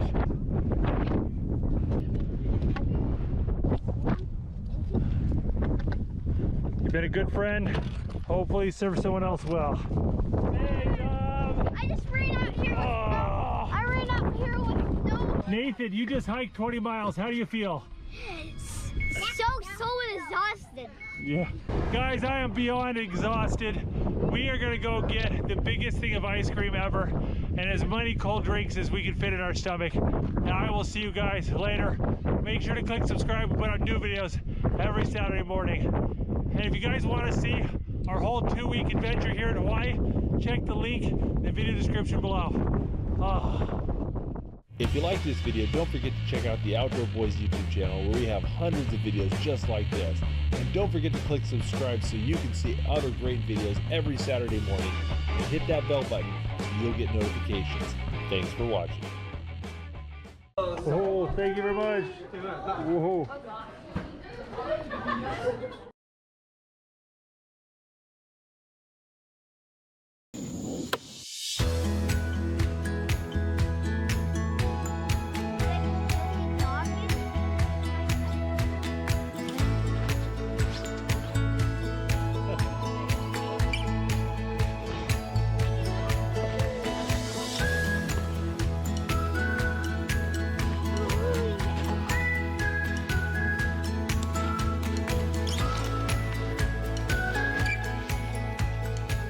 I can hear a little creek over here. There's a lot of cool rock formations around these creeks and we might be able to find a good shelter. Hey, you coming with me?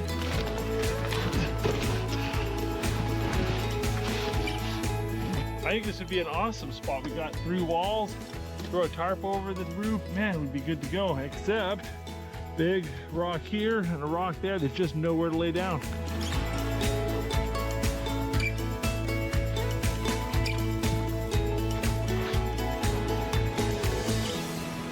Should we follow this creek? Yeah. All right, let's see what happens. Look at this, Nathan. Yeah, let's keep going and see if we can find the bottom of the canyon. Look over here.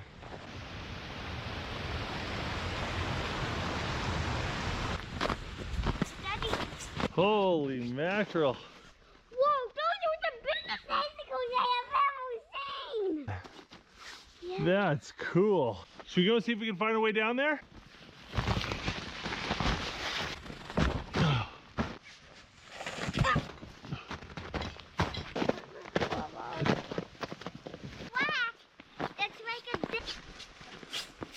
Look at this.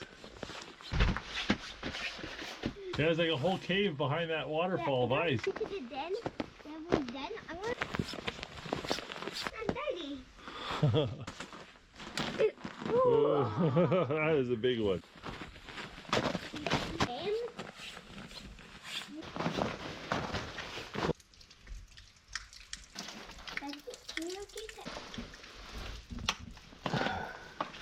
How's that one? Whoop. Oh, I just stepped into water. Right from there, all the way to there, the ice is thin and there's water underneath. This place is cool. Look at this. We're just right in the middle of this little canyon here. Oh, that's water. That ice broke underneath me. There's like a tree under the ice. Look how clear this ice is. It's like crystal. You just see right through it. It's Nathan the Narwhal. Narwhal eating a bagel.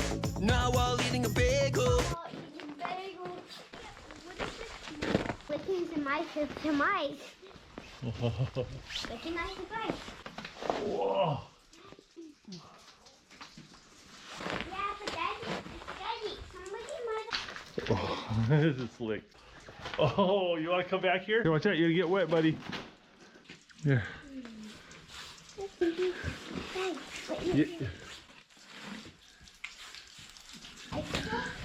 Yeah, look at this. Oh, this is slick. You're on the backside of an ice waterfall. Is that cool?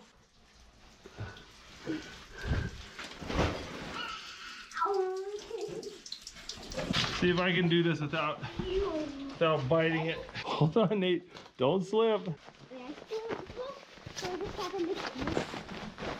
Yeah? All right, Nathan, I think this looks like an awesome spot. Oh, let's find some dead trees.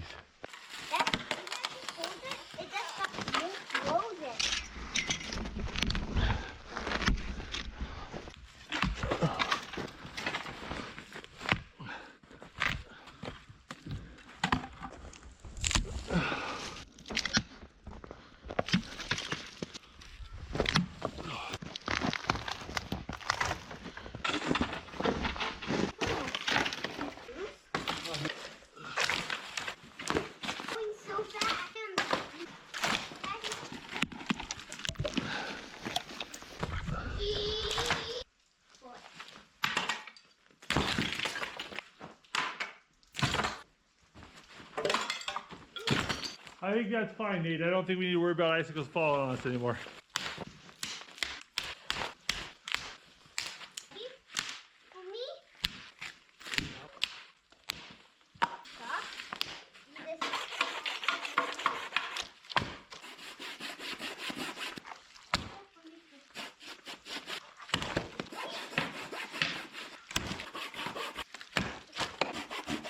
See if you can karate chop.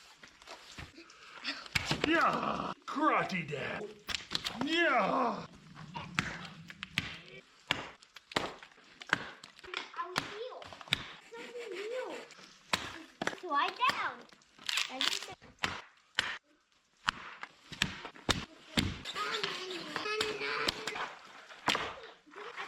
I'm always super paranoid that I'm gonna run out of firewood in the middle of the night, and so I always end up gathering way more than I need. But I think I've got a good pile for right now. I think we need to get the shelter up. I'm gonna build the shelter out of a 12-foot by 12-foot tarp and a couple of these poles, and I think it's gonna be one of the best ones I've ever made.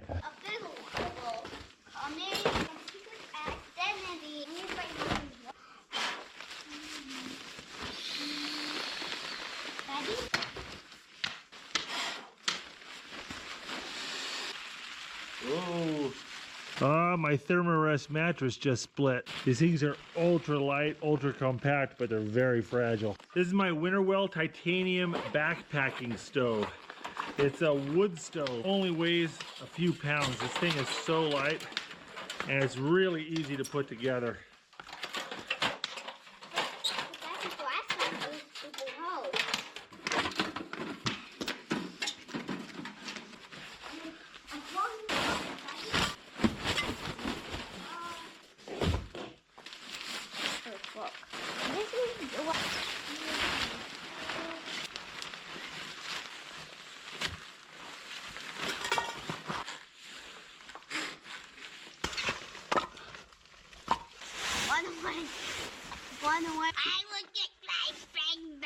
That little roll of titanium right there turns into a 7-foot stovepipe.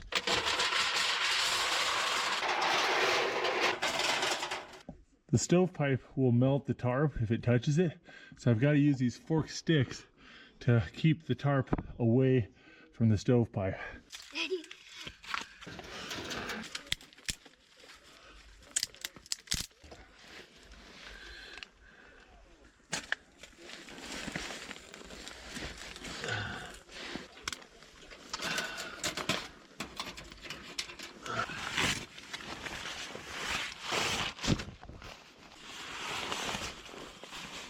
Do you want spaghetti or cup of noodle? All right, cup of noodle it is. Now you can boil water by putting a kettle on top of the stove, but it's not particularly fast. And Nathan's really hungry, so I busted out my little backup butane stove, which I always carry with me. And this thing will boil water pretty quick.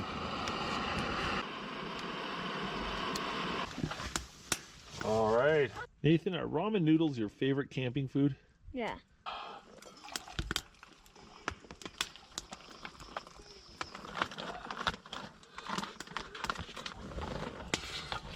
Oh, some warm food feels good. I found if you take a little bit of the frozen wood and put it above the stove, it heats it up, it dries it out, so that when you're ready to stoke the fire, it burns really well. Of course, one downside of drying your wood on top of the stove is it can catch on fire. So let's pull that off. That one's on fire. That one's dry. About half the time I do these videos, I don't have cell service, so I use my Garmin InReach Mini to communicate with my wife through text messages. This thing allows me to send and receive text messages through the Iridium satellite network, and it works anywhere on the globe. And it also allows my wife to track her locations in case something happens, and I can send an SOS with this little emergency button over here on the right, and I can use it like a GPS device. And so I'm just gonna send a message to Becca, let her know we're safe and sound and warm. I'll get your camp booties on. There's been a big pain in my butt, and I roll back my mats and there's a little stump here. Aha! Got you.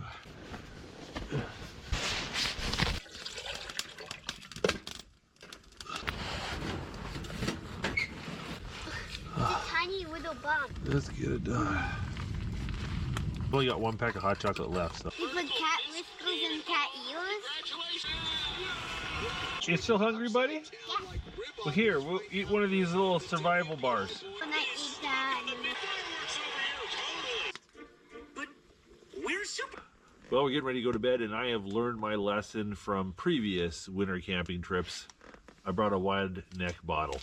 Yeah, we're not getting out of our bag tonight. Good night, buddy.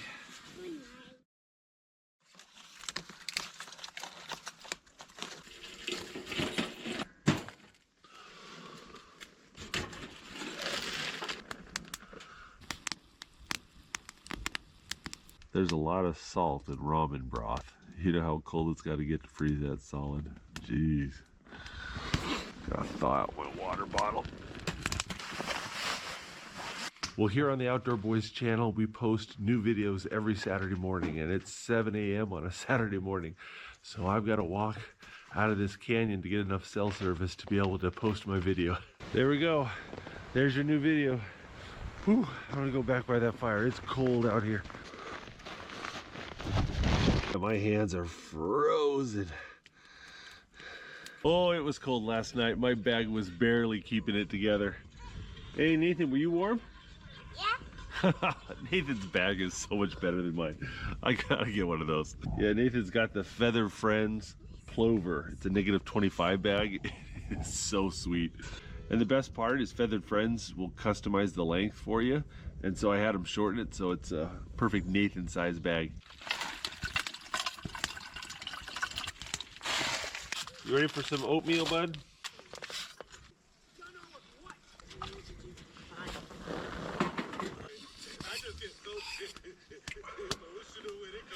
As much as I hate to say it, I think I need to get dressed and get up and doing stuff. It is cold.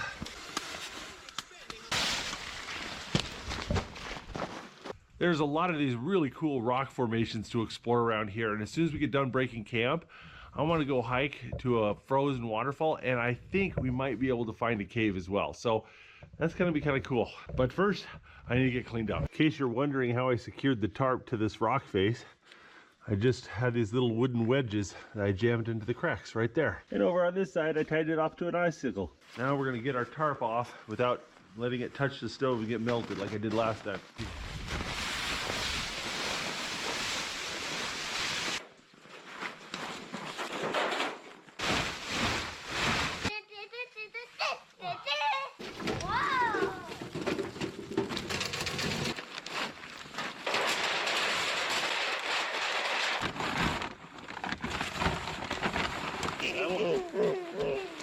And then also. Well, this has been one of the coolest places I've ever camped, but I think it's time to go explore some more stuff.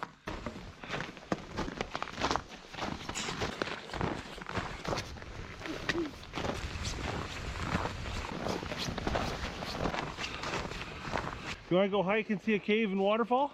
Yeah. All right, let's drop our packs here so we don't have to carry them up. We'll come back for them, okay? We'll just stash them behind the tree over here. Now we'll make. Ooh.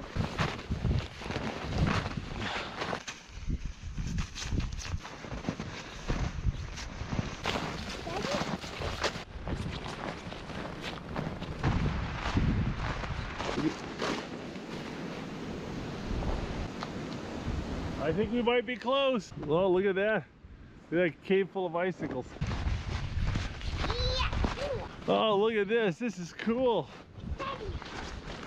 Oh, well, careful. Don't fall down here, bud.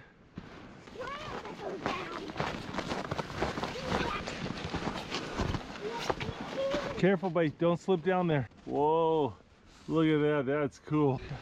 Wait for me. We go together. Hold on. Look at this. There's a big creek down there. Whew.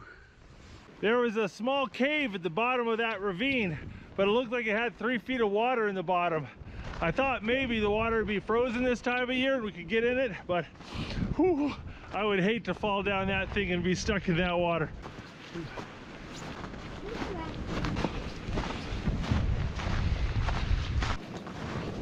You know, bought the cow is off his money. Yeah, it's so pretty in the wintertime. Well, look at this tree. It's cracked right down there, and you can hear it. Yeah, hear that? Wind's about to knock that tree over. You okay? Oh, the trail's getting a bit faint. Are you pointing this way? But don't fall off. Oh, this is pretty awesome, Nate. You glad we came here? Well, there's supposed to be a big waterfall around here too, but I'm not sure if we can find it. Are you crazy, man? You're taking your coat off? That boy's crazy. There we go, right where we left it. I'm so glad you came with me on this camp out, Nathan. Yeah. Did you have fun? Yeah. Well, listen, guys, if you enjoyed this video and you want to see more hiking and camping videos, I'll put a link in the description to our hiking and camping video playlist.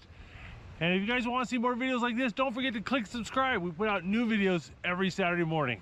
Thanks for watching, guys. If you like this video, don't forget to check out the Outdoor Boys YouTube channel where we have hundreds of videos just like this.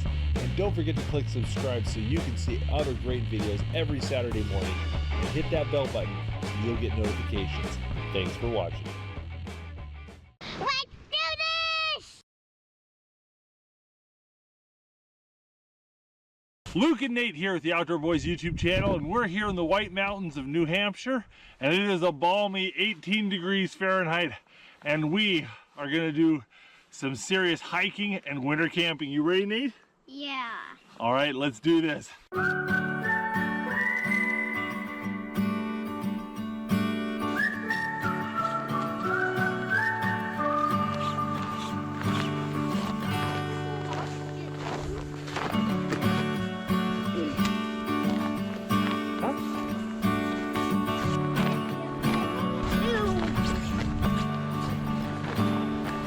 Whoop.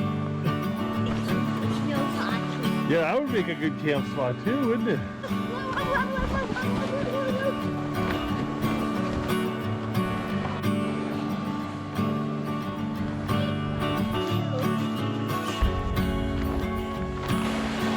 Oh, that's cool.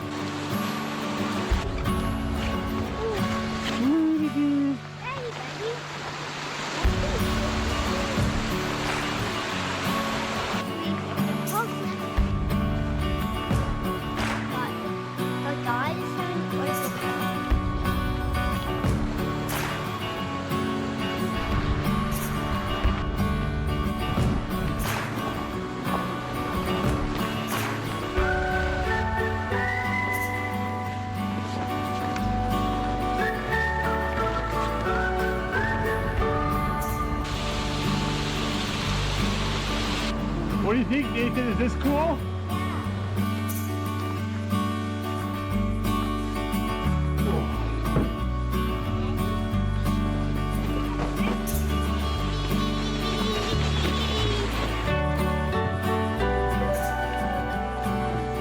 Oh, we need to find a little cave like that, but one without water going through it. Whee! It's been fun, but it's time to leave the trail behind. I mean, this isn't a bad spot. We can clear away the snow and put the tarp. It'd be small, but that's not a bad spot to consider. We'll look around a little bit. If we don't find something better, we can come back to that. The snow's not too deep, but it's really good. We got our gaiters on. Even a little bit of snow down your boots will melt and get your feet soaking wet and frozen.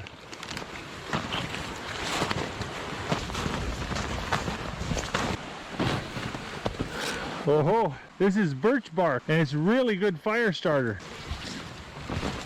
Oh, I see a big rock. We could build a shelter up against this rock.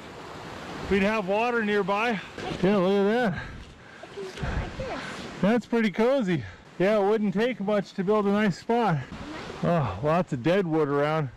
That's good. Hi, Daddy. Hi, bud. Should we camp here? Oh.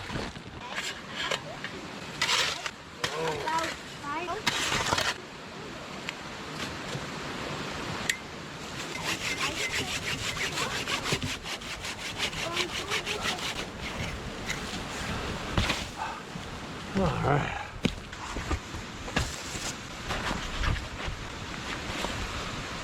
We gotta kind of test the spot out. Make sure it's comfortable. It's a little lumpy, I'm not gonna lie. But it's better than most. That okay? All right.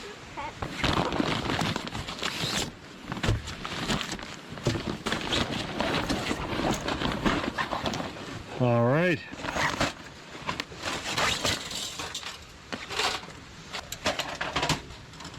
Daddy?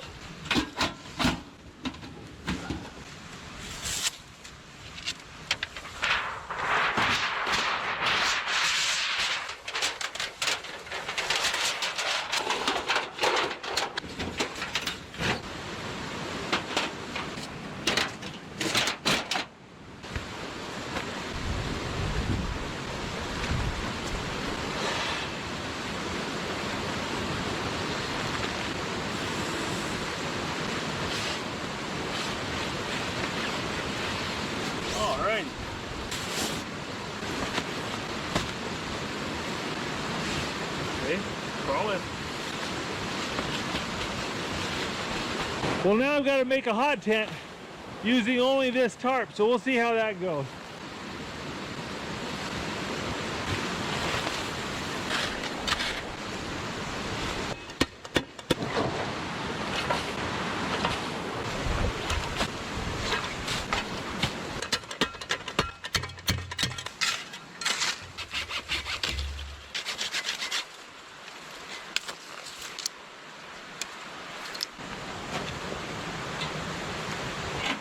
That'll keep the chimney from melting the tarp right there.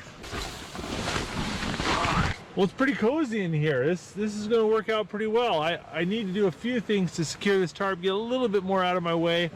I need to shove my bag down there to plug up that hole. But I am worried that if I fire up that stove, it's going to start melting the ice and snow all along this wall. I don't want it dripping down onto me. So I think I might fire that up first and see if the water runs down the rock or if it drips. We're gonna need to get a lot of firewood. Luckily there's a lot of dead wood around. That'll do.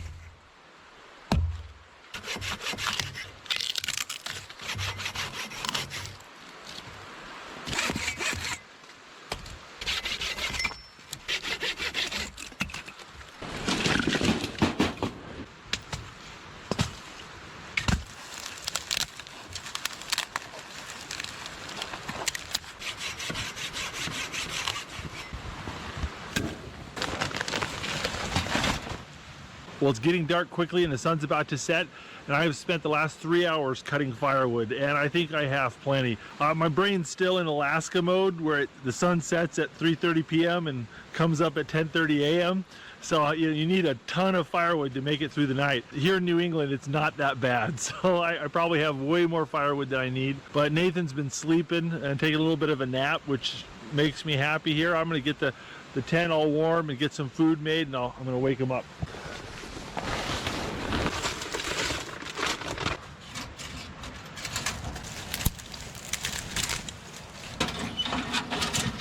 All right, I've got a cotton ball and I put some petroleum jelly on it, and we're gonna light this sucker on fire.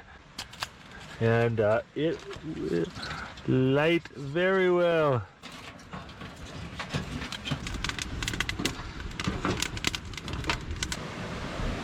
Chimney seems to be working good. Tarp looks like it's in good shape. Excellent.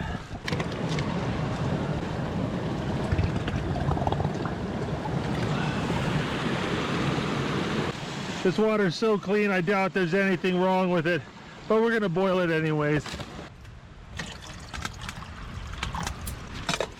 My drinking bottles, I'm gonna keep them right here near the stove so they don't freeze tonight.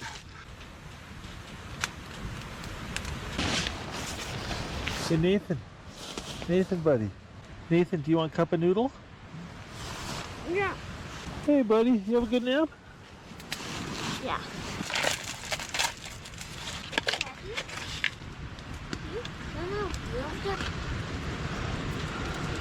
All right, here we go.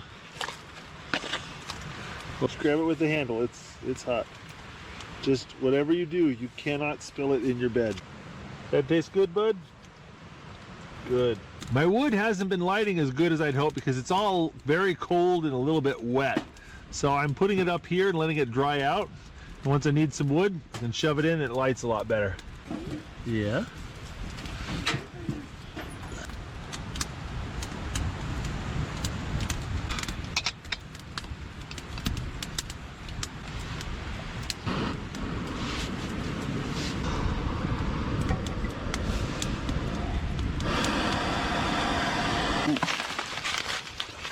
Yeah, chicken teriyaki. There's my jam.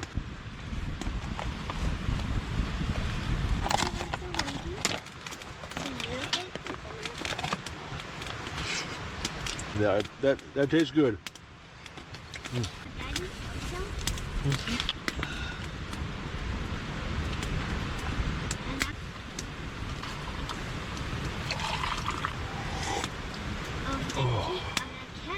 Yeah, be real careful. That's good hot chocolate? Yep, it's right now. So you're still hungry? Yeah. I have a snack bag for just such an issue. Now we have some Halloween candy. We have giant marshmallows, strawberry and vanilla.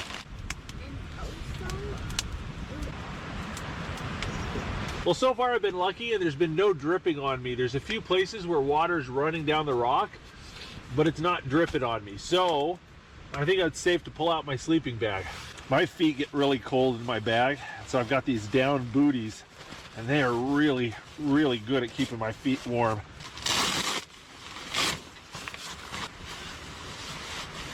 We got a bunch of these adhesive hand warmers. I don't think Nathan needs them because he's got a great sleeping bag.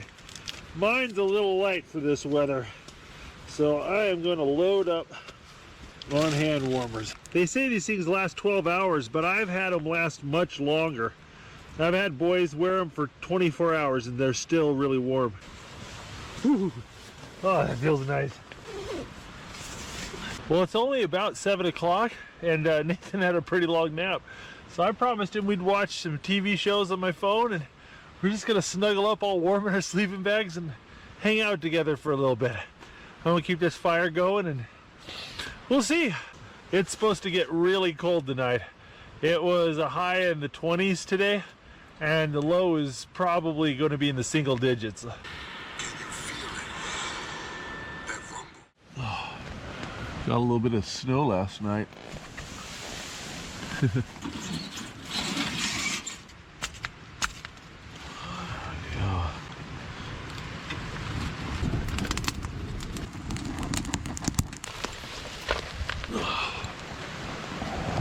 Good to see smoke coming out of that thing. Oh, I really should have brought a pee bottle. I hate getting out to go to the bathroom. Oh, excuse me. All right, it's breakfast time. We got biscuits and gravy, freeze dried.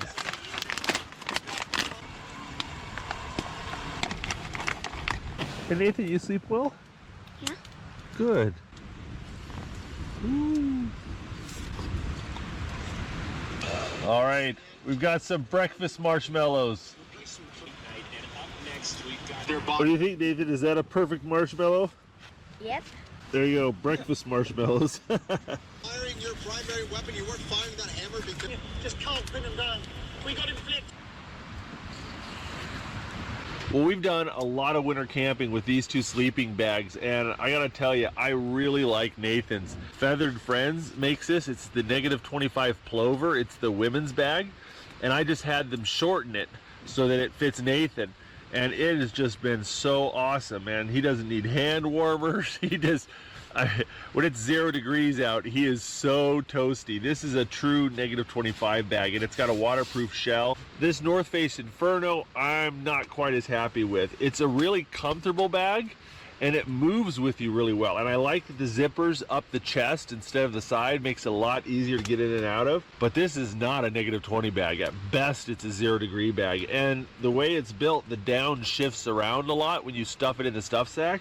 Like right here, I've got no insulation. I mean, this is just fabric. There is no feathers here. Then right here, I've got a ton of feathers. And so you wake up all night with like weird patches of your body really cold, like, you know, right in your lower back or your butt or your thigh. So I like a lot of things about this North Face Inferno, but it's just not that warm. I think I'm gonna go to order one of these for me when we get home. Do you like it, Nathan? I love it! I love it, I love it. I love it so much. You ready to get out of your sleeping bag and get dressed? Well, I'm not in love with the idea of getting out of my sleeping bag. I am excited for the hike back, though. We're not just going to backtrack the way we came. We're going to go a different route, and we're going to get a hike past a gorge and some waterfalls and see some pretty cool scenery. So I'm looking forward to that. But first, I need to get up and get packed. Oh no, I stacked my boots up on my sleeping bag last night. Look what happened. Oh! Oh, I gotta go out there without shoes and go get them and dry them off. Gotta use my clown shoes.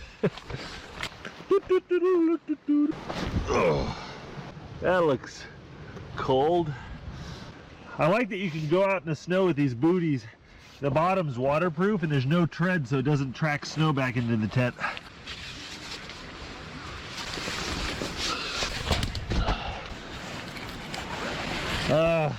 Taking down the tarp, and the tarp fell onto the stove for just a second and burned a hole right in it.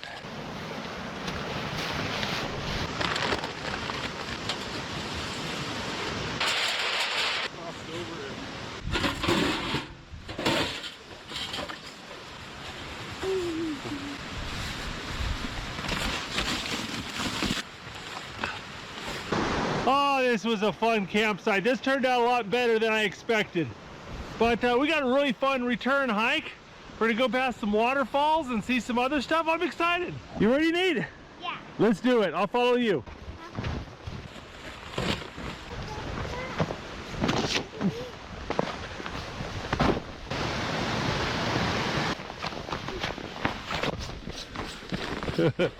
Swear that backpack's bigger than you are, Nathan. Well, right now, me and my whole family are spending a little over a week in Maine. We've rented a house there and we're doing little side trips and camping trips and all sorts of fun things. And we're doing a whole video about that trip. If you guys want to see that video, I'll put a link in the video description to that.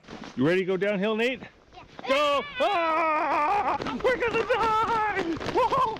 Oh, God! I killed Nathan! Are you okay? Yeah. You're still gonna go ahead and run downhill, yeah, even though you've crashed twice, aren't you? We don't learn our lessons. Oh, we don't learn our lessons. At least I didn't do that one.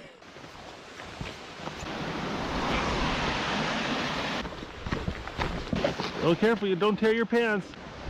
Whoa. Look at that. Look at that. That's cool. Yeah, we got to hike all the way around. Yeah, look at this. Yeah, check out these beams are hand hewed. These are cut with an axe. Oh man, that's cool.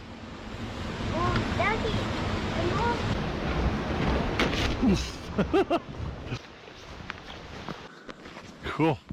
Yeah, there's so many awesome hikes that get kind of ruined because they're too popular.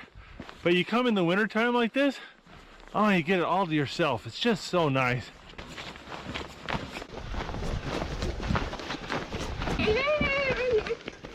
We're gonna. We don't learn our lesson, do we? We're close to the end.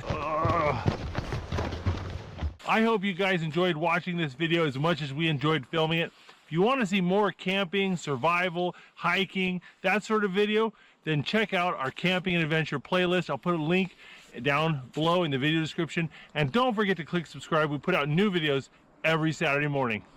Thanks for watching. If you like this video, don't forget to check out the Outdoor Boys YouTube channel where we have hundreds of videos just like this. And don't forget to click subscribe so you can see other great videos every Saturday morning. And hit that bell button and you'll get notifications. Thanks for watching.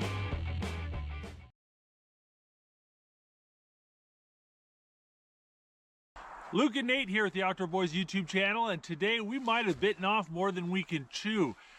We decided we want to do a little winter survival camping, and so we drove 3 hours into the Blue Ridge Mountains, and turns out the weather forecast is completely messed up. My phone says that right now it's 40 degrees.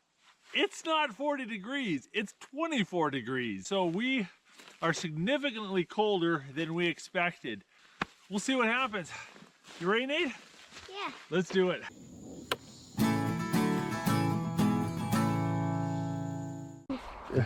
Okay, try to get your leg up over there. Woohoo!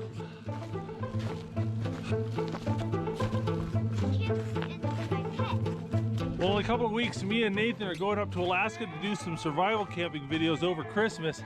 So I'm glad we're getting a little bit of winter camping practice before that. You getting too hot, buddy? Yeah, we don't want you sweating. Yeah, you get sweaty in the wintertime, and then once you stop, you're wet and cold.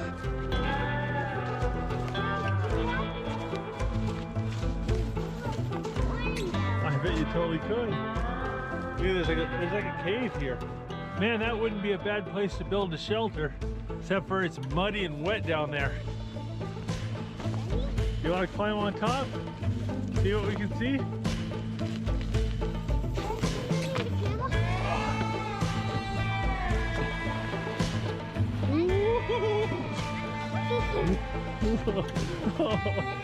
Okay. One thing, brush the snow off your pants, because that snow is going to melt and get your pants wet. You know, it's actually starting to snow again. We might get some more snow. I got a little ice on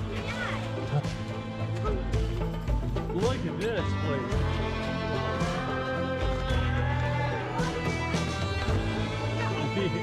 Yeah, that is the longest icicle. Look at that. Look at that big icicle you got. Yeah. Yeah.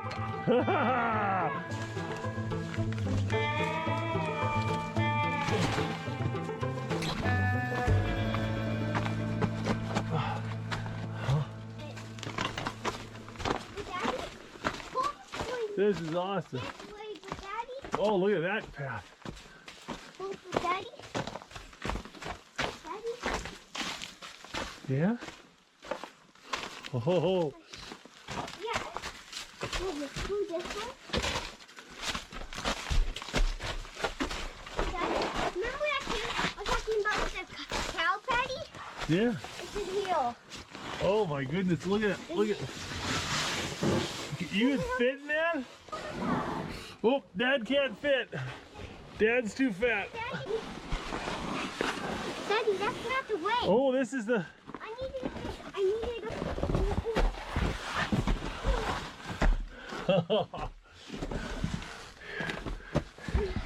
Oh, look at that. Hey, you can hold on to these roots. Now careful, there's a lot of cliffs here. So, if you go slow, Nathan. Oh. But Daddy, I can walk on down and get up. Let's go back down before we get lost. It's going to be hard. Yeah, we gotta climb down this thing. Wait for you because I'm just like.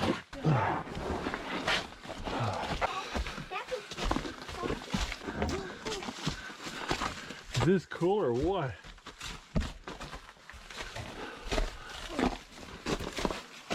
Daddy? Daddy, I just want to look at this. Just be careful. Remember, those spots are too small. I can't get down there to help you if something bad happens. Let's get away from this spot. There's a big rock right.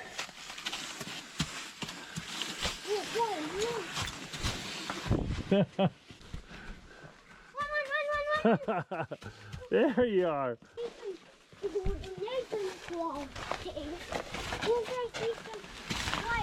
You know, it's actually a bit warmer in some of these tight spots. Oh, look at this one. Look at this.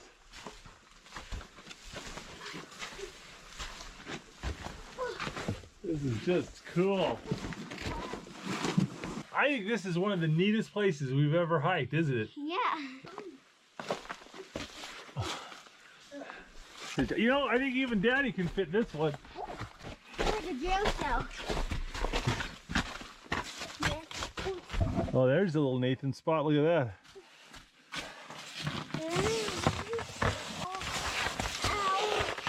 That's really hard. You got your head? Oh. Oh yeah. We have a video. I can go down this one too.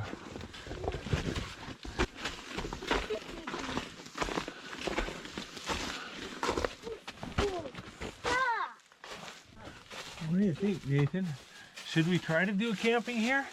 This looks pretty good. Daddy, that's even bigger. Daddy, look at Oh, look at this spot, Nate. You go walk in, I'll walk around. Yeah, there you go.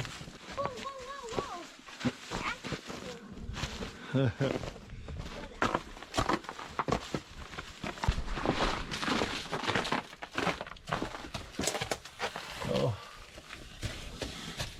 Hey Nathan, come back here. I found the biggest icicle ever. Do you want me to try to pick this one for you? Oh, ah! It's an ice club. You can club a baby seal with that thing. Whoa! Your glove's getting wet, buddy.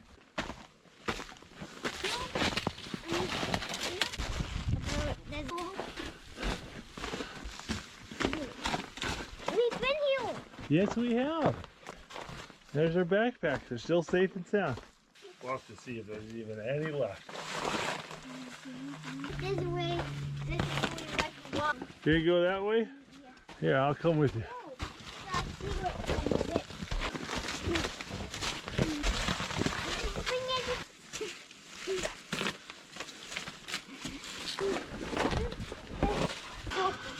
My jacket. Too much a lot more.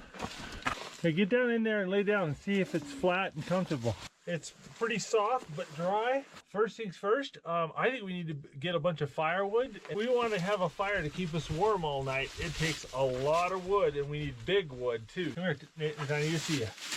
I'm gonna put my tracker on you, okay? Oh, you can track me? Yeah, but listen, I want you to stay always where you can see me, okay? Let's get some firewood.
Why did you bring rope?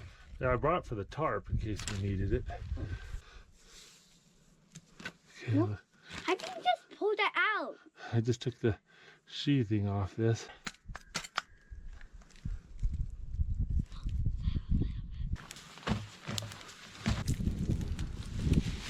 Hey, Nathan. Look at that lower lip. Oh, that is the lip of a cold camper. Well, having the rocks like they are makes it really nice for keeping you out of the smoke. The wind either blows that direction or it blows that direction, and so I'm never in the smoke. But there is a little bit of a breeze coming in around that corner, and if we can get rid of that breeze, it's going to warm up really good in this little crevice. So I've got a tarp that I'm going to try to string over that opening.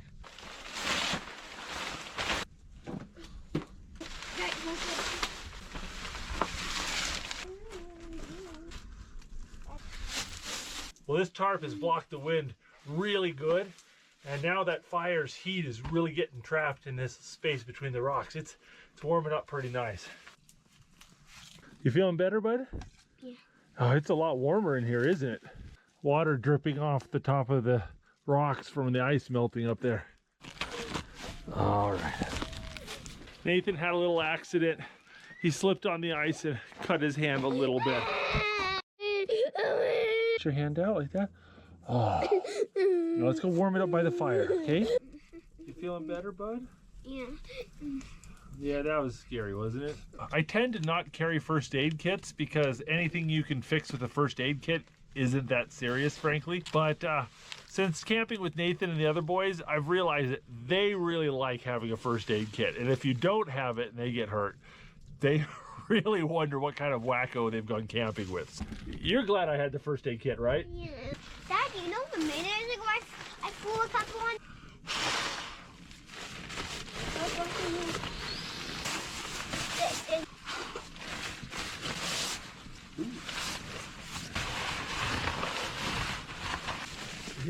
Here you go.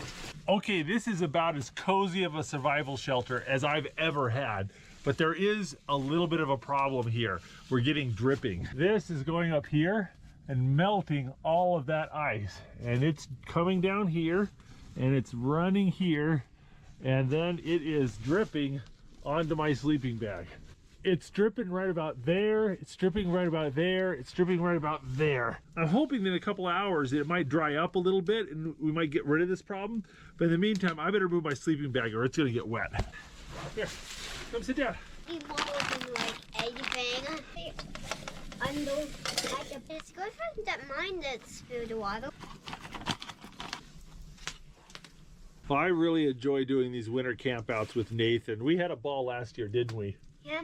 This last winter, we dug a snow cave in the Rocky Mountains. We did camping with just a lean-to and some animal pelts in 6-degree weather in Alaska last winter. So we've had some fun adventures, and we've got some pretty cool stuff planned this winter too. It's easy for the spoon. Oh. Doesn't work. All right. Yeah. Woohoo, there's one foot. She's right there. Okay.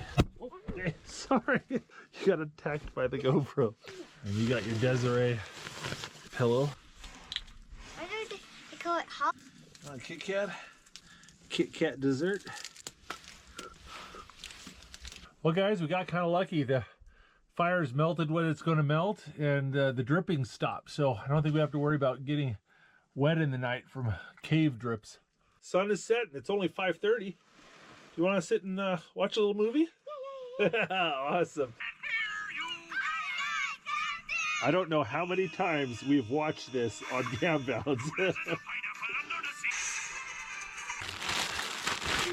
How many hand warmers do you want? Nathan here is in a 15-degree bag, and the high today was 25, so it's gonna get cold tonight when this fire goes out. So we are going to load him up. Okay, let's get you all zipped up. Do you want me to close up your sleeping bag? Yeah. There you go. If you get cold, you let me know. I'll throw more hand warmers in there, okay? Nathan's snoring away and the fire's stoked up. I'm going to just kind of play it by ear and see whether or not I let it burn all night or not. I think I'll be warm with or without it, but it is sure comfy having this fire. The downside is I don't sleep as well when I sleep next to a fire, because you're always worried about the fire, you know, a spark flying on you and burning a hole in your bag or something, you know. So it kind of stresses me out sometimes trying to sleep at night with the fire. But we'll just see what happens.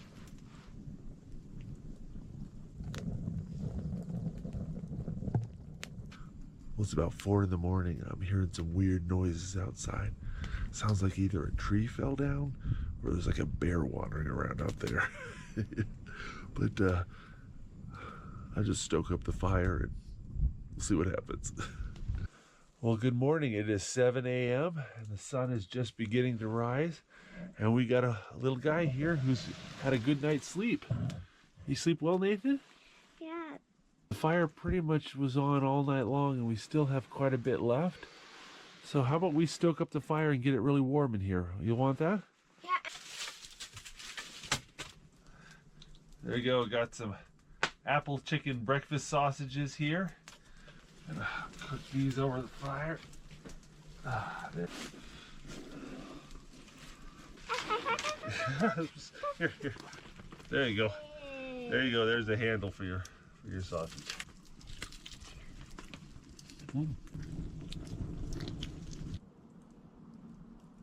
It got cold last night, even inside the cave. There's ice in my water bottle. Whew. Well, I'm packing everything up and I'm getting the fire roaring so that Nathan can get out of his sleeping bag and get dressed in some relative comfort. That's dad duty right there. Get his clothes warmed up here.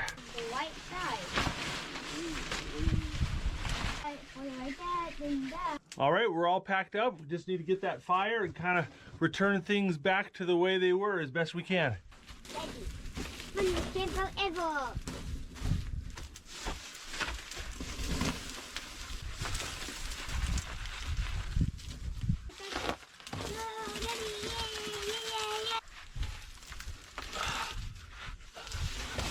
Well, we got everything picked up and put back. Shall we go home, Nate? Yeah. That's all I can remember.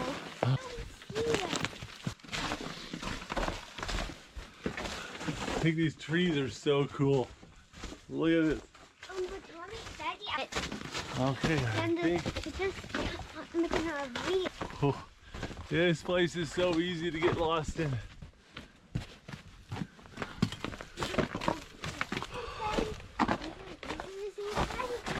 Alrighty. Over here to the left. That's right. On the hill. They got a little super boost. Nathan, did you have fun? Yeah. That was the first time I've ever slept in a cave like an outlaw. But I hope you guys enjoyed this short little camping and adventure video.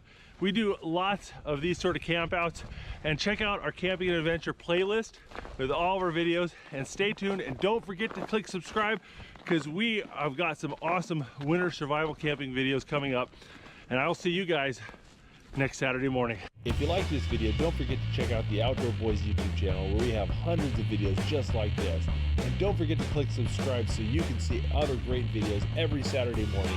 And hit that bell button so you'll get notifications. Thanks for watching.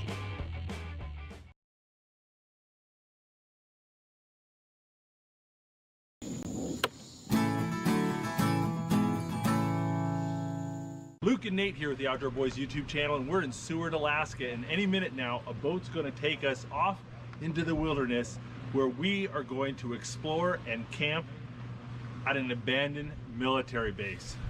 What?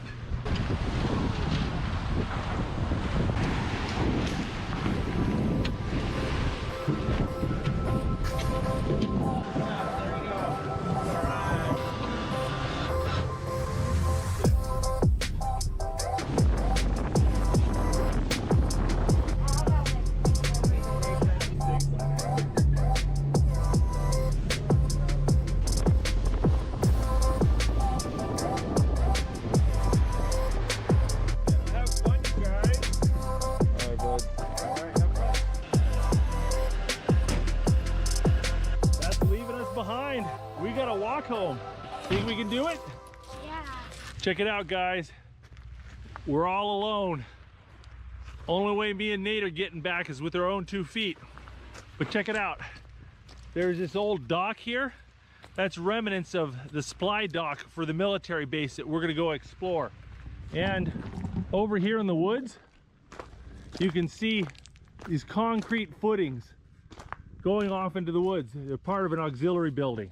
This military base was built here because of the Japanese invasion of Alaska. A lot of people don't realize this, but during World War II, the Japanese attacked and invaded and occupied parts of Alaska for 16 months, and there was some incredibly bloody battles fought here in Alaska. And because of that, the military built lots of bases to protect our coastline and our harbors, including here in Resurrection Bay. And so up on the top of the mountain up there is one of those World War II military bases, but it's been abandoned now, and we get to climb inside and explore all the bunkers and all the fun stuff, and we're really jazzed.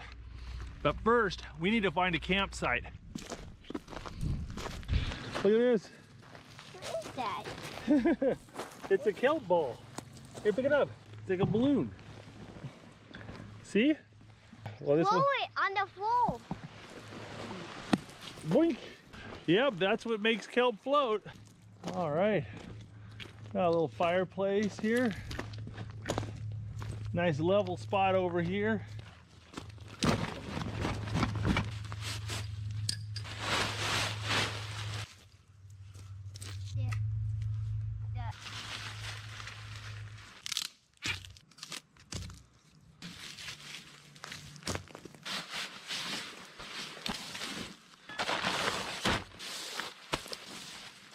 Well, we have the tent set up. How about we go explore a military base? Yeah. All right, let's do it.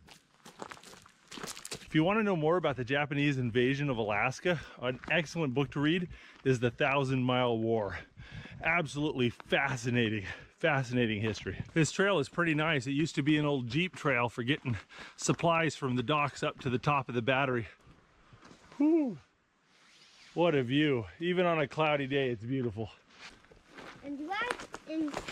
Check it out. This is Devil's Club. It's got all of these spines on it. Oh, it's kind of like the stinging nettle of the north, but it has some medicinal uses. This is a salmon berry. This is a red version. Ooh, that's nice and ripe. You want that? There's white ones and red ones. Check out this bear den. Look in here. Look at that. I took a DP cube of photos. Yep, that's black bear poop. See all the seeds in it? About anywhere you go in Alaska is bear country, so you better bring something to protect yourself. And I like to use the bear mace, and it works, definitely works. But it's got limited range, probably about 20 feet. The upside is you don't really have to aim. This part of Alaska rains all of the time. If you stand still too long in Seward, you'll end up covered in moss too.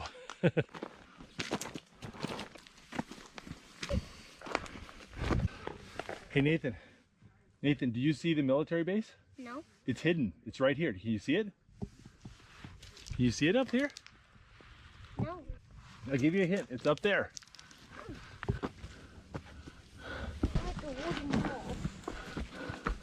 Can you see it? Yeah. Look at this. This down here goes to the military bases underground. This used to be up here, but a bear probably chewed it up and ripped it off. Yeah, this is a vent. The secret base is underneath us. What is this thing? I can hear, it's like a flue. I can hear something moving down there. Can you go inside of the base? Well, we gotta go find the secret entrance. Let's go.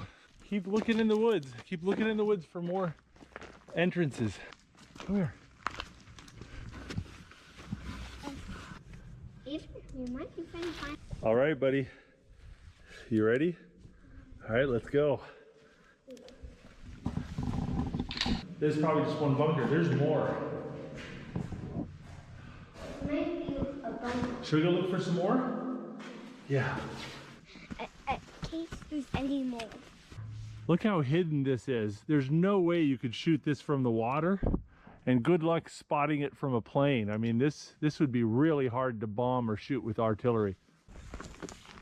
Hey Nathan, did you spot something? Yeah. Show me what you found. Right there.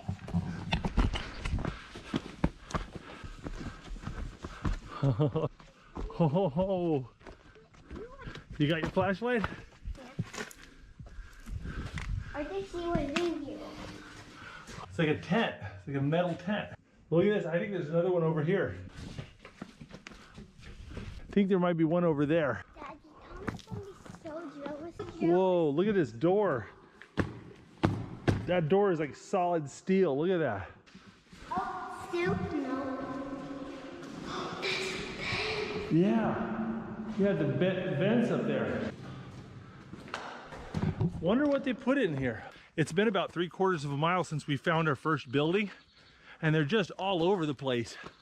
Overgrown with moss and off in the woods. We probably walked past half a dozen that we didn't even notice. Hey Nathan, look at this. See way out there, the ocean, the far bank? That's Seward. That's where we're hiking to tomorrow. Oh, that's really far away. Oh, we got a lot of hiking to do. Oh, look at this energy. Oh. And there's something back here. Check it out. This goes to a light. That's where you screw a light bulb in. And there's the electrical wires. And there's another light bulb outlet. Oh, and look, here's another vent that's tipped over. There's another vent, and there's some roofing material. My guess this was a normal wood building and not a bunker. That's why the lights are right here, because this used to be inside. There's a couple 6-inch by 6-inch posts right there, so some building used to be there in the woods. Yeah, see that? This is another building. Look at that, here's some pipes. Go down. This is part of the building too. We're standing on part of the building. Look, that's pavement. That's 4 inches of reinforced asphalt. You're standing on top of some sort of bunker or road or something. There's probably 20-30 buildings up here. You could spend hours exploring this. Look at that, that looks serious. You ready? Here's the bunker. All right. Look at this. What the? These are tumbleweeds in there. Oh man, yeah, look at this.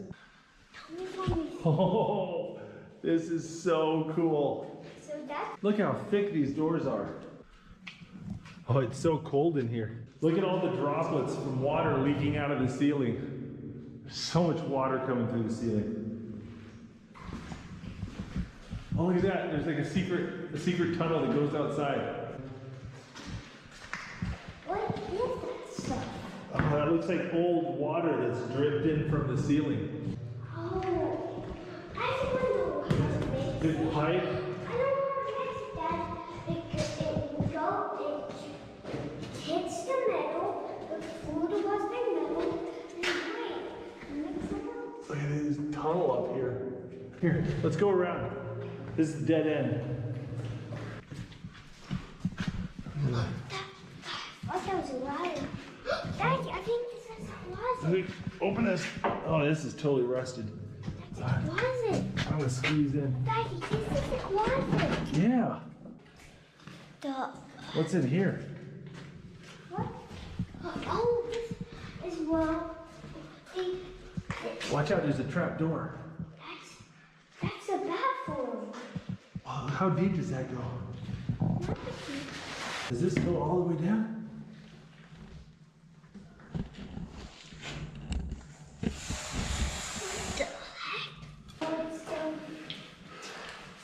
Oh, look, there's another room over here.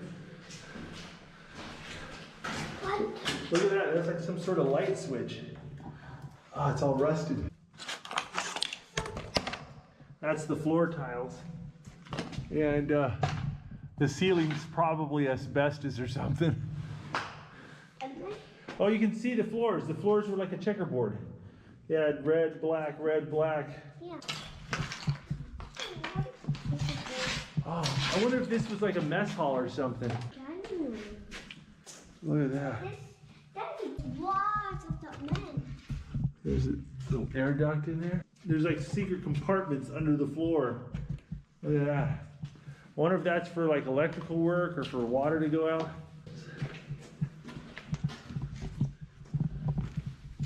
Oh, look at all those pipes in there. See, look at that. See that? And there's another secret apartment. Whoa, this is so big. Daddy. There's like, look at this. There's doors. Look at all these doors. Daddy, those me. That door and this door. Yeah, let's go check it out. Oh, look, there's stalactites growing. There's like a cave. Look at that. I don't know if this is where people lived, or slept, or offices were. Oh, look at this.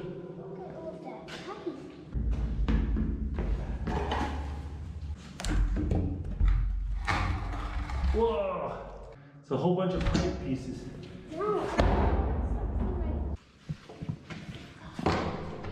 Wow. I guess I can't fit in there. Man, this hallway is long.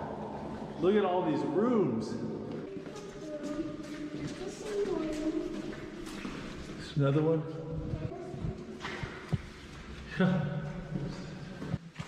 This is one of the few that I can squeeze through.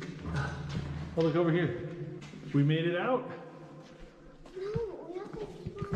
Oh, look at this, Nate. Look at this. We found it. This is where the guns used to be. Look at this. This is where the giant 6-inch artillery guns were. And look over here. Resurrection Bay.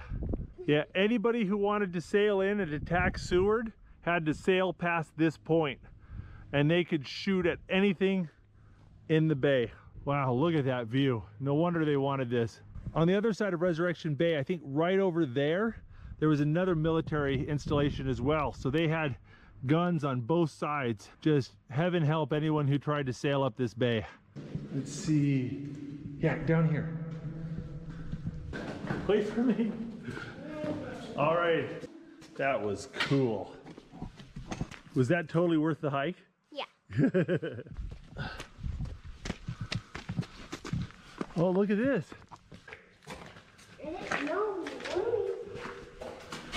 see what's in here. Oh, look at this. It's a machine gun nest. See, look at this. They got these plates that are bulletproof. Like, this is like 1-inch steel. There's these rails. And so they could go and move it along this. And the plates are on hinges so that even if the bullet hits it, it'll flap and drop the bullet instead of penetrating. Oh man, that is smart. That's so cool. You want to go up this trail? Okay. Oh, look at that. Isn't that neat? Yeah. Man, imagine trying to shoot at somebody inside there. That would be really hard. Daddy. What is this? What'd you find? Yeah, there's like, oh, that's like a little bunker for fighting. This one was white, but it's blocked off with concrete. That's probably a little fighting pillbox. Oh, there's a trap door of some sort. Nope. Just took some random path through the woods and another chunk of concrete, and who knows what's at the end of this path. Is this cool or what, Nathan? I'm really having fun. This is the coolest day ever. So in case you're wondering, the name of this fort is Fort Gilvery, and it's on Cain's Head near Seward, Alaska. Up there in the woods, I can see just the corner of some concrete bunker, but there's a big patch of Devil's Club we'd have to go through to get to it. So I think I'm good. What is that? Yeah, I think this building wasn't a bunker. It was just like a normal building. Holy mackerel, it's just like the forest has swallowed it up. Look at this, these trees are just growing straight through where the building used to be. There's something over here too. Pilings right there, the wood pilings. There's the wood beams right there. And then this pipe. That looks like a sewer pipe to me. It's so weird. You're just in the middle of these woods right here. And then you look down, and there's a manhole. Well, Nathan, shall we go back to camp? Yeah. Yeah, we got some good food waiting for us back at the camp. I'm looking forward to that.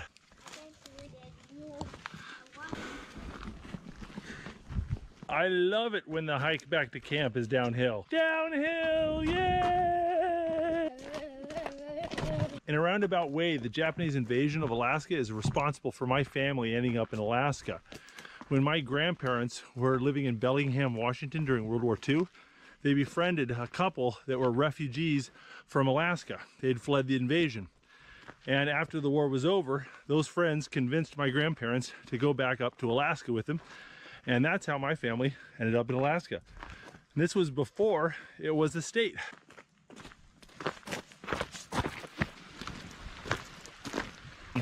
Oh look at this. It's a jellyfish. See, look at this. It's a big jellyfish, see him? He's huge. Well, we're back at camp and now we need to get some firewood gathered up. So I've emptied my backpack, so I got plenty of room to put wood in it. When I was a kid, we used to call this moss witch's hair. And we'd use this as a fire starter. So I'm gonna grab a bunch of this stuff. And I'm gonna see if I can knock this tree down and use that. Then... Meet the guinea pig. Oh. Good save, Dad. Yeah, that tried to get you. Moss. All right, buddy. Come on, you ready?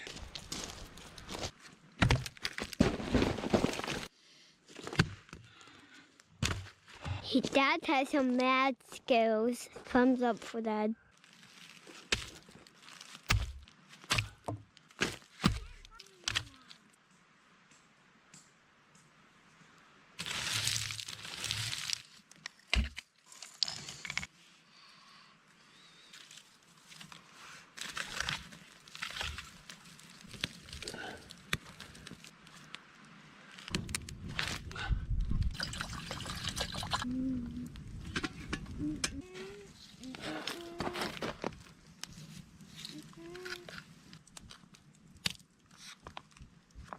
Got that?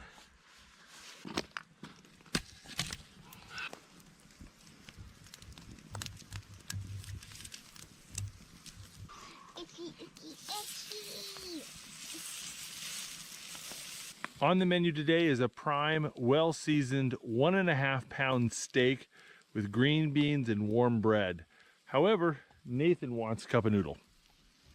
That's his jam.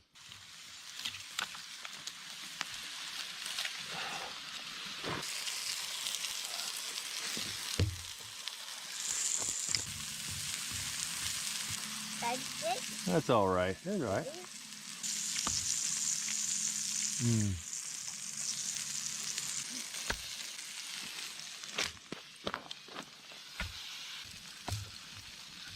Here, try green beans. They're good. Just bite off the ends. Need the rest? What? Even I've been exercising now. Oh, squeeze that the bubbles will brown. That good? Well, Nathan, it is past your bedtime and we have to get up early. Shall we get going to bed? Yeah. Let's go ahead and hop on inside, buddy. We got Nathan to bed, got the food put away. Now, I'm gonna make Nathan a hiking stick for tomorrow.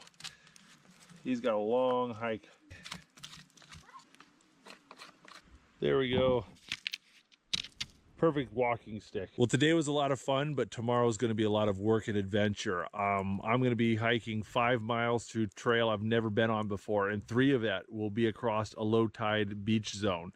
And if we don't get those 3 miles covered fast enough, we will be stranded, and we'll have to wait 12 hours for the next low tide to be able to finish our hike. So no stopping, no turning back. We're gonna go to bed, get a short night's sleep, and I'll see you guys in the morning. All right, Nathan, you up? Yeah. You angry at me still? A little bit because I woke up in the night. Oh. Well, it's 4:40 in the morning. Our packs are on our back and our camp is broken down. Things were said that can't be unsaid, but I think our relationship will mend. The sunrise is in about 45 minutes and the tide is way out there, and it'll continue to fall for another hour, 15 minutes. Never eat a squid. Remember the what? I can do it. Daddy, I see the sun. Well, there we go. This is the beach, 2.5 miles that way till we get off it. Now, it looks pretty easy, right?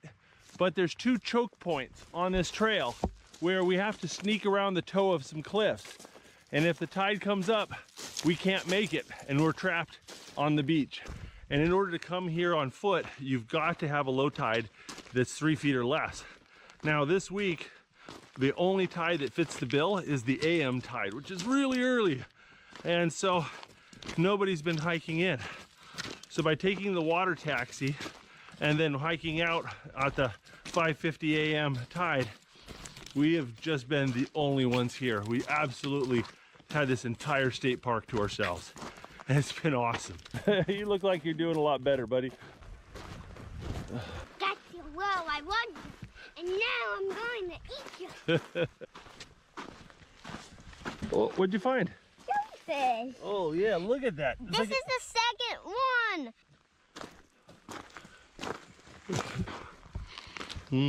Want some? Nah. Okay. Look at this. This is beautiful. Oh, look at the size of that jellyfish. That's big, Dad. That thing's huge. You know, Nathan, when I was a boy, I went clam digging and there were so many jellyfish on the beach that they were as deep as your knees. Tide has turned and is now officially coming in.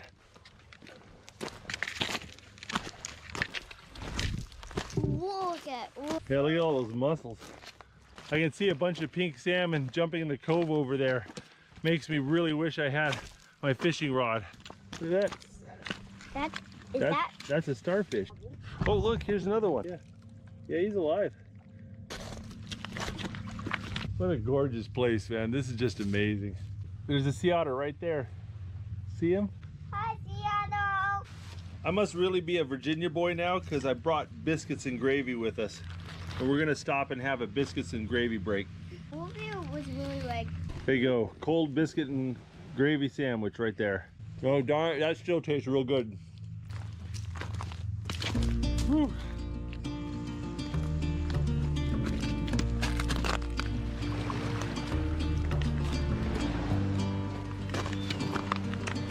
We got another half a mile or so of beach and then a couple miles through forest and stream.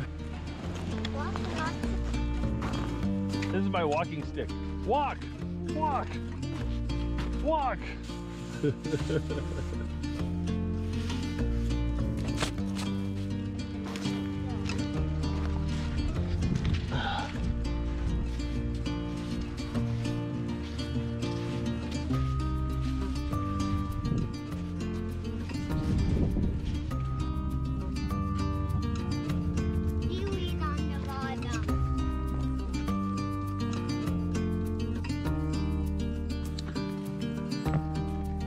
That's a chum salmon right there.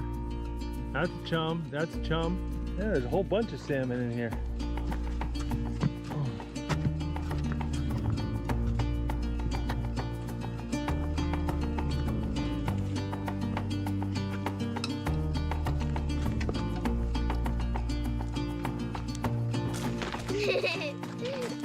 Nathan took a spill and hit his head on a rock.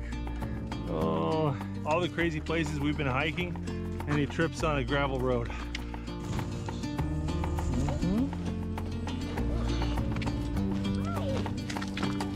That's Miller's Landing, where we started this whole adventure.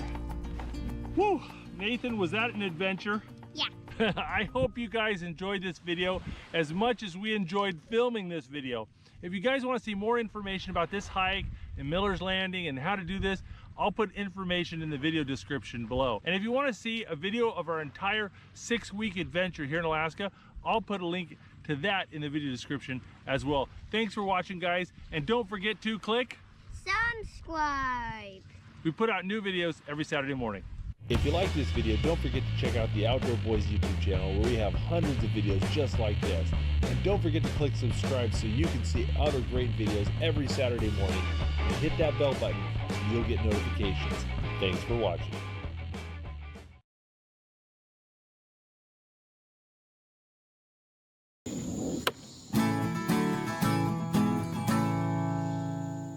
Luke, Tom, and Nate here at the Outdoor Boys YouTube channel, and today we are going to be hiking, camping, fishing. We're here in Whittier, Alaska. Hopefully, if all goes well, we are going to get to camp by the ocean and do some surf fishing and not get eaten by bears. Are you guys excited? Yeah! Why is there fish in my backpack? Not really. I'm like, nice.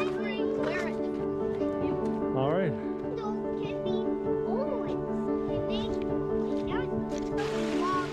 Yeah, is that doing okay? Yeah, because I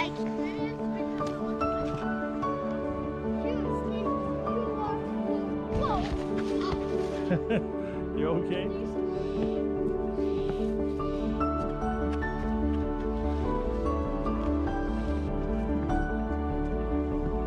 It rains a ton here, and we're actually really lucky. The weather's perfect today.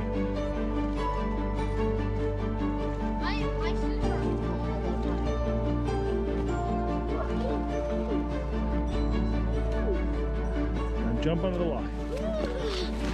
Check this out. This is Devil's Club. What is it? You know why they call it Devil's Club?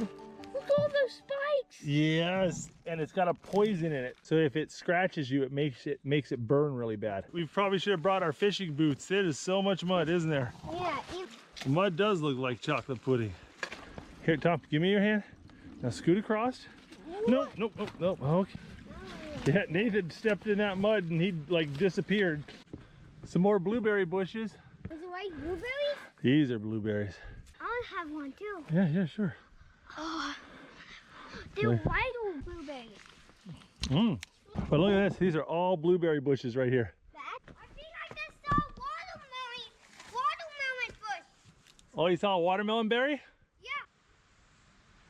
We're here in late July and there are berry bushes everywhere. We've got salmon berries, blueberries, watermelon berries. Yeah, that one's not ripe yet though.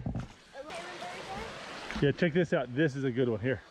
Oh, this is Go for it. Salmon berry? You want to eat that? Can I eat this? Yeah. It tastes good. That's gorgeous. Yeah, stay close, Nathan. There's a lot of bears here. I brought along a can of bear spray in case we run into any bears. Also, a lot of people will tell you to make noise when you're on the trail. This is an unnecessary thing when hiking with Nathan and Tom. See, check that out, guys. Bear poop. That's black bear poop. Okay, now find a rock you can kneel down on without getting muddy and super wet. Okay, equip your backpack. Oh, that tastes good. This is the Life Straw. It's a filter that allows you to drink water in the wilderness safely. And they're a few bucks and they're really light. And so I just give them to each one of the kids and then they can drink out of the streams.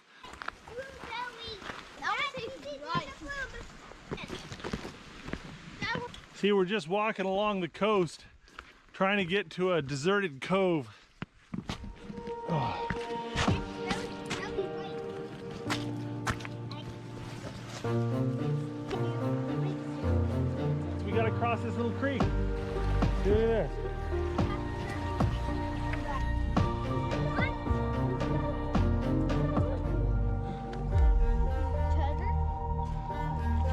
Give me your hand. There you go.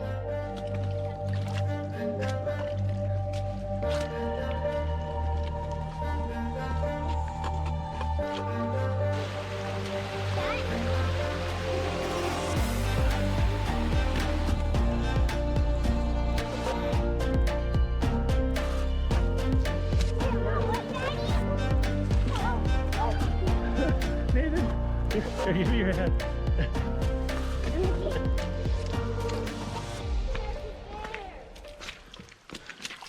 Yeah, it looks like the bridge broke. It's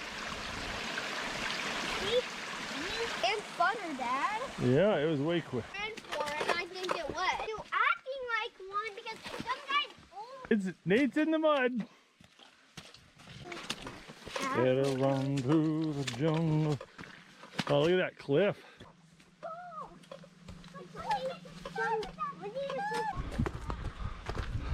This is shark skin. Shark skin? Yes, that is so careful, yeah. Mud.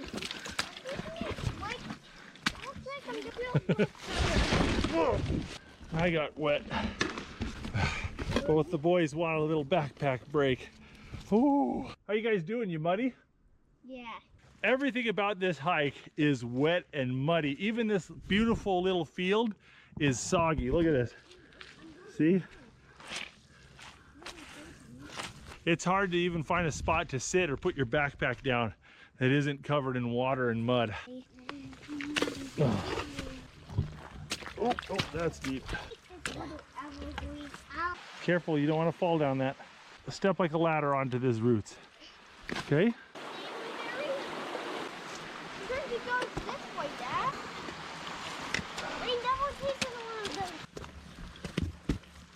Well, this is the first real hike where the boys have had to carry a significant pack, and they've done really well. It's about 5 miles, but their shoulders are hurting, so we're taking turns having me carry one of their packs. That seems to help them, give them a little encouragement. The hard part is that I've got 2 of them, so if both of them poop out on me, it's really hard to carry both of their packs and mine. But they're doing real good so far. Imagine being a bear. Oh, you find crowberries? Crowberry. Yeah. Yeah, there's a little crowberry. I see the bridge, all right. Look at that. I can see a cove over there. Look at this. Oh, look, there's like a little island. Oh.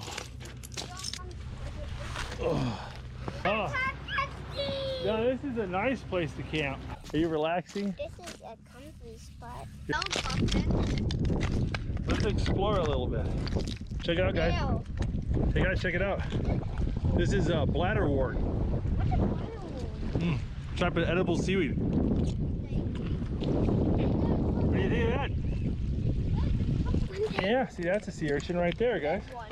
Did you climb all the way up there? Yep, all by myself.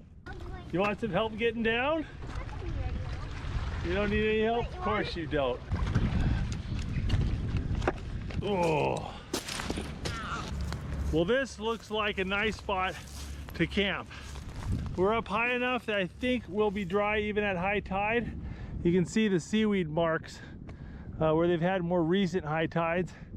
And we got a little bit of flat ground here. Yeah, I think we might be okay. Plus, these rocks are a good place to focus for fish, so we might actually get lucky with a little surf fishing. The kids are really hungry, as they should be. So we are going to go ahead and just pop open some of this granola because it doesn't take any cooking. Find that plant in this book. Oh, there we go, blueberry granola. Put on your head. Here.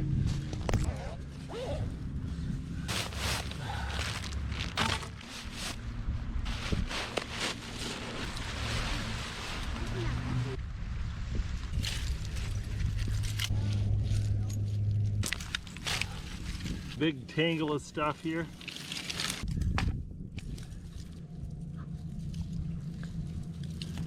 Look at that light up.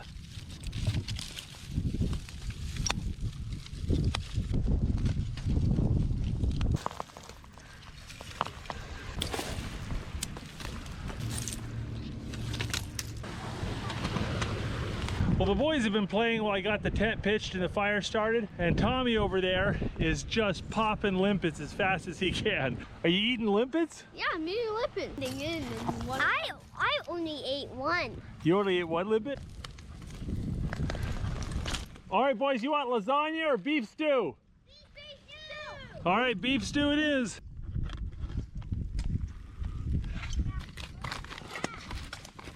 I must open my knife.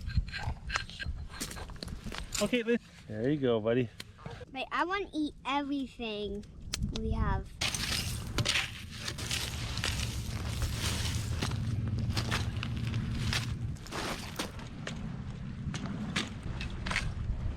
Yeah, come over here.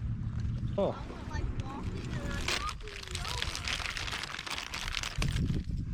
All right, frozen chunk of herring here.